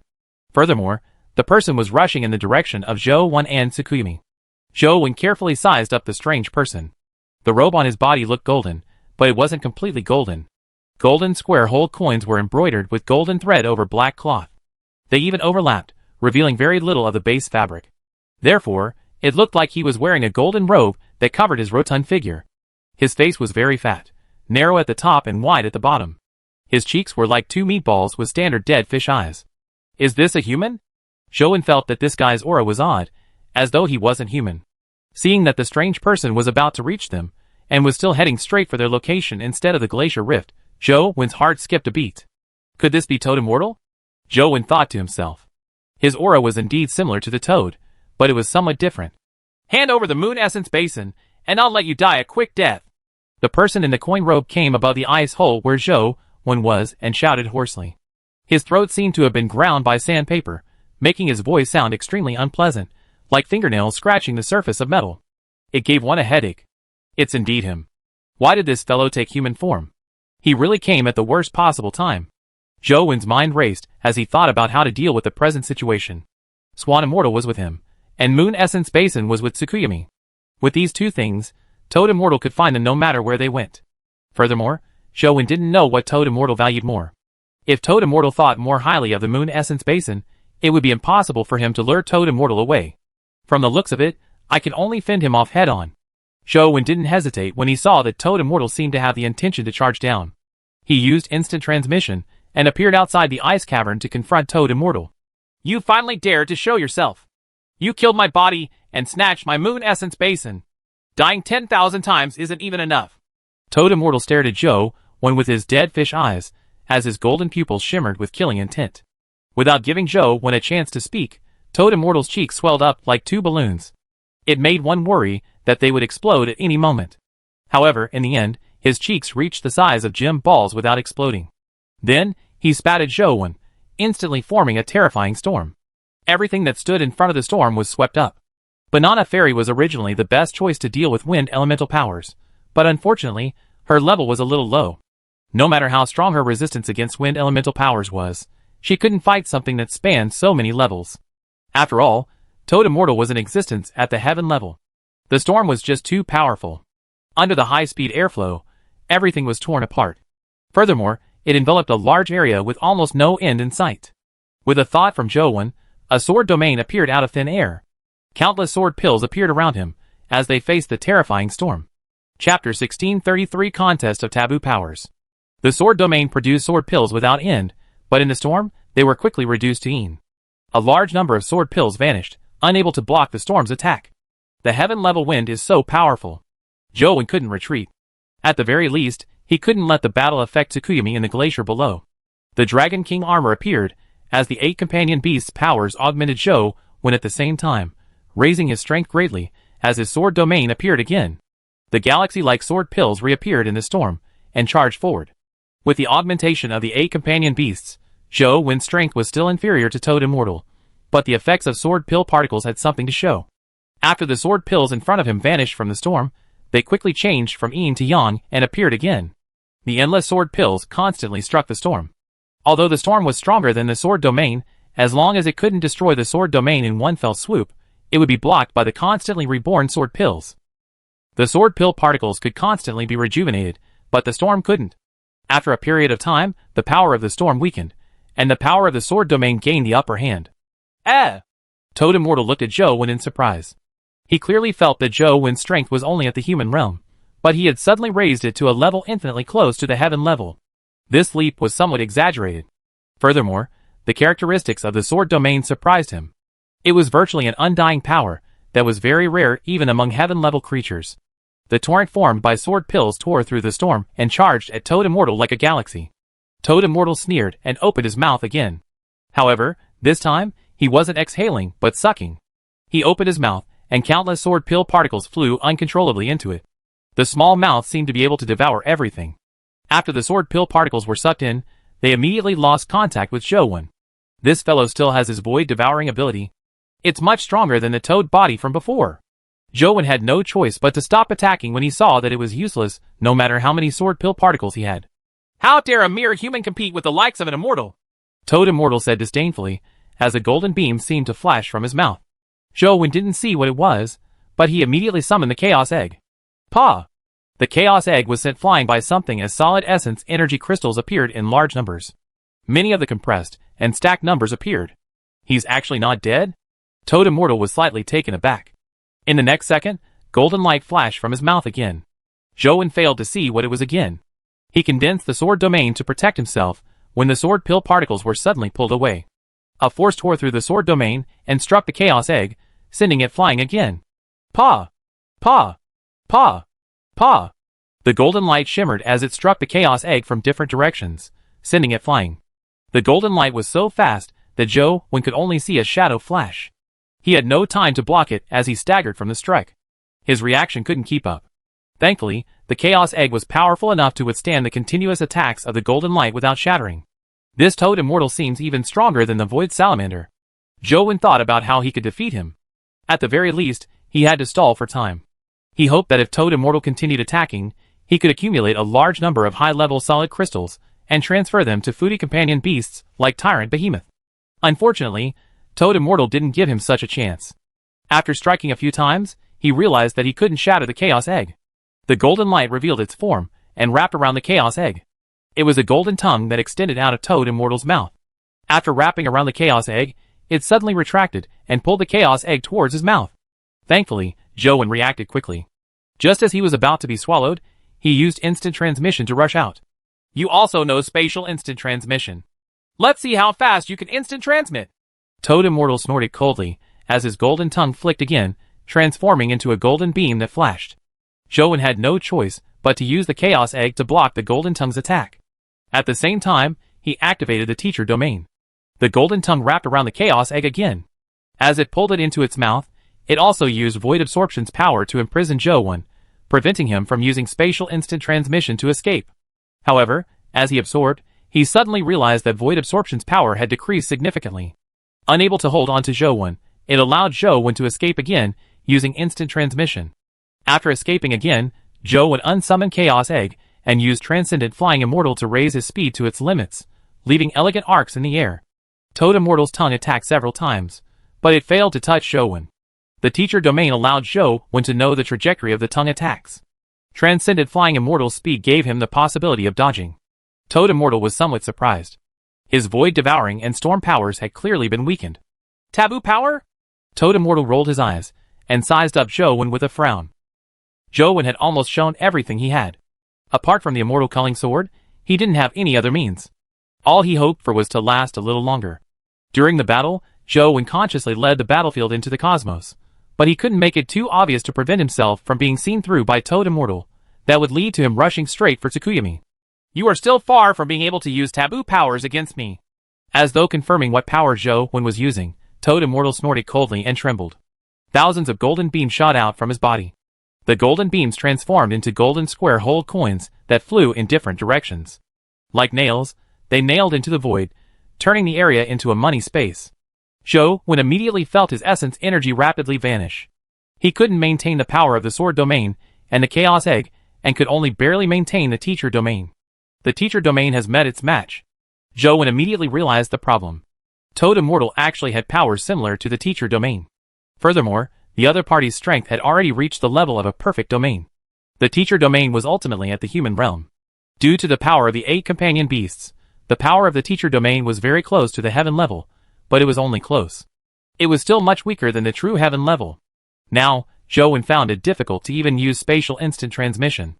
I never expected to encounter a human who can use taboo powers.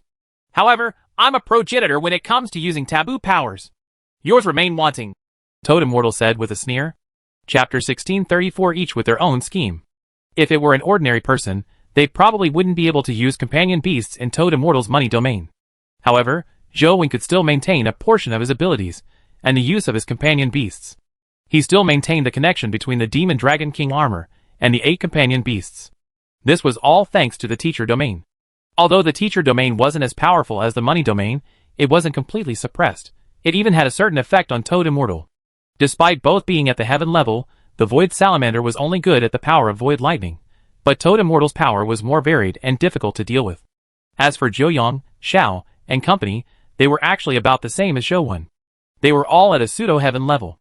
They were still a distance away from the true heaven level. Toad Immortal's tongue swept over like lightning. Zhou used the transcendent flying immortal he had figured out and moved gracefully. He dodged Toad Immortal's tongue attacks again, and even seized some opportunities to counterattack. However, Toad Immortal was far from what Zhou and company could compare with. Not only was he powerful, but his combat techniques had also reached the sublime realm. With him holding the advantage, even transcendent flying immortal couldn't suppress him. The concept of the Zenith Heaven True Immortal. Toad Immortal recognized the concept of transcendent flying immortal at a glance, as though he was very surprised. His strange eyes sized up Zhou in surprise, as he thought to himself, what's wrong with this human? Not only is he proficient in taboo powers, but he's also at the Zenith Heaven True Immortal realm, one of the highest realms of us immortals. Is this fellow really human? Could it be some big shot of the immortal race, who descended, and he's deliberately plotting to make things difficult for me? However, after watching for a while, Toad Immortal dispelled this thought. Zhou's Zenith Heaven True Immortal concept was only at the beginner level. If a true immortal big shot were to descend using possession, it shouldn't be at this level. A human can actually reach such a level. To be able to comprehend the concept of the Zenith Heaven True Immortal at such a level, it would be too unreal, if not for immortal big shots pulling the strings from behind. The more Toad Immortal thought about it, the more he felt that something was amiss. He suspected that there was some big shot behind Zhou who was scheming against him. Back at the Queen Mother of the West, he had fallen for a scheme.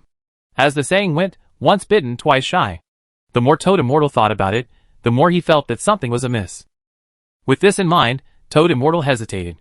He didn't dare attack Zhou with all his might. He held back a little and secretly observed, hoping to find any clues. Toad Immortal's reputation wasn't good. The legend of a toad lusting after a swan's flesh had tarnished his reputation. However, in terms of strength, Toad Immortal's strength wasn't as terrible as the rumor said. Otherwise, he would have died at the Queen Mother of the West's place. How could it be as simple as being banished to the mortal realm after molesting the Swan Fairy at such a place? Furthermore, he had brought out the Moon Essence Basin, a treasure of the moon. Zhou was somewhat puzzled.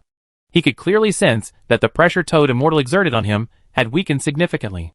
Although Toad Immortal still had the advantage, Zhou didn't feel the pressure of being on the brink of death. He didn't know what Toad Immortal was thinking or what motives he had, but it was a good thing for him. Although the teacher domain was still far inferior to Toad Immortal's money domain, it wasn't just a taboo domain. The true strength of the teacher domain lay in the word teacher. At that moment, the teacher domain was constantly accumulating the trajectories of the money domain. It was as though it was completing a jigsaw puzzle, as it gradually pieced together the corresponding trajectories of the money domain. After successfully completing all the trajectories the last time, he gained an additional Great Void Lightning Art on the heaven opening scripture of the highest elder. Later on, he attempted to piece together the trajectories of Xiao and Old K's powers, but he failed. Back then, Zhou had roughly guessed that for the teacher domain to condense an essence energy art, the domain had to be at least a heaven-level perfect domain. It might even be even more stringent. Toad Immortal's strength was stronger than the Void Salamander's, and it was even stranger. Zhou felt that it was highly likely that he could turn the money domain into an essence energy art. Of course, Zhou definitely wouldn't cultivate the essence energy art. However, the process of condensing an essence energy art was also needed to evolve the teacher domain. It would make the teacher domain stronger. After condensing the Void Lightning Grand Art, the teacher domain could seal the formerly unsealable heaven-level Void Lightning domain. Then, after converting the money domain into an essence energy art, it should be able to seal Toad Immortal's money domain. When the time came, Zhou's chances of defeating Toad Immortal would be much higher. Toad Immortal wasn't in a rush to go all out, much less Zhou. The two of them had their own ulterior motives. The battle looked intense, but in fact, it wasn't that dangerous. Jiuyang and Xiao rushed into the glacier rift. After passing through the glacier layer, they realized that there was still a stone abyss beneath them. It led deep into the core. The interior shimmered as their vision and various essence energy detection abilities were screened. It was unknown how deep it went. Occasionally, a strange blue light would flash below. It was from the blue ribbon, like calamity creature that was flying towards the abyss. Strange. Xiao stared at the abyss and frowned. What did you discover? Jiuyang asked. From the music that tempted dimensional creatures to commit suicide, the companion beast on this planet should be music type. However, do you see any traces of music type powers in the abyss? Xiao pointed into the abyss. It's indeed a little strange. I don't see any music type powers. There's only a power that's close to death. Jiuyang sensed for a moment before continuing. However, my sun god light is the nemesis of that dark aura of death. Xiao nodded. In that case, let's go in and take a look first. Don't let those calamity creatures snatch the initiative. It will be troublesome if the companion beast is devoured by them. Jiuyang nodded slightly, as the sun god light on his body bloomed before he charged into the abyss. Xiao followed behind Jiuyang and used the power of the sun god light to ward off the psychedelic light. After descending countless meters into the abyss, the psychedelic glow in front of them suddenly vanished. They found themselves inside a huge spherical space. Is this the core of the planet? Jiuyang looked around and realized that there was a white egg-shaped object floating in the middle of the huge spherical space. The egg-shaped object looked very strange. The white outer shell was like a membrane of some creature. It looked very thin and was almost transparent. One could even see a blurry light seeping out of it. On the membrane-like outer shell, there were many black blood vessels. They varied in thickness and were distributed under the outer shell, but they protruded in a pronounced manner. They looked like blood vessels no matter how one looked at them.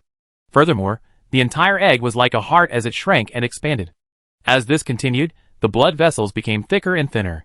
There was even liquid flowing in them, making it look ugly and bizarre. Chapter 1635 Fighting for the Companion Egg. The 5 calamity creatures from before were surrounding the egg-shaped object. The blue ribbon of light circled above. The 2 unicorn wolves occupied the left side, and the strange fish was on the right. Far away from Jiuyang and company was the ball of magnetic storms. From time to time, tentacles would extend out as though they wanted to sweep away the white egg-shaped object, but they didn't seem to dare. They quickly shrank back. Jiuyang and Zhao's arrival immediately alarmed the calamity creatures. They constantly sized them up. Once they realized that they were too weak or had any weaknesses, they would probably immediately attack to reduce their competitors. Can you see the situation inside? Jiuyang asked Xiao when he saw that the calamity creatures seemed to be afraid of each other and didn't take the initiative to attack them. His combat strength was very strong, but he was far inferior to Zhao's proficiency in some special techniques. Zhao's eyes suffused a demonic glow as his pupils turned white. He resembled a pupil-less blind man. After staring at the white egg-shaped object for a few seconds, Zhao's eyes returned to normal. He looked at Jiuyang and shook his head. I can't see what's inside. I can only sense that there's a life form inside. It shouldn't be wrong. This is the core of the planet. The planet's companion beast should be hatching here. I reckon the rift abyss we entered is the path opened up by the parasitic companion beast when it rushed in. Jiuyang guessed after some thought. That's right, but those 5 calamity creatures don't look simple. It probably won't be easy to snatch the companion beast inside from their jaws. Furthermore, the companion beast inside can appear at any time. When the time comes, we won't just be facing 5 calamity creatures, Xiao said. Act according to plan then. Contract the companion beast before it appears, or kill it ahead of time, Jiuyang said. Don't be anxious. If we go over now, we will probably be besieged by those calamity creatures. Xiao shook his head slightly, gesturing for Jiuyang not to go over for the time being. Being calamity-grade creatures, their intelligence can't be too low. Even some creatures with low intelligence have already accumulated quite a bit of experience and intuition. No one wants to become the target of the masses, but they don't know that if that companion beast appears, it will be difficult to say who ends up as the meal. Jiuyang said with a cold snort when he saw that none of the 5 calamity creatures were willing to charge forward. Therefore, we have to think of a way to incite them, Xiao said as he looked at the white egg-shaped object. How? Jiuyang asked. Just wait here for me. I'm better at incitement. As Xiao spoke, he took a step forward and vanished like a ghost. When he appeared again, he was already in front of the white egg-shaped object. He extended his hand and slapped it. Pa! Xiao was the closest to the electromagnetic storm. Before he could touch the white egg-shaped object, the tentacles in the electromagnetic storm flailed wildly. Every tentacle carried a terrifying electromagnetic storm, causing the electromagnetic storm that only covered its body to spread out and envelop half the planet's core. Before the electromagnetic storm landed on Xiao, he easily turned around and vanished. Large swaths of the electromagnetic storm missed him, while most of the electromagnetic storms landed on the white egg-shaped object. With a series of crackling sounds, the white egg-like object rapidly shrank to about half its original size, as though it had been injured. With this, the other 4 calamity creatures were immediately unable to sit idle. All of them carried terrifying domain powers, hoping to control the white egg-shaped object in their domains. The black and white wolf's domains were very strange. The black wolf's domain power was a black barrier, while the white wolf's domain power was a white barrier. When they stood together, the intersection of the black and white barriers turned transparent as though it had vanished. The strange fish flicked its tail, and its graceful tail that resembled a cloud blotting out the sky covered the white egg-shaped object from all directions. The blue ribbon of light was even more direct. With a flash, it wrapped around the white egg-shaped object. Apart from the strange fish's domain power being relatively slow, the domain powers of the other 4 calamity creatures descended almost at the same time. Together with the calamity creature that had used the electromagnetic storm, all sorts of domain powers intertwined, instantly producing a terrifying explosion. All sorts of forces constantly collided, producing continuous explosions and shockwaves. The entire space shook as cracks appeared on the hard rocks that supported the interior space of the planet. Extremely hard rocks constantly fell. The 5 calamity creatures were sent flying. No one could snatch the white egg-shaped object. Such powerful destructive power failed to break its outer shell and deal a certain level of damage to it. Xiao had hidden behind Jiuyang at some point in time, and said with a smile. The sun god light on Jiuyang's body bloomed and blocked the shockwaves that surged at them. He said in surprise. 2 of these 5 calamity creatures seem to be at the heaven level. The other 3 are also powerful hell-level creatures. Furthermore, the domain powers of the 3 hell-level creatures are very special. Those at the hell level are fine, but it's probably hard to tell if we can handle the heaven-level ones, Xiao said, as his expression suddenly changed. In the middle of the explosion, the white egg-shaped object shrank to the height of a person. The membrane that was almost transparent had turned into the color of milk. It looked much thicker. Most importantly, the terrifying energy blast from before failed to injure it. What kind of companion beast is this planet's original companion beast? Is its eggshell's defense that high that 2 heaven-level and 3 hell-level forces failed to injure it at all? Xiao frowned. From the looks of it, your incitement sucked. Jiuyang wasn't looking at the white egg-shaped object. Instead, he was looking at the few calamity creatures because they were in a brawl. The monster in the electromagnetic storm, and the strange fish were clearly at the heaven level. Their strength was extremely terrifying. The black and white wolves were probably still at the hell level, but when their domain powers were stacked together, they could actually withstand the power of a heaven-level creature. They weren't taken advantage of by the strange fish and the monster in the electromagnetic storm. The blue ribbon-like calamity creature was likely at the hell level, but its strength was extremely strange. It shuttled through the various domains without being too affected. The 5 monsters fought each other, hoping to snatch the white egg-shaped object and have a good meal. However, in the battle, they didn't notice that tiny cracks had appeared on the white egg-shaped object. Chapter 1636 Birth of the Companion Beast. I can't wait any longer. Jiuyang realized the anomaly on the white egg-shaped object. He knew that he couldn't wait any longer. If he waited any longer, the companion beast inside would probably be born. The sun god light erupted with a resplendent divine glow as Jiuyang's body seemed to transform into a beam that tore through spacetime. He instantly arrived in front of the white egg-shaped object, hoping to penetrate it with the sun god light.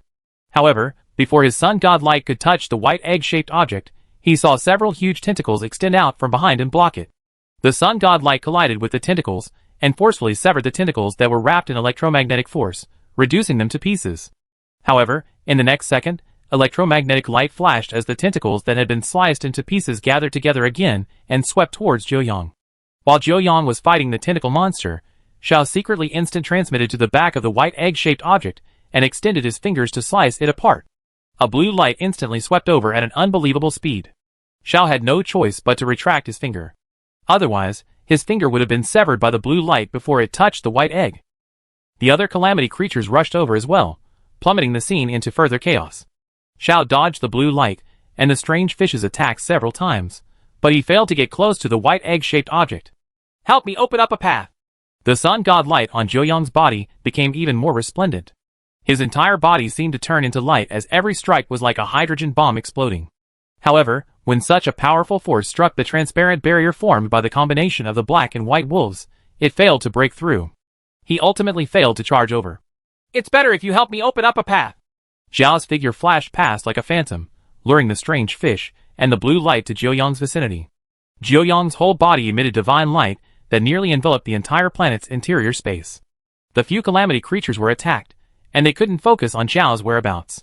Zhao finally found an opportunity. Like a ghost, he arrived in front of the white egg-shaped object again. Before the calamity creatures could stop him, he pointed his finger at it. Just as Zhao thought he was about to succeed, the white egg-shaped object suddenly shattered like glass. The white fragments scattered and turned into a sticky white liquid from touching anything. Although Zhao was the closest, his reaction was the fastest. Before the white fragments touched him, his figure vanished as he retreated. When he appeared again, he was already extremely far away. He dodged left and right, missing the flying white fragments. The other calamity creatures and Jiuyang were also affected. The tentacle monster used its tentacles to whip the white fragments, and some of them stuck to its tentacles. The strange fish used its tail to sweep away the fragments, but it also got some white liquid stuck onto it. The black and white wolves were protected by a barrier, blocking all the white fragments. White mucus covered the barrier's exterior. The blue light was the fastest and dodged all the white shards. The sun god light on Jiuyang's body was too intense. Everything that came close vaporized. The white fragments were no exception. They couldn't approach him at all. The calamity creatures collectively looked at the white egg-shaped object, and saw a white companion beast floating in front of it. It looked very strange. Its entire body was snow-white like jade. Its body was upright, and its legs were like a goat's, but its upper limbs were like a hairless monkey's. Its nails were extremely sharp, and emitted a jade luster. Its eyes were huge, and its nose was sharp and short. When it pursed its lips, one could only see a slightly curved arc. There was no hair on its head, and the back of its head was abnormally large. It drooped down to its back like a horn. There was no hint of vitality from it, as though it was a lifeless jade statue. However, its eyes were moving. Its vertical pupils that resembled feline eyes were slowly turning left and right as though it was observing the calamity creatures and Jiuyang and company. The tentacle monster's huge tentacles that swept towards the companion beast carried an electromagnetic storm with them. The companion beast didn't dodge when it saw the huge dragon-like tentacles sweep over with electromagnetic forces. It only stood there and looked at it in a daze. The tentacles had already reached the companion beast and even wrapped around its body, but the companion beast remained motionless. The calamity creatures, Jiuyang and Zhao, who had been watching, felt regret. If they had known that the companion beast would be so slow to the uptake, they would have been the first to rush forward. They had thought that the tentacle monster was too rash just now, but from the looks of it, it was too late for them to rush over. Just as the companion beast was about to be pulled into the electromagnetic storm, and the calamity creatures were filled with regret, the tentacles suddenly came to an abrupt halt. The tentacles froze in midair, as though they were trembling. The tentacles that bound the companion beast slowly released. Just as everyone was wondering what had happened, they suddenly saw something white seeping out of the tentacles. It was like white paint, and white spots rapidly spread across its body. At first, it looked like it was suffering from leukoplakia. Most of the areas on its back turned white, and even had a jade-like luster. Soon, all the tentacles, and even the body in the electromagnetic storm turned into white jade. It wasn't just the tentacle monster. The strange fish was experiencing the same thing. Large amounts of white spots appeared on its tail before rapidly spreading out, spreading from its tail to its body. It was obvious that the strange fish had been trying its best to escape the white contagion, but its strength failed to stop anything. Soon, its entire body was dyed white, turning into a jade-like white fish. Things aren't looking good. Zhao frowned. Don't tell me those two fellows. Before Jiuyang could finish his sentence, he saw the tentacle monster, and the strange fish let out strange cries at the same time. They came to the companion beast's side, like a monster version of two sidekicks. Zhao and Jiuyang exchanged looks. They knew that things were going south. Among the 5 calamity creatures, 2 heaven-level creatures were controlled by the companion beast. As expected of an existence that can parasitize the interior of a planet, Zhao sighed. He never believed that it was an easy task to complete. The companion beast was forced to be born before it had fully developed. It had even escaped the capture of many experts during the deity battle and parasitized the planet. Zhao didn't believe that such an existence could be easily killed. Chapter 1637 Terrifying Companion Beast. The companion beast only watched without any intention of moving. The controlled electromagnetic tentacle monster and strange fish lunged at Jiuyang and company fiercely. Their strength didn't change at all. They even seemed stronger. A large electromagnetic storm descended as Jiuyang condensed the sun god light. The collision with the electromagnetic storm triggered a terrifying energy explosion. There were dazzling light spots everywhere. It was so dazzling that one couldn't even open their eyes. The strange fish's tail that covered the sky descended, enveloping the black and white wolves, the blue ribbon of light, and Xiao. The blue ribbon of light was too fast. In a flash, it rushed out of the tail's range. Xiao's figure phased away and vanished like a ghost. The black and white wolves weren't fast enough. They could only raise the barrier and forcefully block the strange fish's tail. The muslin-like tail enveloped the barrier. Although it couldn't crack it, the tail enveloped the barrier and constantly tightened. The barrier shrank bit by bit. Seeing that the situation wasn't looking good, the blue ribbon of light headed straight for the exit. It followed the passageway through the abyss to the outside world and rushed out without looking back. "Xiao, are you confident?" Jiuyang asked as he fought the electromagnetic tentacle monster. "Let's give it a try. That fellow's strength is probably more terrifying than we expected." As Xiao spoke, he charged at the newly born companion beast like a phantom. Although Xiao came from the Trajectory Holy Temple, he was proficient in the various techniques of the 6 holy temples. He could even use the various famous techniques of the Federation. At the instant he instant transmitted to the companion beast, Xiao's entire body moved. Every part of his body turned into a terrifying killing weapon. Even a finger or tongue turned into terrifying weapons of murder. Coupled with his strange movement technique, Xiao delivered countless attacks in an instant.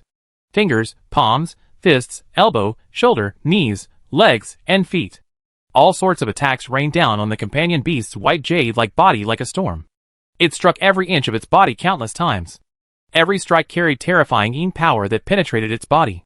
Perhaps it was because it didn't react in time, the companion beast didn't show any resistance. Its body retreated repeatedly before it was sent flying by Zhao's punch. Boom! The companion beast's body flew out and slammed into the stone dome, creating a huge crater as its body sank into the shattered rocks. Its body was embedded in the rocks, but it didn't struggle.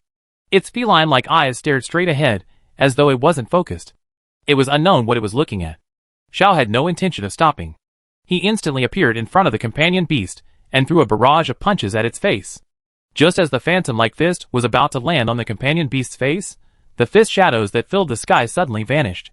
A claw grabbed Xiao's fist. Xiao tried his best to escape the claw, but his wrist felt like it was about to snap. The fist held by the claw remained motionless. This was no trifling matter. Xiao's other arm and legs moved as his body attacked the companion beast in an extremely strange manner. Every joint in his body seemed to contain immense explosive power. Before Zhao's attack landed on the companion beast's fist suddenly exerted strength as it raised Zhao's body. Boom! Zhao's body spun uncontrollably as he was slammed into the rocks. Blood spewed out of his mouth as his bones emitted cracking sounds. It was unknown how many had been shattered. At some point in time, the companion beast had already drilled out of the rocks. It floated in the air and looked at Xiao, who had been smashed into the rocks. Its feline-like eyes gradually began to glow as it stared at Xiao with a strange smile. Xiao also stared at it. He felt an unprecedented crisis. Xiao had experienced too many storms.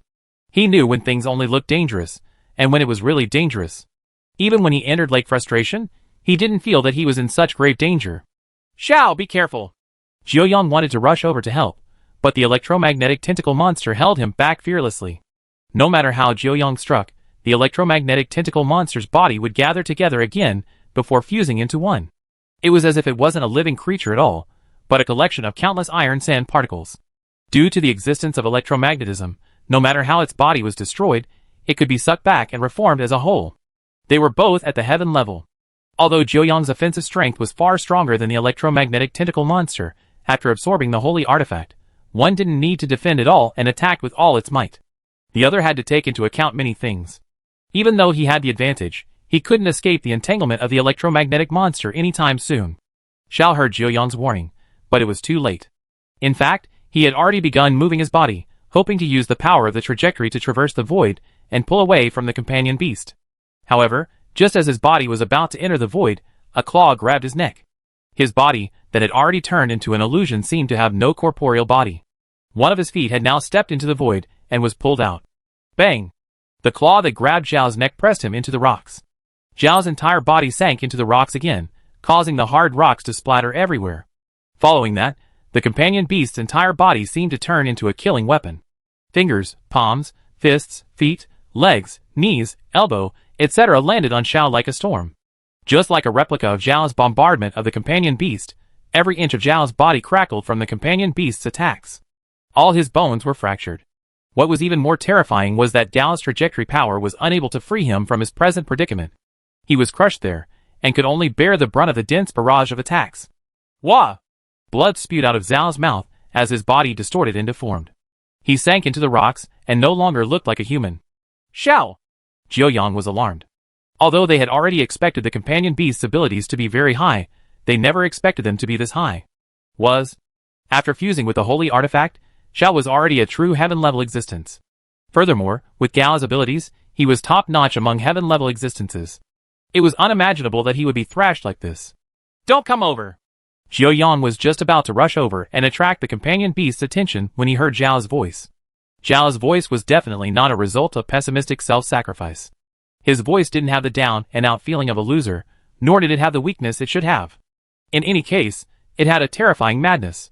Jiuyang looked at Xiao in puzzlement and realized that there was still blood at the corner of his mouth, but his eyes were somewhat terrifying. His eyes seemed to be filled with madness. Chapter 1638 Zhao's Emotions.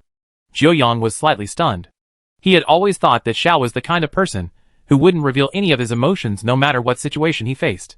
Even when facing death, Jiuyang had never seen him show any abnormal emotions.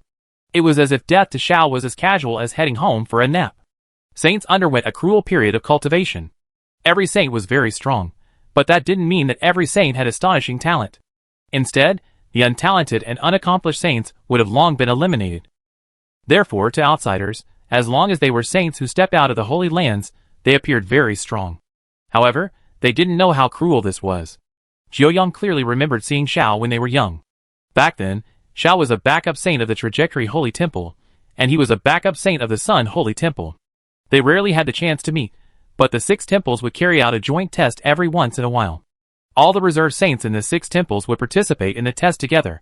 The people who came in last in the test would be directly eliminated. Nobody knew where the eliminated saints went. In any case, they would never be seen again. Jiuyang himself was slow to warm up, and he accepted new things very slowly. Therefore, his ranking was very low every time. There was once when he almost fell into the elimination ranks. It was only then that he noticed Xiao. Xiao was about the same age as him.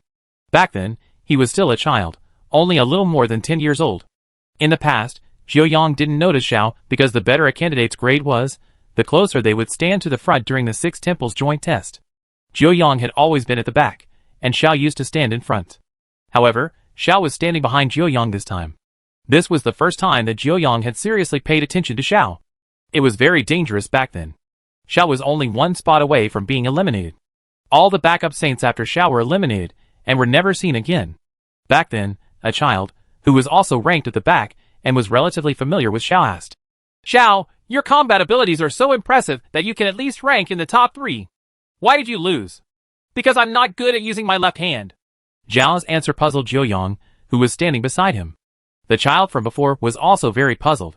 He asked, Does your ability to use your left hand have anything to do with whether you can win? I wanted to use my left hand to defeat all the reserve saints, so I only used my left hand. However, I lost very badly. But from now on, I will only use my left hand until I defeat all the reserve saints in the 6 temples joint test. Xiao replied. When Jiuyang heard this, he thought nothing of it. In such a cruel competition, if Xiao had only used his left hand, which he was not good at, to fight, he would probably end up dying very tragically. At a critical moment of life and death, he would definitely be forced to use his right hand. However, it was only during the next 6 temples joint test that Jiuyang realized that Xiao was not joking. In that tragic battle, Xiao indeed did not use his right hand. In the entire joint test, Xiao only used his left hand. His right hand was not used at all. Xiao naturally lost miserably. He didn't even win a single round. This was also very normal. Which surviving saint wasn't talented and willing to work hard? Furthermore, they were too young, so the means they could learn were very limited. Back then, it was very difficult to widen the gap between them. If Xiao had fought seriously, it was not impossible for him to be in the top 3 or even number 1. However, he kept using his non-dominant left hand to fight. Others had practiced their dominant hands for more than 10 years, but he had only practiced his hand for a month. How could this be compared? Jiuyang originally imagined that Xiao would definitely use his right hand to fight at the final moment, but he didn't. Xiao didn't use his right hand even when he fell into the elimination brackets. Jiuyang watched helplessly as this happened. He was truly puzzled. Xiao could clearly live and clearly win, so why didn't he use his right hand? The rule of not using his right hand was a rule he had set himself. He could completely not abide by it. No one would laugh at him.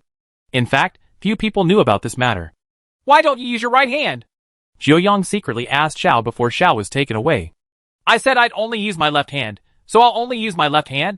Xiao answered very easily, as though he wasn't the one about to be eliminated.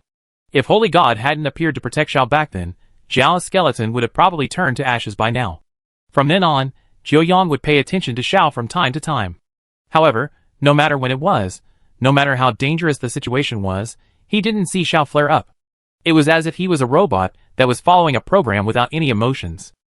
However, Xiao now had such a crazy expression. Jiuyang had never seen such emotions before. He was somewhat worried that Xiao had already lost his composure. That would really be dangerous. He probably wouldn't even have the chance to escape. You can't take my life yet. Xiao's eyes were as crazy as a devil's, but his voice was terrifyingly cold. The companion beast ignored Xiao as it once again charged at him like a storm. Bam! Bam! Bam! Bam! The companion beast's attacks were blocked by Xiao. He didn't dodge. Instead, he blocked all of them head-on.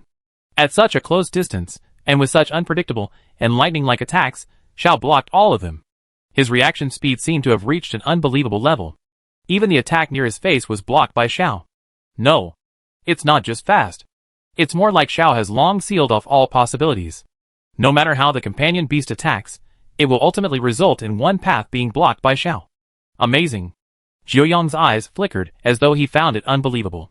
He had always believed that his combat strength and concepts were the strongest among all the saints, but the crazy Xiao had shattered his understanding and made him suspect himself. Without a doubt, Xiao's combat skills weren't weaker than his. His concepts were even stronger than his. This was somewhat different from the Xiao he knew. Xiao's eyes were filled with fighting spirit, but his actions were calm like a machine. He didn't make any mistakes in such a crazy battle. How does he do it? Jiuyang was alarmed and somewhat suspicious. This was almost different from the Xiao he usually knew, but he was clearly Xiao. It was impossible for it to be fake.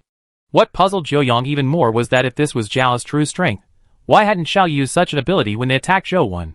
Chapter 1639 Identical. In the Li family's backyard, a beautiful boy crawled through a dog hole and said to another boy, laughingly, do me a favor. What is it? Laughingly asked the beautiful boy. Bury me in your garden. The beautiful boy said with a serious expression. Why? Laughingly looked at the beautiful boy expressionlessly, as though he wasn't surprised at all. If other children heard this, they would definitely be very surprised, even shocked and afraid. However, Laughingly was an exception. This was because he knew the beautiful boy in front of him. He knew that there was no need to be surprised at anything he did, because he definitely had his reasons. If it didn't make sense, then it must be that this world didn't make sense. It definitely wasn't that the beautiful boy didn't make sense. I want to try to see what it's like to be a dead person. The beautiful boy said. You will really be a dead person if you're buried. Laughingly curled his lips and said. I won't. I've already learned the breathing catheter. As long as I'm not buried too deep, I won't die. The beautiful boy ran to a small clearing in the garden and grabbed a handful of soil. He shook it and said, They won't let me try it at home. I can only try it at your place. Quickly come and bury me. Laughingly walked over expressionlessly and dug away the soil with the beautiful boy. It was originally used to plant Chinese roses, but it was temporarily empty because they hadn't bought a suitable species. The two of them dug a pit that was about 2 feet deep. The beautiful boy entered the pit to have a feeling of it. The length was suitable, so he said to Laughingly, Laughingly, find a bamboo tube and stick it in my mouth. Then, bury me. I'll use the bamboo tube to breathe. After a long time, the two of them finally buried the beautiful boy. Only half of the bamboo tube was exposed. Laughingly reached out to give it a try. Only when he could sense the breathing through the bamboo tube did he heave a sigh of relief. Time ticked by. In the beginning, Laughingly was still very worried. From time to time, he would go over to test to see if the beautiful boy was still breathing. He was afraid there would be none. However, he later realized that the airflow in the bamboo tube was very rhythmic and long. It was likely not a big problem. According to their agreement, Laughingly needed to dig out the boy 72 hours later. However, on the first night, something strange happened. Laughingly was used to sleeping alone from a young age. It wasn't that he was willing to sleep alone, but he still had 2 younger brothers whom his mother had to take care of. With them sleeping on each side, he would have nowhere to sleep. Furthermore, Laughingly wasn't someone who would wheedle. He wasn't too young, so he got his own room early on. Not long after Laughingly fell asleep, he was suddenly woken up by a strange sound. He opened his eyes in a daze, and realized that there was someone standing by his bed. There was plenty of moonlight today, so he could see that the figure was a child about his age. Laughingly thought that the beautiful boy had crawled out by himself, so he rubbed his eyes and asked, Tianyu, why did you crawl out by yourself? Tianyu, why did you crawl out by yourself? The moment the figure spoke, Laughingly jumped in fright. He jolted and woke up completely. The figure wasn't just mimicking him. Even his voice and tone were identical. For a moment, Laughingly even suspected that he was the one speaking. Who are you? Laughingly sat up immediately and leaned against the wall. He stood on the bed and sized up the figure warily. As there was only moonlight and it came from behind the figure, Laughingly couldn't see his face. However, the more he looked at the outline, the more he felt that it resembled him. He couldn't help but feel a chill in his heart. Who are you? The voice sounded again, one identical to Laughingly's voice and tone. Laughingly stared at the silhouette and suddenly threw a punch at his face. The silhouette tilted its head slightly and dodged Laughingly's fist. At the same time, it threw a punch at Laughingly's face. Laughingly failed to dodge the punch and ended with a bleeding nose. However, he ignored it and continued throwing punches at the figure. He used all his strength, hoping to leave a mark on the figure. However, the figure's speed and strength were clearly much stronger than Laughingly's. He easily dodged Laughingly's attack. Thanks to dodging Laughingly's fist, the figure had his side facing the moonlight. Laughingly immediately saw his appearance. That face was identical to his. It was as though it was carved from the same mold. Even the painful expression from Laughingly's bleeding nose was replicated by that face. Laughingly wasn't frightened or surprised. He only shouted and pounced at the child who looked like him. His pounce was easily dodged by the child. Furthermore, no matter how he shouted, there was no reaction from the outside. It was as though he was the only one left in the entirely family compound. Could it be that I'm dreaming? No, it's not a dream. This definitely isn't a dream. Laughingly calmed down and pounced at the child again. He knew that his strength and speed were much weaker than the child's, but he had to leave something on the child. Otherwise, he would be silently replaced. No one would know that Uncryingly was no longer the former Uncryingly. Laughingly didn't know what kind of existence it was, or why it was doing such a thing, but he knew very well what he himself was capable of. He lunged again and again, but the boy dodged all of them. His punches and kicks were easily blocked. He failed to injure the boy, but he was hit many times. Every time he showed a painful expression when he was injured, the boy would mimic it like a puppet. Dad! Mom! Butler! Dad! Mom! Butler! Laughingly shouted, and so did the boy. He imitated his voice perfectly. Even Laughingly himself couldn't tell that it was voices from two different people. Laughingly decided to shut up, because he already knew that shouting was useless.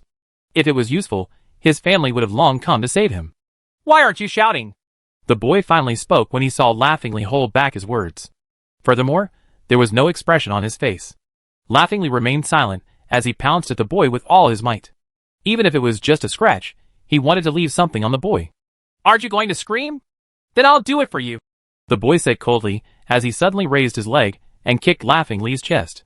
Laughingly couldn't dodge in time and was kicked to the ground.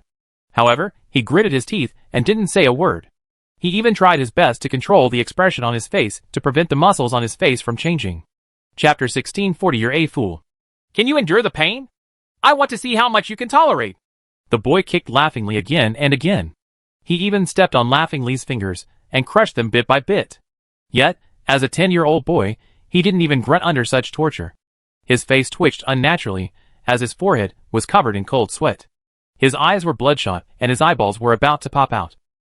However, it was obvious that Laughingly was trying his best to control his expression. He tried his best not to let his expressions and reactions be mimicked by the boy who looked like him. No matter how the boy tortured Laughingly, his expression didn't change much. Apart from the pain in his body that made his face twitch uncontrollably, it was difficult to find any other expression on Laughingly's face. There was no sign of anger or hate on his face. The boy only saw mockery and disdain in Laughingly's eyes. This seemed to strike a nerve in the boy, causing anger and violence to appear on his expressionless face. He directly stepped on Laughingly's head, leaving it covered in blood. He refused to stop. Ha ha! Despite being tortured like this, Laughingly laughed happily. Looking at the laughing Laughingly, the boy couldn't help but be taken aback. He really didn't understand why Laughingly could still laugh so happily. Shouldn't Laughingly be crying bitterly at such a time? Shouldn't he be filled with resentment and anger? Shouldn't he hate him to the core?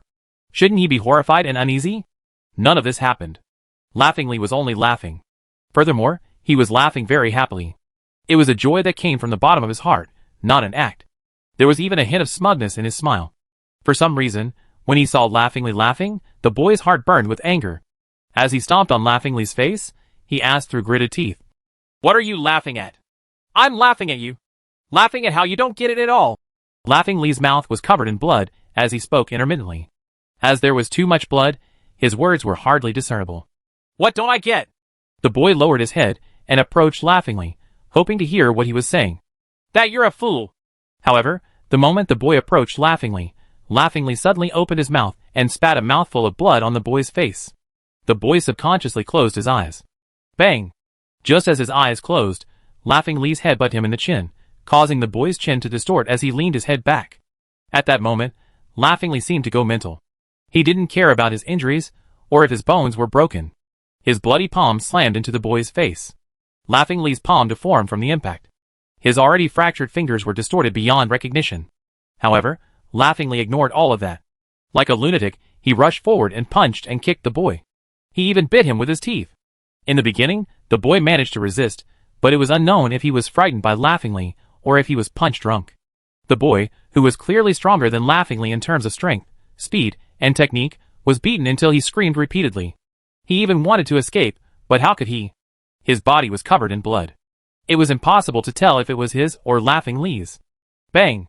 An old man in a saint costume appeared in the room and sent Laughingly, who was beating up the boy, flying with a slap. Laughingly's body shattered the window and fell into the garden outside. He rolled far away and landed on the ground. It was unknown if he was dead or alive. However, seeing that he was covered in blood and many parts of his body had broken bones, he was probably doomed. Useless.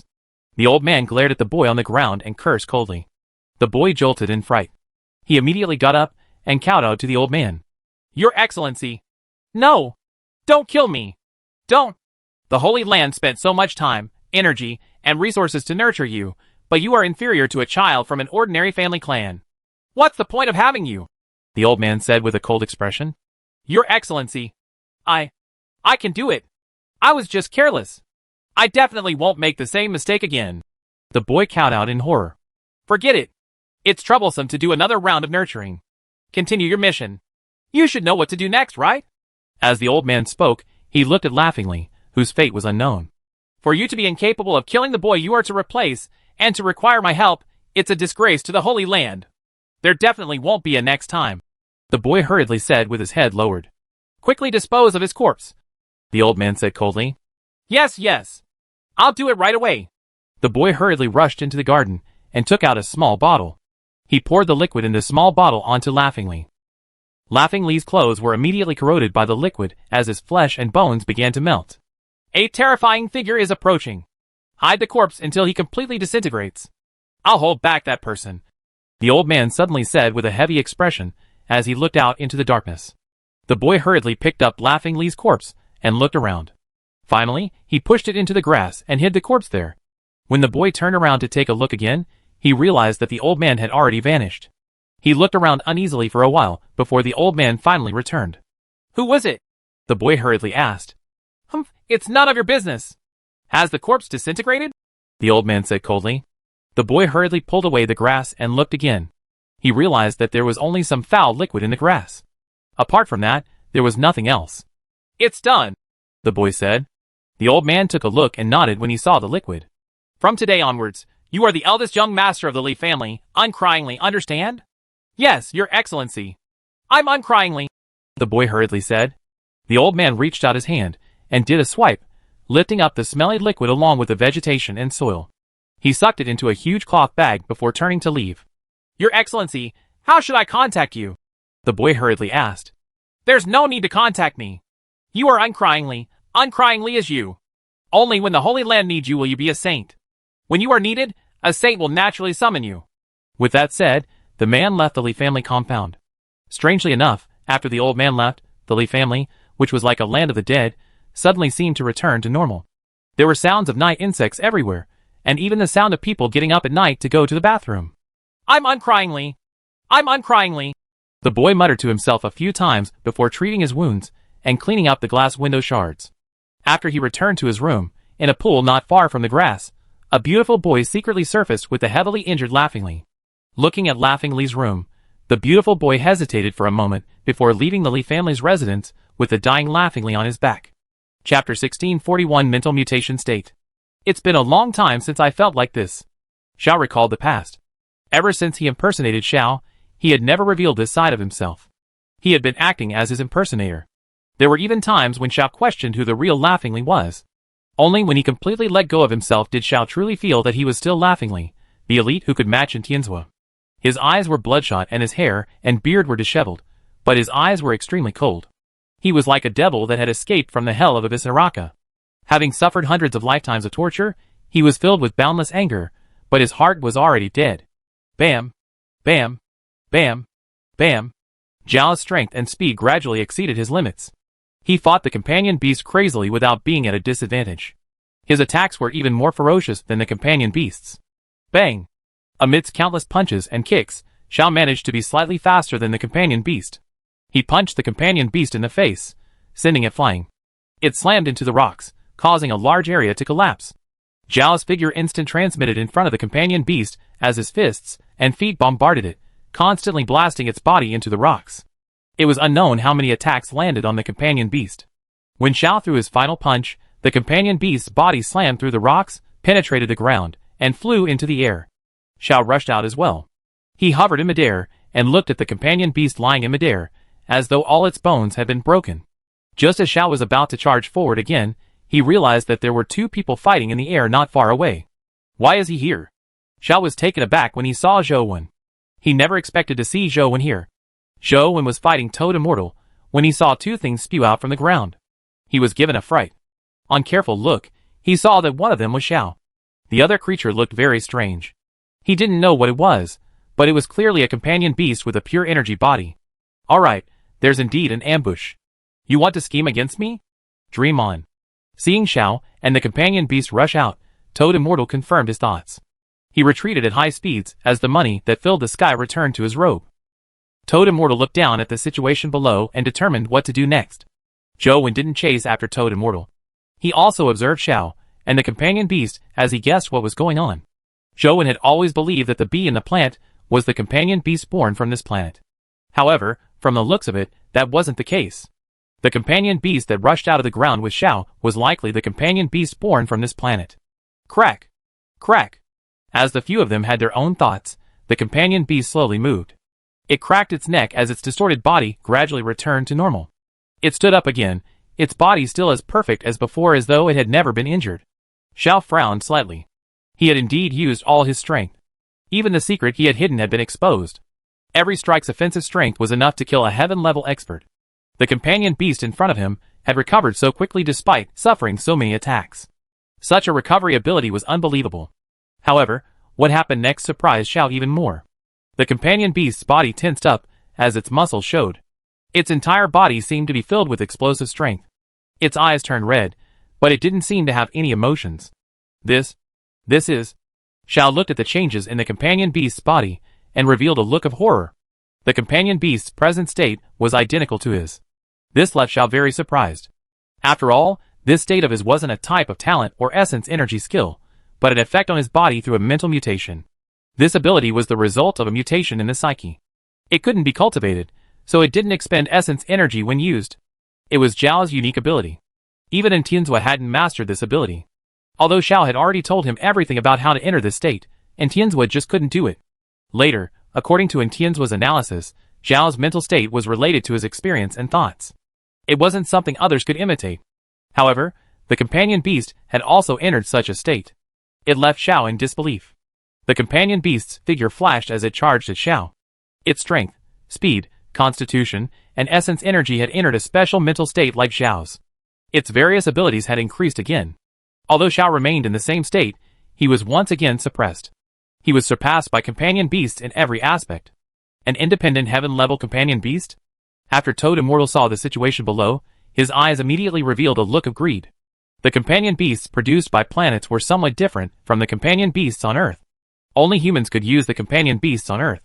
As for companion beasts born from the celestial bodies in the universe, they weren't limited to humans. Haha, my luck is here. I never expected a companion beast from this planet to appear. Toad Immortal immediately became greedy when he saw the companion beast. This was also his true nature. Back at the Queen Mother of the West, if he hadn't been greedy, he wouldn't have been sealed in a mortal body like the Toad and suppressed for so many years. Toad Immortal had suffered greatly once after all, so he had learned his lesson. Although his greed ate at him, he still watched and didn't rush forward immediately. If it were in the past, Toad Immortal would have long rushed forward and swallowed the companion beast. Toad Immortal didn't want any companion beasts, but the pure energy in the companion beast's body was extremely beneficial to him. It made him drool. Although Xiao was suppressed by the companion beast, he still managed to put up a resistance. The companion beast used abilities that he was best at. He knew those abilities too well. With this understanding, Xiao could circle around them. Battles aren't as simple as imitating. A sneer appeared on Xiao's lips. He roughly understood that this companion beast had the ability to imitate other creatures, but Xiao didn't believe that such an imitation could defeat him. I've been in the Holy Land for so many years. It was in no way a waste of my youth. The coldness in Xiao's eyes intensified as his eyes turned crazier. Chapter 1642. Sometimes true, sometimes fake. Xiao wasn't laughingly from back then after all. What he had learned over the years was no longer as simple as a mental state. His person, mind, body, and abilities were much more mature than before. When he was young, he might have relied on his mutated mental state to seek out a possibility for victory, but to the present Xiao, that was no longer the case. The companion beast attacked again. With the augmentation of the mental state, his speed was unbelievably fast. And just as his fist was about to touch Xiao, Xiao took half a step back. When the companion beast's fist struck Xiao's body, it passed through him, as though Xiao's body didn't exist. It was just an illusion. Xiao's figure really began to dissipate like a phantom. Almost at the same time, the phantom began to dissipate. Another Xiao appeared on the other side of the companion beast, and threw a punch at the back of the companion beast's head. The companion beast's reaction was extremely fast. He swung his arm, and slammed his elbow into Xiao's fist. However, when his elbow collided with the fist, he was surprised to discover that his elbow went through Xiao's fist. He didn't sense any force. It was also an illusion. Elsewhere, the phantom that should have dissipated struck the companion beast's face, causing it to fall backward. Sometimes real, sometimes fake. You learned my psyche mutation, but you didn't learn my true thoughts. It's just an empty shell. Xiao, who was behind the phantom, spoke out. At the same time, he struck the companion beast that was leaning back, and leaped up to slam his knee into its waist. The sound of the companion beast's back snapping could almost be heard. The companion beast that was about to snap was sent flying into the sky like a meteor. Just as Xiao was about to chase after the companion beast using his trajectory movement technique and deliver a fatal combo, when he saw a golden light flash in the sky, the companion beast that was thrown into the air was caught by the golden light, and pulled into Toad Immortal's mouth. Toad Immortal finally found an opportunity, after watching for a long time. He wrapped his tongue around the companion beast and swallowed it. I never expected such a pleasant surprise. I actually managed to devour a heaven-level companion beast so easily. Toad Immortal was somewhat smug as he looked at Xiao and said, Punk from the Trajectory Holy Temple, go back and tell Holy God that Toad Immortal will happily accept this companion beast. With that said, Toad Immortal ignored Xiao and turned to fly towards Zhou. After all, to him, killing Zhou when to retrieve the Moon Essence Basin and the Sky Mortal Swan was most pertinent. It was a pleasant surprise to be able to devour a heaven-level companion beast and slowly digest its energy. Did I say that you can leave? As Toad Immortal flew towards Zhou, he heard Xiao's cold voice. Why? Can't you accept this?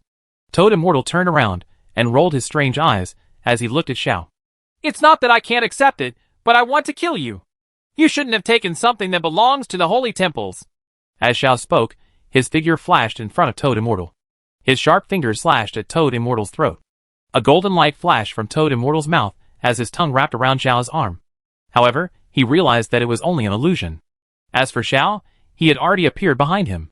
His fingers were like hooks as he grabbed at Toad Immortal's fat head. Toad Immortal waved his hand, and the golden robe sleeve blocked Xiao's 5 fingers. However, it was only an illusion. The phantom like Xiao continued slashing at Toad Immortal's throat. A golden light flashed from Toad Immortal's mouth as he cleaved away Xiao's arm. At the same time, he sneered and said, Such a trick is fine against that stupid companion beast. You are still far from being able to injure me. Bang! Before Toad Immortal could finish his sentence, he realized that the Xiao in front of him was also an illusion. A third Xiao appeared on the other side of his body, and punched Toad Immortal in the face. Toad Immortal's face distorted as his body sank with his face. He slammed into the glacier, causing a large area to collapse. What a powerful fellow. He's already at the heaven level, right? Zhou frowned inwardly. The last time he could defeat the three saints in a 1-on-3 battle was because they had yet to truly advance to the heaven level. However, from the looks of it, not only was Xiao already at the heaven level, but his abilities and realm seemed to be much stronger than before. How long has it been? This fellow has actually grown to such a stage. Are the Holy Land's resources really that abundant? Zhou was alarmed. Zhou Yang had already rushed out. He wasn't in the mood to fight the dimensional creatures controlled by the companion beast. As he fought, he retreated. He rushed out of the planet and saw the battle between Xiao and the companion beast, as well as the scene of Toad Immortal being sent into the glacier. What is this fellow up to? Zhou Yang looked at Xiao, feeling increasingly puzzled. The abilities Xiao displayed were much stronger than his normal standards. This wasn't because his strength had increased. However, the power brought by the holy artifact wasn't enough to make Xiao undergo such a huge change. The only way possible was if Xiao already had a very high realm and ability. But if that was the case, Zhou Yang found Xiao harder to figure out. He even had some doubts. The dimensional creatures controlled by the companion beast rushed out and held back Zhou Yang again. Zhou Yang wasn't in the mood to fight them. Although he had no choice but to deal with them, most of his attention was on Xiao. Boom! The glacier collapsed, forming a huge hole. A shockwave spread out from the glacier as a figure rushed out like a cannonball. It was the livid Toad Immortal. His cheeks swelled up. Being a heaven-level attack, the punch had not been light. Toad Immortal was also at the heaven level, so he wasn't strong enough to ignore attacks of the same level. You're dead. Toad Immortal's eyes flashed with killing intent as he stared at Xiao and enunciated each word clearly. You're right. If you don't spit out that companion beast, you're indeed dead, Xiao said indifferently. Don't think that you can challenge me just because you've learned some tricks from the Trajectory Holy Temple. You will soon know how foolish you are. As the toad spoke, its body emitted a golden glow. Countless square whole coins shot out like stars. They were nailed into the nearby void, enveloping a large area into the money domain. Chapter 1643 Treasurefall Money. Under the envelopment of the money domain, all sorts of powers were immediately sealed. Even essence energy couldn't circulate normally. Zhao's figure immediately sank, as though he had fallen out of a special trajectory. When he moved again, he couldn't leave behind any afterimages. Even the essence energy circulation in his body stopped, preventing him from releasing it. You are still too young to fight me. Toad Immortal's tongue moved again, as he instantly appeared in front of Xiao, and swept towards his neck. Xiao was unable to enter the void trajectory again, making it difficult for him to dodge the tongue. He could only use his hand to block the golden light. Bang! Xiao's body was sent flying. The tongue chased after him like a bolt of lightning and lashed around him. Xiao tried his best, but he could barely block the tongue's attacks. He didn't have the strength to counterattack, as he was constantly struck. This was still a result of him maintaining his mental mutation state. Otherwise, he might have been swallowed by the tongue. Zhou Yang and the electromagnetic tentacle monster were also within the range of the money domain. Under the influence of the money domain, the sun god light on Zhou Yang's body immediately converged. It could only circulate in his body without being released. The electromagnetic storm around the electromagnetic tentacle monster vanished, revealing its true body. What was previously thought to be a huge octopus wasn't the case. Its main body was like a meat pillar made of intertwined tentacles. The tentacles extended out from the meat pillar. And in the middle of the meat pillar, there was a huge eyeball wrapped around it. Its wheel-like pupil was looking left and right, making it look extremely strange. This was because its body had turned into white jade. It looked like a white jade statue, but it wasn't that terrifying. If it was its original color and appearance, it would probably be even more terrifying. Although the electromagnetic monster and Zhou Yang couldn't release their essence energy was still circulating in their bodies. It wasn't completely sealed. This was thanks to them being at the heaven level. If it were some low-level creature, their essence energy would probably be completely sealed, crippling them. Xiao wanted to summon his companion beasts, but he realized that he couldn't. The sealing effects of the money domain were just too powerful. Ding! Toad Immortal suddenly opened his mouth and spat out a golden beam. Xiao had already sensed that the golden beam was somewhat different from the tongue from before, but he had no chance of dodging. All he could do was deliver a punch. When the fist collided with the golden light, Xiao saw that it was a golden ancient coin. The ancient coin seemed to contain a huge suction force as it stuck to his fist. Instantly, Xiao felt the essence energy in his body vanish without a trace. The last bit of resistance was wiped away. Die! Toad Immortal's tongue swept over again. Without essence energy, although Zhao's physical strength wasn't bad, it was difficult for him to withstand Toad Immortal's tongue. Although he tried his best to push the tongue away, he was still pulled towards Toad Immortal's mouth. Even if Zhou Yang wanted to save him, most of his strength had been sealed. He couldn't rush over in time, much less with the electromagnetic monster still pestering him. Just as Xiao was about to be pulled into Toad Immortal's mouth, he suddenly saw a saber beam slash down and strike the middle of Toad Immortal's tongue. Although this strike failed to sever Toad Immortal's tongue, it still left a wound. Alarmed and in pain, Toad Immortal retracted his tongue, allowing Xiao to be liberated. Zhou. Xiao retreated and saw that the person who had struck out was Zhou. Gentlemen, how about we cooperate and kill him first? Zhou asked. Toad Immortal's strength was extremely terrifying. Zhou could barely survive alone. After Toad Immortal finished off Xiao, it would probably be him and Tsukuyami next. The enemy of an enemy was a friend. As long as he could kill Toad Immortal, Zhou didn't mind temporarily cooperating with the saints of the Holy Land. All right. Xiao was straightforward as he agreed. At the same time he said, You can crack his power? Zhou also wanted to know the answer to this question. Everyone had clearly seen Zhou slash out a saber beam in Toad Immortal's domain. Clearly, he wasn't suppressed by the domain's power. Zhou and Xiao wanted to know if Zhou could only exempt himself or if he could help them. If Zhou could only exempt himself, they couldn't recover their combat strength, making any form of cooperation useless. Probably, but I have a condition. After killing him, everything on him will belong to me, Zhou said as he dodged the furious Toad Immortal's attacks. Deal? Zhou was still somewhat hesitant, but Xiao agreed immediately. Xiao! Zhou wanted to say something, but he was interrupted by Xiao. Nothing is more important than survival. Let's survive first, Xiao said with a wave of his hand. Zhou didn't say anything else. In fact, he didn't have the time to say anything else. The electromagnetic monster continued attacking crazily. Without the power of the sun god light, Zhou strength was much weaker than the huge electromagnetic monster. When Toad Immortal saw that Zhou's essence energy wasn't sealed, and how he was stronger than before, killing intent surged in his heart. He opened his mouth and spat out another treasure fall money, turning it into a golden beam that smashed at Zhou. Seeing Xiao's outcome, Zhou already knew how terrifying the treasure fall money was. How was it possible for him to allow it to stick to him?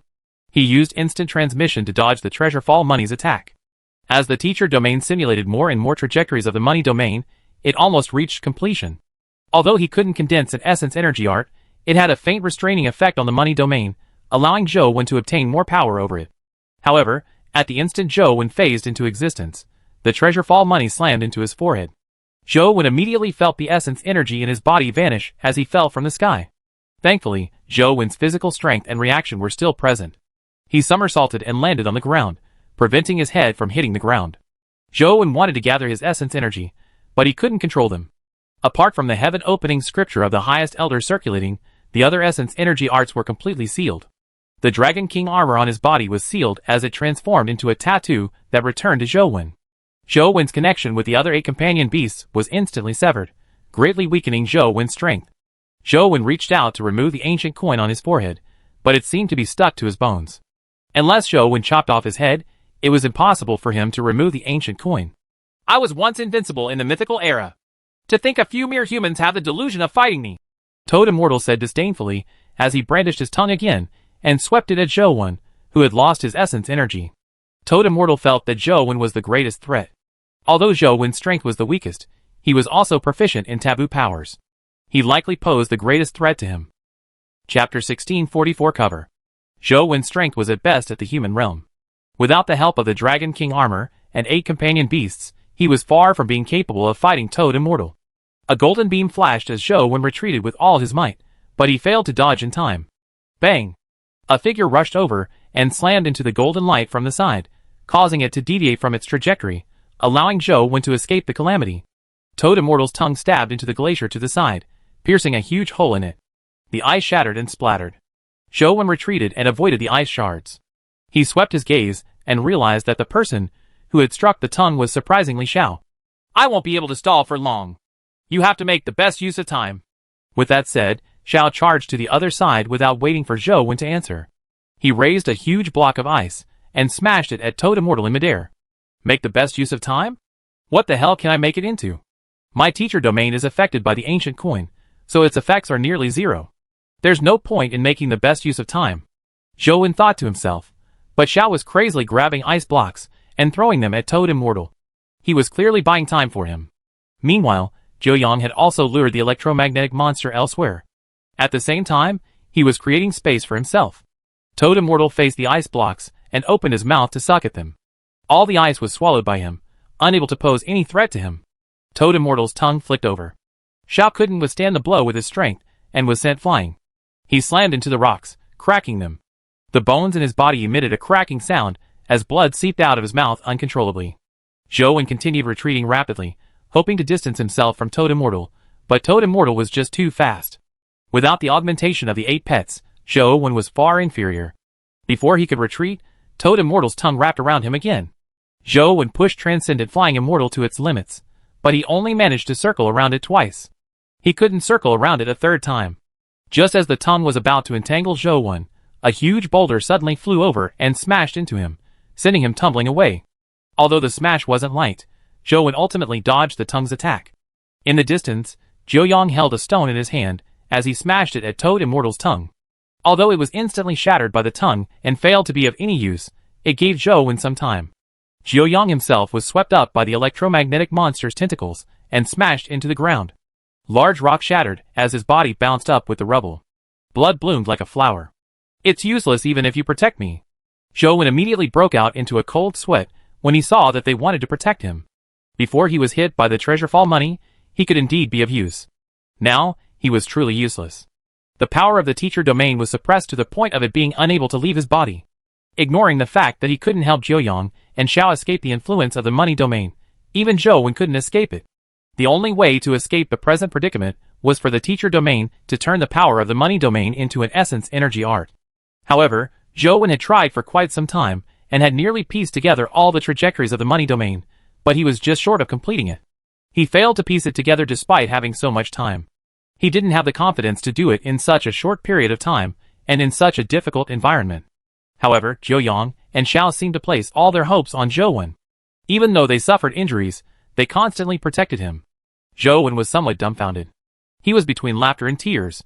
What the hell is going on? Zhou gritted his teeth as he circulated the teacher domain. At this moment, he had no choice but to try his best. In order to protect him, Xiao and Jiuyang suffered serious injuries. It didn't seem like they could last much longer. Hurry up and piece it to completion. Zhou circulated the teacher domain with all his might to analyze the money domain, but the effects were very poor. He couldn't figure out the last part he lacked. This darn ancient coin. As Zhou ran through the ruins made of glaciers and rocks, he cursed inwardly. If he hadn't been suppressed by this ancient coin, he wouldn't be in such a sorry state. Ancient coin. Wait a minute. Zhou seemed to figure out something as he used the teacher domain to analyze the ancient coin on his forehead. Xiao was already in a tragic state, but Jiuyang was in an even worse state. After all, there was still a heaven-level electromagnetic monster pursuing him. Jiuyang was already severely injured. He was swept up by the electromagnetic monster as tentacles wrapped around his body and pulled him into the pillar of flesh. Xiao was helpless. He had just been sent flying by Toad Immortal's palm. All his bones seemed to have fallen apart. Ignoring saving Jiuyang, he couldn't even protect himself. Am I really going to die here? Jiuyang sighed inwardly. Suddenly, a beam of light shot into the sky, illuminating everyone's eyes. Before Jiuyang could see what the light was, it flashed past him, drew an elegant arc, and stopped in the sky. Crack! Crack! The tentacles that wrapped around Jiuyang snapped one after another. Jiuyang instantly regained his freedom. At the same time, the sun god light in his body spewed out again, causing his entire body to turn into light. He was like a humanoid sun. Jiuyang looked at the figure in the air in pleasant surprise. Indeed, he saw Zhou floating in the air in the Dragon King armor. He held the bamboo blade that emitted a cold aqueous glow. The tip of the blade was still dripping with blood. He finally managed to do it. Xiao sensed the strange power that spread out from Zhou's body. The essence energy in his body stirred, but due to the suppression of the Treasurefall money, he remained motionless. You actually recovered your essence energy. Unfortunately, under the Treasurefall money, everything.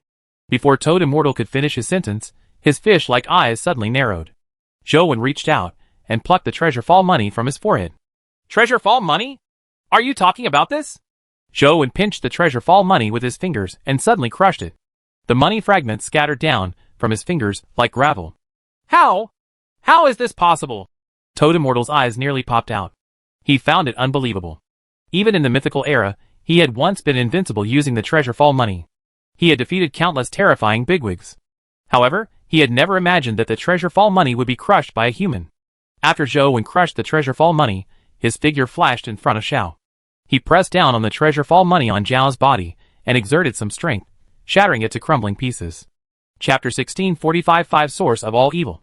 As the treasure fall money shattered, Xiao immediately returned to normal. When his body moved, it was as though he had an illusion that followed him. It was as though he was swimming between nothingness and reality. Impossible! Toad Immortal was still in disbelief, as he used all his strength to activate his money domain. However, under the influence of Zhou Wen's teacher domain, the effects of the money domain were completely eliminated. It couldn't affect Zhou Wen and company in the teacher domain at all. When Zhou Wen used the teacher domain to scan the treasure fall money, he completed the final piece of the puzzle. The trajectories in the teacher domain transformed into streams of light that fell into the heaven-opening scripture of the highest elder and condensed source of all evil. With the birth of the essence energy art, the teacher domain immediately had a restraining effect on the money domain. Wherever the teacher domain was, the money domain could no longer produce any effects. Even treasure fall money was affected. Under the restraint of the teacher domain, Zhou Wen easily crushed it. We are finally back at the starting line again. Zhou Wen heaved a sigh of relief. They finally had the capital to fight Toad Immortal. Before Zhou Wen could take action, Xiao had already stood forward. His eyes narrowed as he stared at Toad Immortal in midair. Toad Immortal's heart skipped a beat. He was the very impressive and strong Toad Immortal, but all of this was built on the effectiveness of the money domain and the treasure fall money. Toad Immortal had relied on this unique skill to survive, while wreaking havoc in the Queen Mother of the West's dimensional zone. Now that the money domain had lost its effects, and the treasure fall money ability had been cracked by Zhou Wen, Toad Immortal immediately lost most of his confidence. Despite both being at the heaven level, he had seen Zhao's combat strength. Without the money domain and treasure fall money, Toad Immortal knew that he was probably no match for Xiao, much less Zhou and Zhou Wen. Toad Immortal knew the principle of, where there's life, there's hope. He turned around and wanted to escape. It wouldn't be too late to think of a way to deal with Zhou Wen when he wasn't with the others. However, to Toad Immortal's surprise, just as he turned around, he saw Xiao behind him. He was smiling at him, but the smile made Toad Immortal's back turn cold. Cold sweat flowed down his forehead. F***CKU. Toad Immortal suddenly exerted strength, as the golden light on his golden robe trembled. He spat out a piece of treasure fall money that shot at Xiao. However, in the teacher domain, no matter how his golden robe trembled, the money domain was useless. The treasure fall money wasn't as terrifying as before. Although it could still be shot out, Xiao easily dodged it. Pa! Pa! Xiao appeared in front of Toad Immortal like a ghost. His palms struck back and forth, slapping Toad Immortal's head left and right. His face was about to be smashed in, and the sound of bones cracking could be heard clearly. Is. Toad Immortal waved his hands, hoping to fight Xiao to the death. However, when he pounced on Xiao, he only managed to hit an illusion. Another Xiao appeared behind him. His leg slashed at Toad Immortal's waist like a blade, sending him flying. Zhou Wen only saw Zhao's phantom surrounding Toad Immortal and attacking him crazily. He couldn't tell which was the illusion and which was the real deal.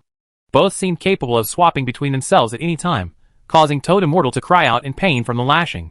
He swayed back and forth like a roly-poly. Blood constantly splattered out with Zhao's attacks, as countless bones in his body were fractured. We agreed that everything on him will be mine. Zhou Wen was somewhat anxious when he saw this. If this continued, Toad Immortal would definitely be killed by Xiao. When the time came, Zhou Wen might not be able to catch up to him if Xiao ran off with something. Bang!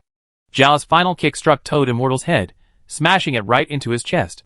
Toad Immortal's body crashed into the planet like a comet, creating a huge ring-shaped crater. His mangled body no longer looked human. I'll naturally keep my promise, Xiao said indifferently, without any intention of picking up the corpse. Zhou Wen didn't care as he rushed over to loot the corpse. What Zhou Wen wanted the most was Toad Immortal's Calamity Essence.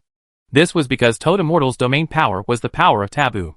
This was similar to the teacher domain's attributes.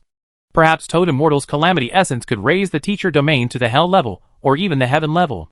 In that case, even without the augmentation of the Dragon King armor and 8 companion beasts, Zhou Wen could fight a heaven-level expert. Zhou Wen hoped that Toad Immortal's body had the Calamity Essence, but before he could go over, Toad Immortal's body moved. He's still alive? Zhou Wen and Xiao were taken aback. No matter how one looked at the injuries Toad Immortal suffered, he was doomed. He wasn't a calamity creature that was good at recovery. It was impossible for him to survive.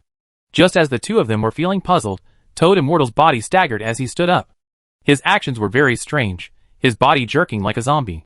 In the next second, large amounts of white matter surged out of Toad Immortal's body and instantly enveloped his body. That's the companion beast of this planet. It's not dead yet. Zhou Wen and company immediately knew what it was. Indeed, after the white matter devoured Toad Immortal's body, it quickly distorted and shrank. Soon, it turned into the strange white jade-like companion beast. It didn't suffer any apparent injuries, much less be devoured and digested by Toad Immortal. Furthermore, from the looks of it, its body had become even more majestic. It was clearly much taller and stronger than before. Its aura had also become stronger. Be careful. This companion beast is very good at devouring and imitating. Xiao looked at the companion beast with a heavy expression. Previously, the companion beast could imitate his psyche mutation state and combat strength. Now that it had devoured Toad Immortal, Xiao was worried that it had even imitated Toad Immortal's abilities. The facts proved that Dao's worries weren't unnecessary. The companion beast swept its gaze at everyone as its body suddenly emitted a powerful golden light. Ancient coin shot out from its body. Holy sh*T! Zhou Wen exclaimed in surprise as his eyes widened. Not only had the companion beast learned Toad Immortal's abilities, but he had also made them stronger. Previously, when Toad Immortal used the money domain, the money that formed the domain was only ordinary money. Only the ancient coin condensed in his mouth was treasure fall money. However, the golden ancient coins that emitted from the companion beast's body were all treasure fall money, forming a domain made of treasure fall money. The power of the teacher domain could indeed restrain the treasure fall money, but it wasn't as easy as restraining the money domain. Now that the entire domain was made of treasure fall money, the effects of the teacher domain on the money domain immediately weakened. Thankfully, in the teacher domain, the money domain still couldn't be of much use. The companion beast's body tore through the void and instantly appeared in front of Xiao. Chapter 1646 Besieging. The companion beast threw a punch at Zhao's abdomen, but Zhao's figure turned into an illusion, causing the punch to pass through his body and failed to injure him. Zhao's true body appeared on the other side of the companion beast, and similarly threw a punch at its head. The companion beast seemed to be unable to dodge in time, and was struck in the head by Zhao's punch. However, Zhao's fist passed through its head, missing it was actually an illusion. Zhao's pupils suddenly constricted, as he immediately turned his head. He saw an identical companion beast appear in another direction. The companion beast's fist was already in front of his face. In an exchange between reality and illusion, Xiao returned to the phantom from before. The body that had been struck in the face had turned into an illusion. However, when Xiao returned, he realized that the companion beast he thought was an illusion had similarly struck his abdomen. A terrifying force entered his body through his abdomen, causing his muscles and bones to tremble. He suddenly flew out, and barely stopped after traveling dozens of kilometers in the air. Isn't that Zhao's ability? The companion beast actually learned it. Zhou Wen and Zhou Yang were alarmed when they saw the companion beast's phantom vanish from midair, leaving only its true body. Zhao's ability wasn't only limited to the power of the Trajectory Holy Temple, but it was also supplemented by his own insights and mental mutations. Even a saint of the Trajectory Holy Temple couldn't master such an ability. The companion beast could actually imitate it, and use such an ability to injure Xiao. It was obvious how terrifying it was. The companion beast's figure flashed as it arrived in front of Zhou Wen. Its fist struck Zhou Wen's abdomen at an indiscernible speed. Zhou Wen pushed Transcendent Flying Immortal to its limits as his figure gracefully drew an arc, dodging the companion beast's repeated attacks. The companion beast's entire body was like a weapon, as it dealt an onslaught of attacks at Zhou Wen. After a round of attacks, it failed to injure him. Suddenly, it opened its mouth and a white beam flashed. The white light was so fast that even Transcendent Flying Immortal couldn't dodge it. His body was bound by a white object, the tongue of the companion beast. This fellow actually learned Toad Immortal's move. Zhou Wen held the bamboo blade in one hand and slashed at the tongue that bound his body. With the sharpness of the bamboo blade and Zhou Wen's strength, this strike only left a shallow wound. It failed to sever the tongue. Having dealt such a wound, it would probably require dozens of slashes to sever the tongue. Zhou Wen didn't have that much time. The tongue yanked him towards the companion beast, and instantly made him arrive in front of it. He was about to be pulled into its open mouth. Sun God Light tore through the sky like an aurora and struck the companion beast. The companion beast had no choice but to dodge the Sun God Light's attack, preventing Zhou Wen from being pulled into its mouth. At that moment, Xiao rushed over. While the companion beast dodged the Sun God Light, he appeared behind Zhou Wen like a ghost. His fingers were like blades, as he repeatedly slashed at his tongue. The power that could slice through the void left deep marks on his tongue. Feeling pain in its tongue, the companion beast released Zhou Wen and retracted the tongue back into its mouth. Zhou Yang, come over. Attack together. Xiao shouted at Zhou Yang. Zhou Yang had already rushed over. At the same time, the electromagnetic monster that was chasing after him rushed over. Zhou Wen immediately understood what Xiao was up to. The three of them were to attack the companion beast together. Although the electromagnetic monster was an enemy, the enemies combined might not necessarily become stronger enemies. However, the three of them together would become stronger. Zhou Wen used Transcendent Flying Immortal. He was as agile and elegant as a true immortal in the sky. As he besieged the companion beast, he used the electromagnetic monster to restrain the companion beast's attacks. Although the electromagnetic monster was also at the heaven level, its intelligence was ordinary to begin with. Furthermore, after being controlled by the companion beast's power, it only had the instinct to fight. Its arrival provided cover for Zhou Wen and company. From time to time, they would position themselves to exploit the electromagnetic monster for blocking the companion beast's attacks. Zhou Wen's bamboo blade drew out arcs as it slashed at the companion beast from different directions. Jiuyang's sun god light struck the companion beast from different directions again and again. Zhao's phantom surrounded the companion beast from every direction. Although this was the first time the three of them were working together, they seemed to be telepathically connected. Their teamwork was flawless. Bang! After all, it was difficult for the companion beast to fight six hands with two fists. In a moment of carelessness, Jiuyang struck its back with the sun god fist. Its white jade-like muscles were charred black by the sun god light. While the companion beast was staggering, Zhou Wen's saber and Zhao's fingers constantly slashed at it. Zhou Wen's bamboo blade left saber marks on the companion beast's body. Zhao's fingers constantly ripped through the companion beast's body as Jiuyang's fists struck out repeatedly. The three of them unleashed their strongest strength as they attacked the companion beast's body from three different directions. The companion beast staggered from the beating as the wounds on its body increased significantly. At that moment, the electromagnetic monster charged forward and swept its tentacles at Zhou Wen and company. Zhou Wen had no choice but to divert his attention to slash at the electromagnetic monster's tentacles. Flashing the saber beam a few times, he snapped one of the tentacles. When he turned his head to look at the companion beast, he realized that Jiuyang's sun god light and Zhao's finger forces had penetrated its body, but the companion beast's body was gradually dissipating like a phantom. The three of them looked around and quickly realized that high in the sky, the companion beast stood atop the clouds. The wounds on its body were healing at an unbelievable speed. We can't give it time to heal. Xiao took a step forward and arrived in front of the companion beast. Although the companion beast had learned his abilities, Xiao didn't admit that he would lose to the same ability. Furthermore, he knew this ability very well. He also knew what weaknesses it had. Xiao moved his fingers and produced space-rupturing powers that slashed at the companion beast. However, in the next second, Xiao, Zhou Wen, and Jiuyang widened their eyes. They saw the companion beast's figure move, like an immortal, as it drew an elegant arc and dodged Zhao's space-rupturing powers. It was Zhou Wen's Transcendent Flying Immortal movement technique. Not only was it Transcendent Flying Immortal, but even the concept was identical. What's going on with this companion beast? Zhou Wen and company couldn't help but feel a chill. The strength of this companion beast far exceeded their imagination. Chapter 1647 Two Companion Beasts. However, there was no way out. Zhou Wen and Jiuyang charged forward without any hesitation. Jiuyang's sun god light penetrated everything and illuminated everything. It was a force that was virtually impossible to hide from. However, under the sun god light, the companion beast's body turned into an illusion. Its true body strangely appeared behind Jiuyang as its fingertips slashed at Jiuyang's neck like a blade. Zhou Wen flew like an immortal as he slashed down with his bamboo blade. Zhao's figure strangely appeared on the other side of the companion beast as he stabbed the companion beast's eyes with two fingers. The companion beast's fingertip that swiped at Jiuyang remained unchanged. The other monkey claw-like palm flicked the bamboo blade, causing it to change direction and slash at Xiao. Xiao and Zhou Wen quickly diverted their strength, barely avoiding the situation of them killing each other. However, the companion beast's fingers had already swiped at Jiuyang's neck. At the same time, its hooves kicked out like lightning. With a sun-like glow, it kicked Zhou Wen and Xiao, sending them flying. The armor on Zhou Wen and Zhao's chests were destroyed. The terrifying light charred their flesh until it turned to ash. Jiuyang had already tried his best to move forward, but a bone-deep wound remained on his neck. Blood was gushing out. Instantly, all three of them were injured. This fellow is a freak. Zhou Wen forcefully suppressed the wound on his chest.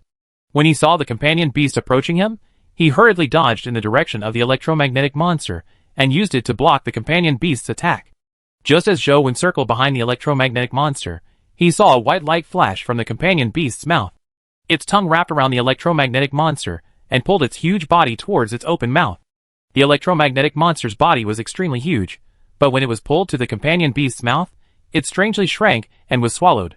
The companion beast didn't rush over for the time being. Jiuyang stopped the wound on the back of his neck and swallowed his saliva. This fellow might not be as simple as a calamity-grade creature. No matter what it was in the past, we have to kill it now. Otherwise, we will be the ones dying. Zhao's expression was solemn. Do you know the origins of this companion beast? Zhou asked. It was definitely not a coincidence that Xiao and Zhou Yang were here. They must know something to be able to find such an inconspicuous place in the universe among millions of stars. Zhou Yang and Xiao exchanged looks as Xiao said. There's no need to hide anything now. This companion beast's origins are somewhat special. Xiao recounted the origins of the companion beast, but he didn't mention that it had something on it. Zhou Wen couldn't help but be taken aback when he heard that. You mean that this planet actually has two companion beasts? Zhou Wen stared at Xiao and asked. In theory, there should be two, but the other one should have been sucked dry by the parasitic companion beast. The chances of survival are very low, Zhou Yang said. That might not be the case. Zhou Wen couldn't help but think of the bee in the plant. He had always believed that the bee was the companion beast on this planet, because it had all sorts of companion beast characteristics. However, after this companion beast appeared, Zhou Wen overturned his previous speculation, believing that the bee might be a native creature that was similar to a companion beast produced by this planet. Upon hearing Zhao's words, Zhou Wen suspected that although this planet had been parasitized by the companion beast, the original companion beast hadn't died. It was very likely that both companion beasts had survived. However, he didn't know which was the original companion beast on this planet, and which was the parasite. The companion beast didn't give Zhou Wen any time to consider. After floating in the air for a moment, it launched another attack and charged over like a phantom. One after another, the phantoms used transcendent flying immortals movement techniques to charge at Zhou Wen and company. It was originally 3 people attacking a companion beast, but now, it was as though the 3 of them were being attacked by the companion beast. Bang! Bang! The phantoms were Zhao's techniques, but at that moment, when used by the companion beast, they seemed to be even more powerful than Zhao's. Not only could he not tell which were the phantoms, but every phantom seemed to have offensive strength. Zhou Wen and company didn't last long before they suffered varying degrees of injuries. If this continued, it was only a matter of time before they were beaten to death. Zhou Wen had no choice but to use human sovereign sacrifices to the heavens. Although this domain was useless to him, Xiao and Zhou Yang's injuries rapidly healed inside the domain. This crappy domain clearly has such potent healing abilities, so why can't it heal me? Zhou Wen was extremely vexed. Xiao and Zhou Yang's injuries quickly healed. They were originally very happy, but when they saw Zhou Wen's situation, their expressions changed. Zhou Wen's strength had clearly healed him, but his injuries didn't heal quickly. This was just too strange. You are really a classic example of sacrificing yourself for others, Zhao said loudly as he fought. He had already guessed what was going on. Do you think it's what I want?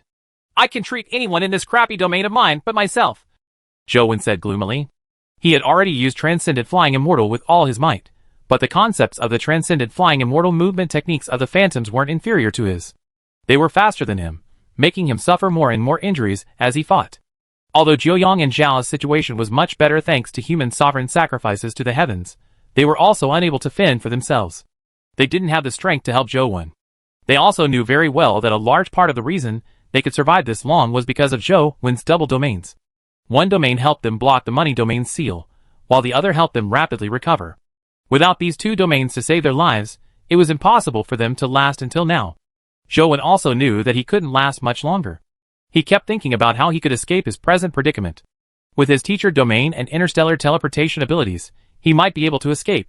However, if he escaped just like that, Tsukuyumi would definitely die under the glacier. With the acumen of this companion beast, it was impossible for it not to discover Tsukuyumi's existence. I can only take a gamble now. Zhou Wen thought of the bee in the ice pool. If it was really the other companion beast on the planet, be it the original companion beast or the parasitic companion beast, in theory, the 2 were enemies. After all, the parasite had snatched the nutrients of the original companion beast. It was impossible for the 2 to have a friendly relationship. Follow me! Zhou Wen roared as he called out to Xiao and Zhou Yang and charged down the glacier. Although Xiao and Zhou Yang didn't know what Zhou Wen was up to, they had no strength to fight once they left Zhou Wen's domain. All they could do was rush over and burrow into the glacier with him. Chapter 1648 Mythical Object. The companion beast chased after them as Zhou Wen and company fled beneath the glacier. Thankfully, with the glacier as cover, the companion beast's attacks were somewhat obstructed. Zhou Wen, don't tell me you want to use the terrain to stall for time? Zhou Yang released the sun god light from his body, as though a volcano had erupted, sending the pursuing phantoms retreating. No, there's another companion beast down there. Perhaps that thing can save our lives. As Zhou Wen spoke, he had already rushed to the side of the pool. There's another companion beast? Zhou Yang and Xiao were first taken aback before they immediately reacted. Could it be that the parasitized companion beast isn't dead? After Zhou Yang's first thought, he immediately thought of another possibility and continued. Which one is the parasitized companion beast? I don't know, Zhou Wen said as he plunged into the pool. Zhou Yang and Xiao charged down as well. The companion beast pursuing them struck the pool with terrifying power, blasting a hole through the pool and the nearby glaciers, forming a huge crater. The pool wasn't deep to begin with, so when it blasted through, it revealed a strange plant. Zhou Wen and company suffered immense pressure in the water as they were slammed into the glacier beside them. The surrounding glacier shattered. Only the glacier where the strange plant was remained intact. Neither the bee and the fruit nor the plant were affected. Zhou Wen and company got up from the ice crater and prepared to fight, but they realized that the companion beast was floating in the air. It didn't continue attacking. Instead, it stared at the bee and the strange plant. They are indeed related, Zhou Yang said. I never expected the companion beast that was parasitized to still be alive. However, I wonder which of the two of them is the companion beast born from the planet itself. Xiao looked at the bee, and then at the companion beast in the sky. A strange glint flashed in his eyes, as though he had discovered something. In fact, Zhou Yang had also discovered Xiao's discovery. The bee held a trumpet in its claws. No matter how one looked at it, it didn't look like something a bee should have. It was likely an external object. According to Holy God, the escaping companion beast had accidentally taken something away before parasitizing the planet. Although Holy God didn't say what that thing was, from the looks of it, it was very likely this tiny trumpet.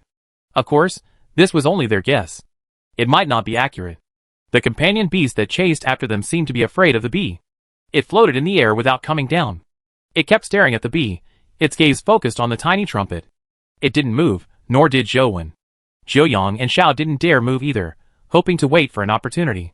Zhou Wen hoped to stall for time until Tsukuyami finished her absorption. When that happened, he wouldn't have any qualms about fighting or escaping, unlike how bound he was. Are you hiding something from me? Zhou Wen's observational abilities were extremely sharp, so how could he not notice that the companion beast was constantly looking at the trumpet? Furthermore, Zhou Yang and Xiao were also looking at the trumpet. This made Zhou Wen even more certain that they knew something. Zhou Yang pondered for a moment and said, At this point, there's no need to hide it from you. According to what we know, when the companion beast passed through the mythical battlefield, it accidentally brought something into the planet. As the planet is protected by the rules of the universe, even heaven-level creatures can't forcefully open the planet unless the companion beast inside it is about to appear. Therefore, no one can retrieve it. What did the companion beast bring in? Zhou Wen was very curious. He roughly knew that there had been a mythical era on Earth. In that era, countless powerful lifeforms had fought on Earth, or even in the universe. However, for some reason, these powerful existences either vanished or sealed themselves. According to the various information Zhou Wen already knew, the dimensional zones in the mythical era on Earth were very likely to have opened. Later on, for some reason, they were sealed again. Only when the dimensional storms of recent times descended did the sealed dimensional zones open again. Therefore, Zhou Wen had always been curious about what had happened during the mythical era. Of course, this was only his speculation.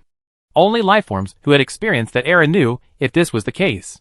However, even an existence like Grim Demon who had experienced that era couldn't figure out how the final mythical battle ended.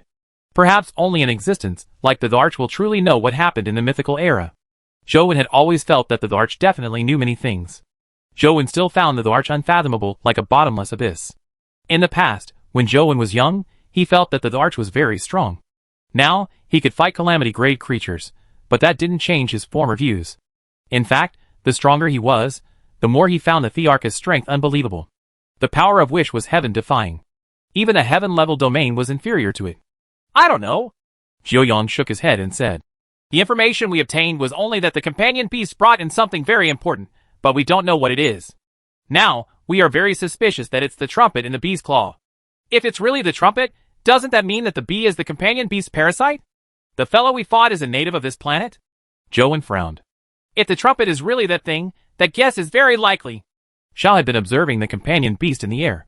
Halfway through his sentence, he suddenly changed the topic. Be careful. That fellow can't hold back. Indeed, just as Xiao said that, the companion beast rushed down. Its target was obvious. It wasn't any of Zhou Wen and company, but the bee and the fruit. When the companion beast took one step, the light on its foot was as dazzling as the sun. It was Zhou Yang's sun god light that it mimicked. Although the sun god light wasn't scorching hot enough when used by it, Its destructive power was even more terrifying than when Jiuyang used it. The bee in the fruit was still lying there, as though it hadn't woken up. The bee remained motionless even when the companion beast's sun-like feet stepped on the fruit. Boom! A powerful force struck the fruit, triggering a terrifying explosion. Even with Zhou Wen and company's strength, they couldn't help but retreat from the shockwave produced by the explosion. Chapter 1649 The Trumpet Sounds. After the explosion, Zhou Wen and company looked at the plant and bee. However, the spot where the plant was had already become a huge crater. The plant that grew in the glacier had long vanished. Not a single leaf or vine was left behind. Where did the bee go? Don't tell me it died just like that. Zhou Wen scanned his surroundings, hoping to find the bee's remains. He didn't believe that the bee had died just like that. Indeed, Zhou Wen quickly discovered traces of the tiny bee. It wasn't dead. It was floating in the air and looked extremely lucid. The wings on its back moved so quickly that they appeared almost invisible. In its front claws, it still held the trumpet-like item as it stared at the companion beast that had retreated into the air. The companion beast also stared at the bee as though it had some qualms. It didn't attack again. In the blink of an eye, the companion beast seemed to make up its mind as it attacked the bee again. It used Zhou Wen's transcendent flying immortal. Arcs of essence energy slashed at the bee from all directions. It was like an inescapable net that prevented it from dodging. As the creator of transcendent flying immortal, Zhou Wen naturally knew how terrifying such an attack was. Unless the bee's speed far exceeded the companion beast's, it could only await death.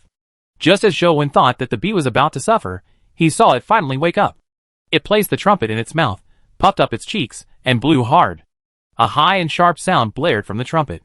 Zhou Wen felt that it sounded like a swana. No, it shouldn't be said that it was similar. It was exactly a swana.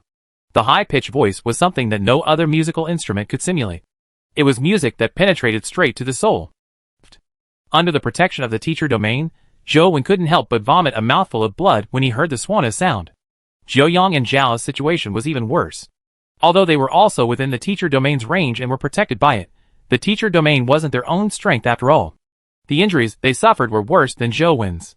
Xiao and Jiuyang fell from the sky and into the glacier ruins. It was unknown if they were dead or alive. The companion beast also spat out blood as it fell from the sky, plummeting towards the ravaged planet. It wasn't just Zhou Wen and company. Even the black and white wolves and the strange fish, who were fighting inside the planet, fell to the ground when they heard the swana. It was unknown if they were dead or alive as well. Anything alive on the planet fell when they heard the swana, their survivability a question. The bee's wings trembled. Its claws still held the trumpet, but it didn't blow it again. The sound swept across the planet as though it was searching for a living creature. When Zhou Wen saw the bee's gaze sweep towards him, he immediately pretended to be dead in the ruins of the glacier and rocks. He converged all his vitality and aura, hoping to fool the bee. What the hell is this? It seems even more terrifying than the companion beast that was pursuing us. Are all the companion beasts on this planet that terrifying? I wonder how Tsukuyumi is doing. Will this lethal swana sound affect Tsukuyumi and kill her? The more Zhou Wen thought about it, the more likely it was. Even heaven-level companion beasts and experts like Xiao couldn't withstand the swana's sound and fell onto the planet. It was still a question if they were dead or alive. If Tsukuyumi, who was in a state that didn't allow disturbances, heard this sound, the chances of her dying were very high. Even if she didn't die, the possibility of her going berserk was very high. Unfortunately, Zhou Wen didn't have the chance to save Tsukuyumi even if he wanted to. The swana's sound instantly covered the entire planet, preventing him from saving her. It was unknown if Jiuyang and Xiao were dead or alive. In any case, there was no sound after they landed. It was highly likely that the situation wasn't good. As Zhou Wen pretended to be dead, he used Truth Listener's powers to scan the companion beast's location. He saw it struggling to stand up. Although the swana had dealt him quite significant damage, it hadn't killed him. As the companion beast struggled to its feet, its injuries rapidly healed. When it floated in the air, it had already returned to its uninjured state. It looked like it had never been injured. The companion beast stared at the bee, as the coldness in its eyes intensified. Its aura also became stronger. A dog-eat-dog fight. Zhou Wen had no intention of getting up to participate in the battle. All he wanted to do was watch from the side, as the two terrifying companion beasts fought. However, Zhou Wen didn't wish to know who would win. What he was most worried about was if anything happened to Tsukuyumi. When the companion beast moved and attacked the bee, Zhou Wen silently sneaked towards Tsukuyumi. However, when Zhou Wen arrived, he realized that the ice cavern had already collapsed and shattered into ice. Although he didn't find Tsukuyumi's corpse, she was probably doomed. After all, Tsukuyumi couldn't move while absorbing the power of the Moon Essence Basin. It was impossible for her to withstand such a force. I've already tried my best. You can't blame me even if you died. Zhou sighed inwardly. He had worked so hard for so long, but he ultimately couldn't save Tsukuyomi's life. With Tsukuyomi doomed, Zhou no longer had any reason to continue fighting. He was already considering how to escape. Of course, Zhou didn't immediately escape. He pretended to be dead in the glacier ruins, hoping to wait until the outcome of the two terrifying companion beasts was decided. The two companion beasts were extremely terrifying existences. One seemed to be able to transform all the powers in the world for its own use, as though it was a monster that couldn't be killed. As for the bee, it only blew the tiny trumpet, and even heaven-level creatures couldn't withstand it. How impressive was that? Zhou was basically certain that the bee was the parasitic companion beast. The Swana-like item was very likely something that had been lost in the battlefield of the gods. What's that tiny trumpet? It only needs a mere blow to be so powerful. If the bee were to use it to play a tune, what would happen? Zhou thought of the music produced by the bubbles. Back then, just music without any power could make humans and dimensional creatures commit suicide. If the tune was played by a trumpet, Zhou really had no idea what the outcome would be. Chapter 1650 Both Pets Fighting. Chapter 1650 Both Pets Fighting. As Zhou was pondering over it, he saw the companion beast charge at the bee again. It had fused Zhou's transcendent flying immortal and Zhao's trajectory movement technique together, making it unbelievably fast. Wherever it passed, it left behind afterimages in the void. In the blink of an eye, the companion beast arrived in front of the bee again and threw a punch at it. Halfway through, its fist split into dozens. Like split tentacles, they struck the bee from different directions. Every split fist carried extremely potent sun god light. It was as though dozens of cold suns were striking the bee from different directions. This fellow is a freak. It even learned the electromagnetic monster's ability. Zhou didn't know the limits of the companion beast. In any case, it appeared capable of learning any ability. MO. It would be even more terrifying if it mastered the bee's trumpet-blowing ability. Beep! The Swana suddenly sounded in an earth-shattering manner. The fists were about to hit the bee, but the companion beast's body seemed to suffer a heavy blow as it flew out with a bang. The dozens of fists that split apart constantly exploded. Likewise, the body kept exploding as if it were filled with explosives. Zhou was already very far from the battlefield, but the sound of the Swana immediately stirred the essence energy in his body like a nuclear reactor that was close to meltdown. Thankfully, Zhou was relatively far from the battlefield. Furthermore, the teacher domain had played a role. He forcefully suppressed the violent essence energy in his body. Otherwise, he might have exploded like the companion beast. What's that trumpet? It's too terrifying. Zhou stared at the Swana the bee had placed by its mouth in Indi. Even the companion beast that was almost invincible at the calamity grade was blown up by it. The might of the Swana was terrifying. Zhou felt that it made sense when he thought about it. During the Battle of the Gods, there were countless terrifying experts who fought their way into the cosmos. The creatures who could participate in such battles were definitely the cream of the crop in that mythical era. The things they brought with them were naturally extraordinary. Furthermore, despite having gone missing for so many years, Holy God was still eyeing it. It was obvious how precious it was. However, Zhou failed to figure out what powerful divine artifact was a Swana in this. Bang! Bang! As Zhou was pondering over it, he suddenly heard an explosion nearby. He saw the white and black horned wolves rush out of the underground cave. Just as they left the cave, their bodies exploded, turning into a bloody mist that filled the sky. When they were in the planet's interior, the sonar attacks they suffered were weaker. They could barely rely on the barrier they combined to survive. However, they wanted to escape. After leaving the underground cave, they were attacked by the sound. Their bodies couldn't withstand it, and immediately exploded. Zhou's sharp eyes noticed that two crystal-like companion eggs dropped from the black and white wolf's blood mist. His eyes immediately lit up. The Swana had already reached its final note. The sound waves produced weakened, as Zhou didn't hesitate to instant transmit over. He grabbed the two companion eggs, one in each hand, and instant transmitted back. He didn't wish to leave just like that. Even if Tsukuyomi had already encountered misfortune, he had to see her corpse to leave in peace. When Zhou went to snatch the companion egg, he saw the strange fish rush out of the underground cave. It charged at the bee fearlessly. Elsewhere, Jiuyang and Xiao crawled out. They were bleeding from their 7 orifices. The situation didn't look good. Retreat! Xiao shouted softly, as he attempted to use the trajectory technique to escape into the void. Neither of these two companion beasts were to be trifled with. Even if he joined forces with Zhou and Jiuyang, they wouldn't be able to gain any advantage. They might even lose their lives. Jiuyang also planned on rushing out of the atmosphere. Space greatly restricted sound transmission. The bee clearly wasn't interested in them, as it kept staring at the exploding companion beast. Just as the companion beast's body was about to be blasted apart, the blasted body quickly reformed and the wounds vanished. This was the electromagnetic monster's ability. However, the effects were even more ridiculous when used by the companion beast. The strange fish had already arrived above the bee. Its tail transformed into a cloth that blotted out the sky as it swept down to envelop the bee. Joe would imagine that the bee was about to blow its swana again as he retreated at high speeds, hoping to get further away. However, to his surprise, the bee didn't blow the swana. A cold glimmer flashed around its tail as Joe saw the cold beam pierce through the strange fish's tail and penetrate its body. After being controlled by the companion beast, the strange fish's white jade-like body instantly turned black. Then, it collapsed and turned into dust. Joe's vision was in no way inferior to a calamity-grade expert. Furthermore, with Truth Listener's help, he could clearly see the strange fish's body disintegrate into extremely tiny black particles. After the black particles scattered, they disintegrated again, preventing Joe from seeing them. This thing. Don't tell me it's a poison type. Joe thought of his Dr. Darkness companion beast. Dr. Darkness relied on absorbing poison to evolve. He had recently advanced to the Terror grade, but he hadn't found any stronger poison to advance him to the Calamity grade. If this bee was really a poison-type creature, it meant that the toxin it had used was extremely terrifying. It was unknown what would happen if Dr. Darkness were to absorb it. However, Joe wasn't sure if it was a poison-type power. Even if it was, he didn't know if the Terror grade Dr. Darkness could withstand such a terrifying poison. After all, even a heaven-level creature was poisoned to death from a single stab.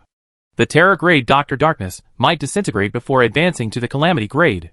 It's no good. This planet seems to be locked onto by some force. We can't leave. Xiao and Joyoung's expressions were abnormally ugly. They had attempted to escape, but they couldn't. The entire planet seemed to be sealed by some strange force. Even Zhao's void trajectory power didn't allow for escape. Elsewhere, the companion beast that had already healed pounced at the bee again. Clearly, it wanted to snatch the swana controlled by the bee. The bee seemed to know that its poison needle was useless against the companion beast. It might even be absorbed and learned by the companion beast. Therefore, it didn't use the method used against the strange fish to deal with it. Instead, it played the swana again. This time, the sound was somewhat different from before. Although it was equally loud, it also made one feel a sense of sorrow that resembled sobbing. This tune. Joe knew that it was the bubble music he had heard many times by the pool.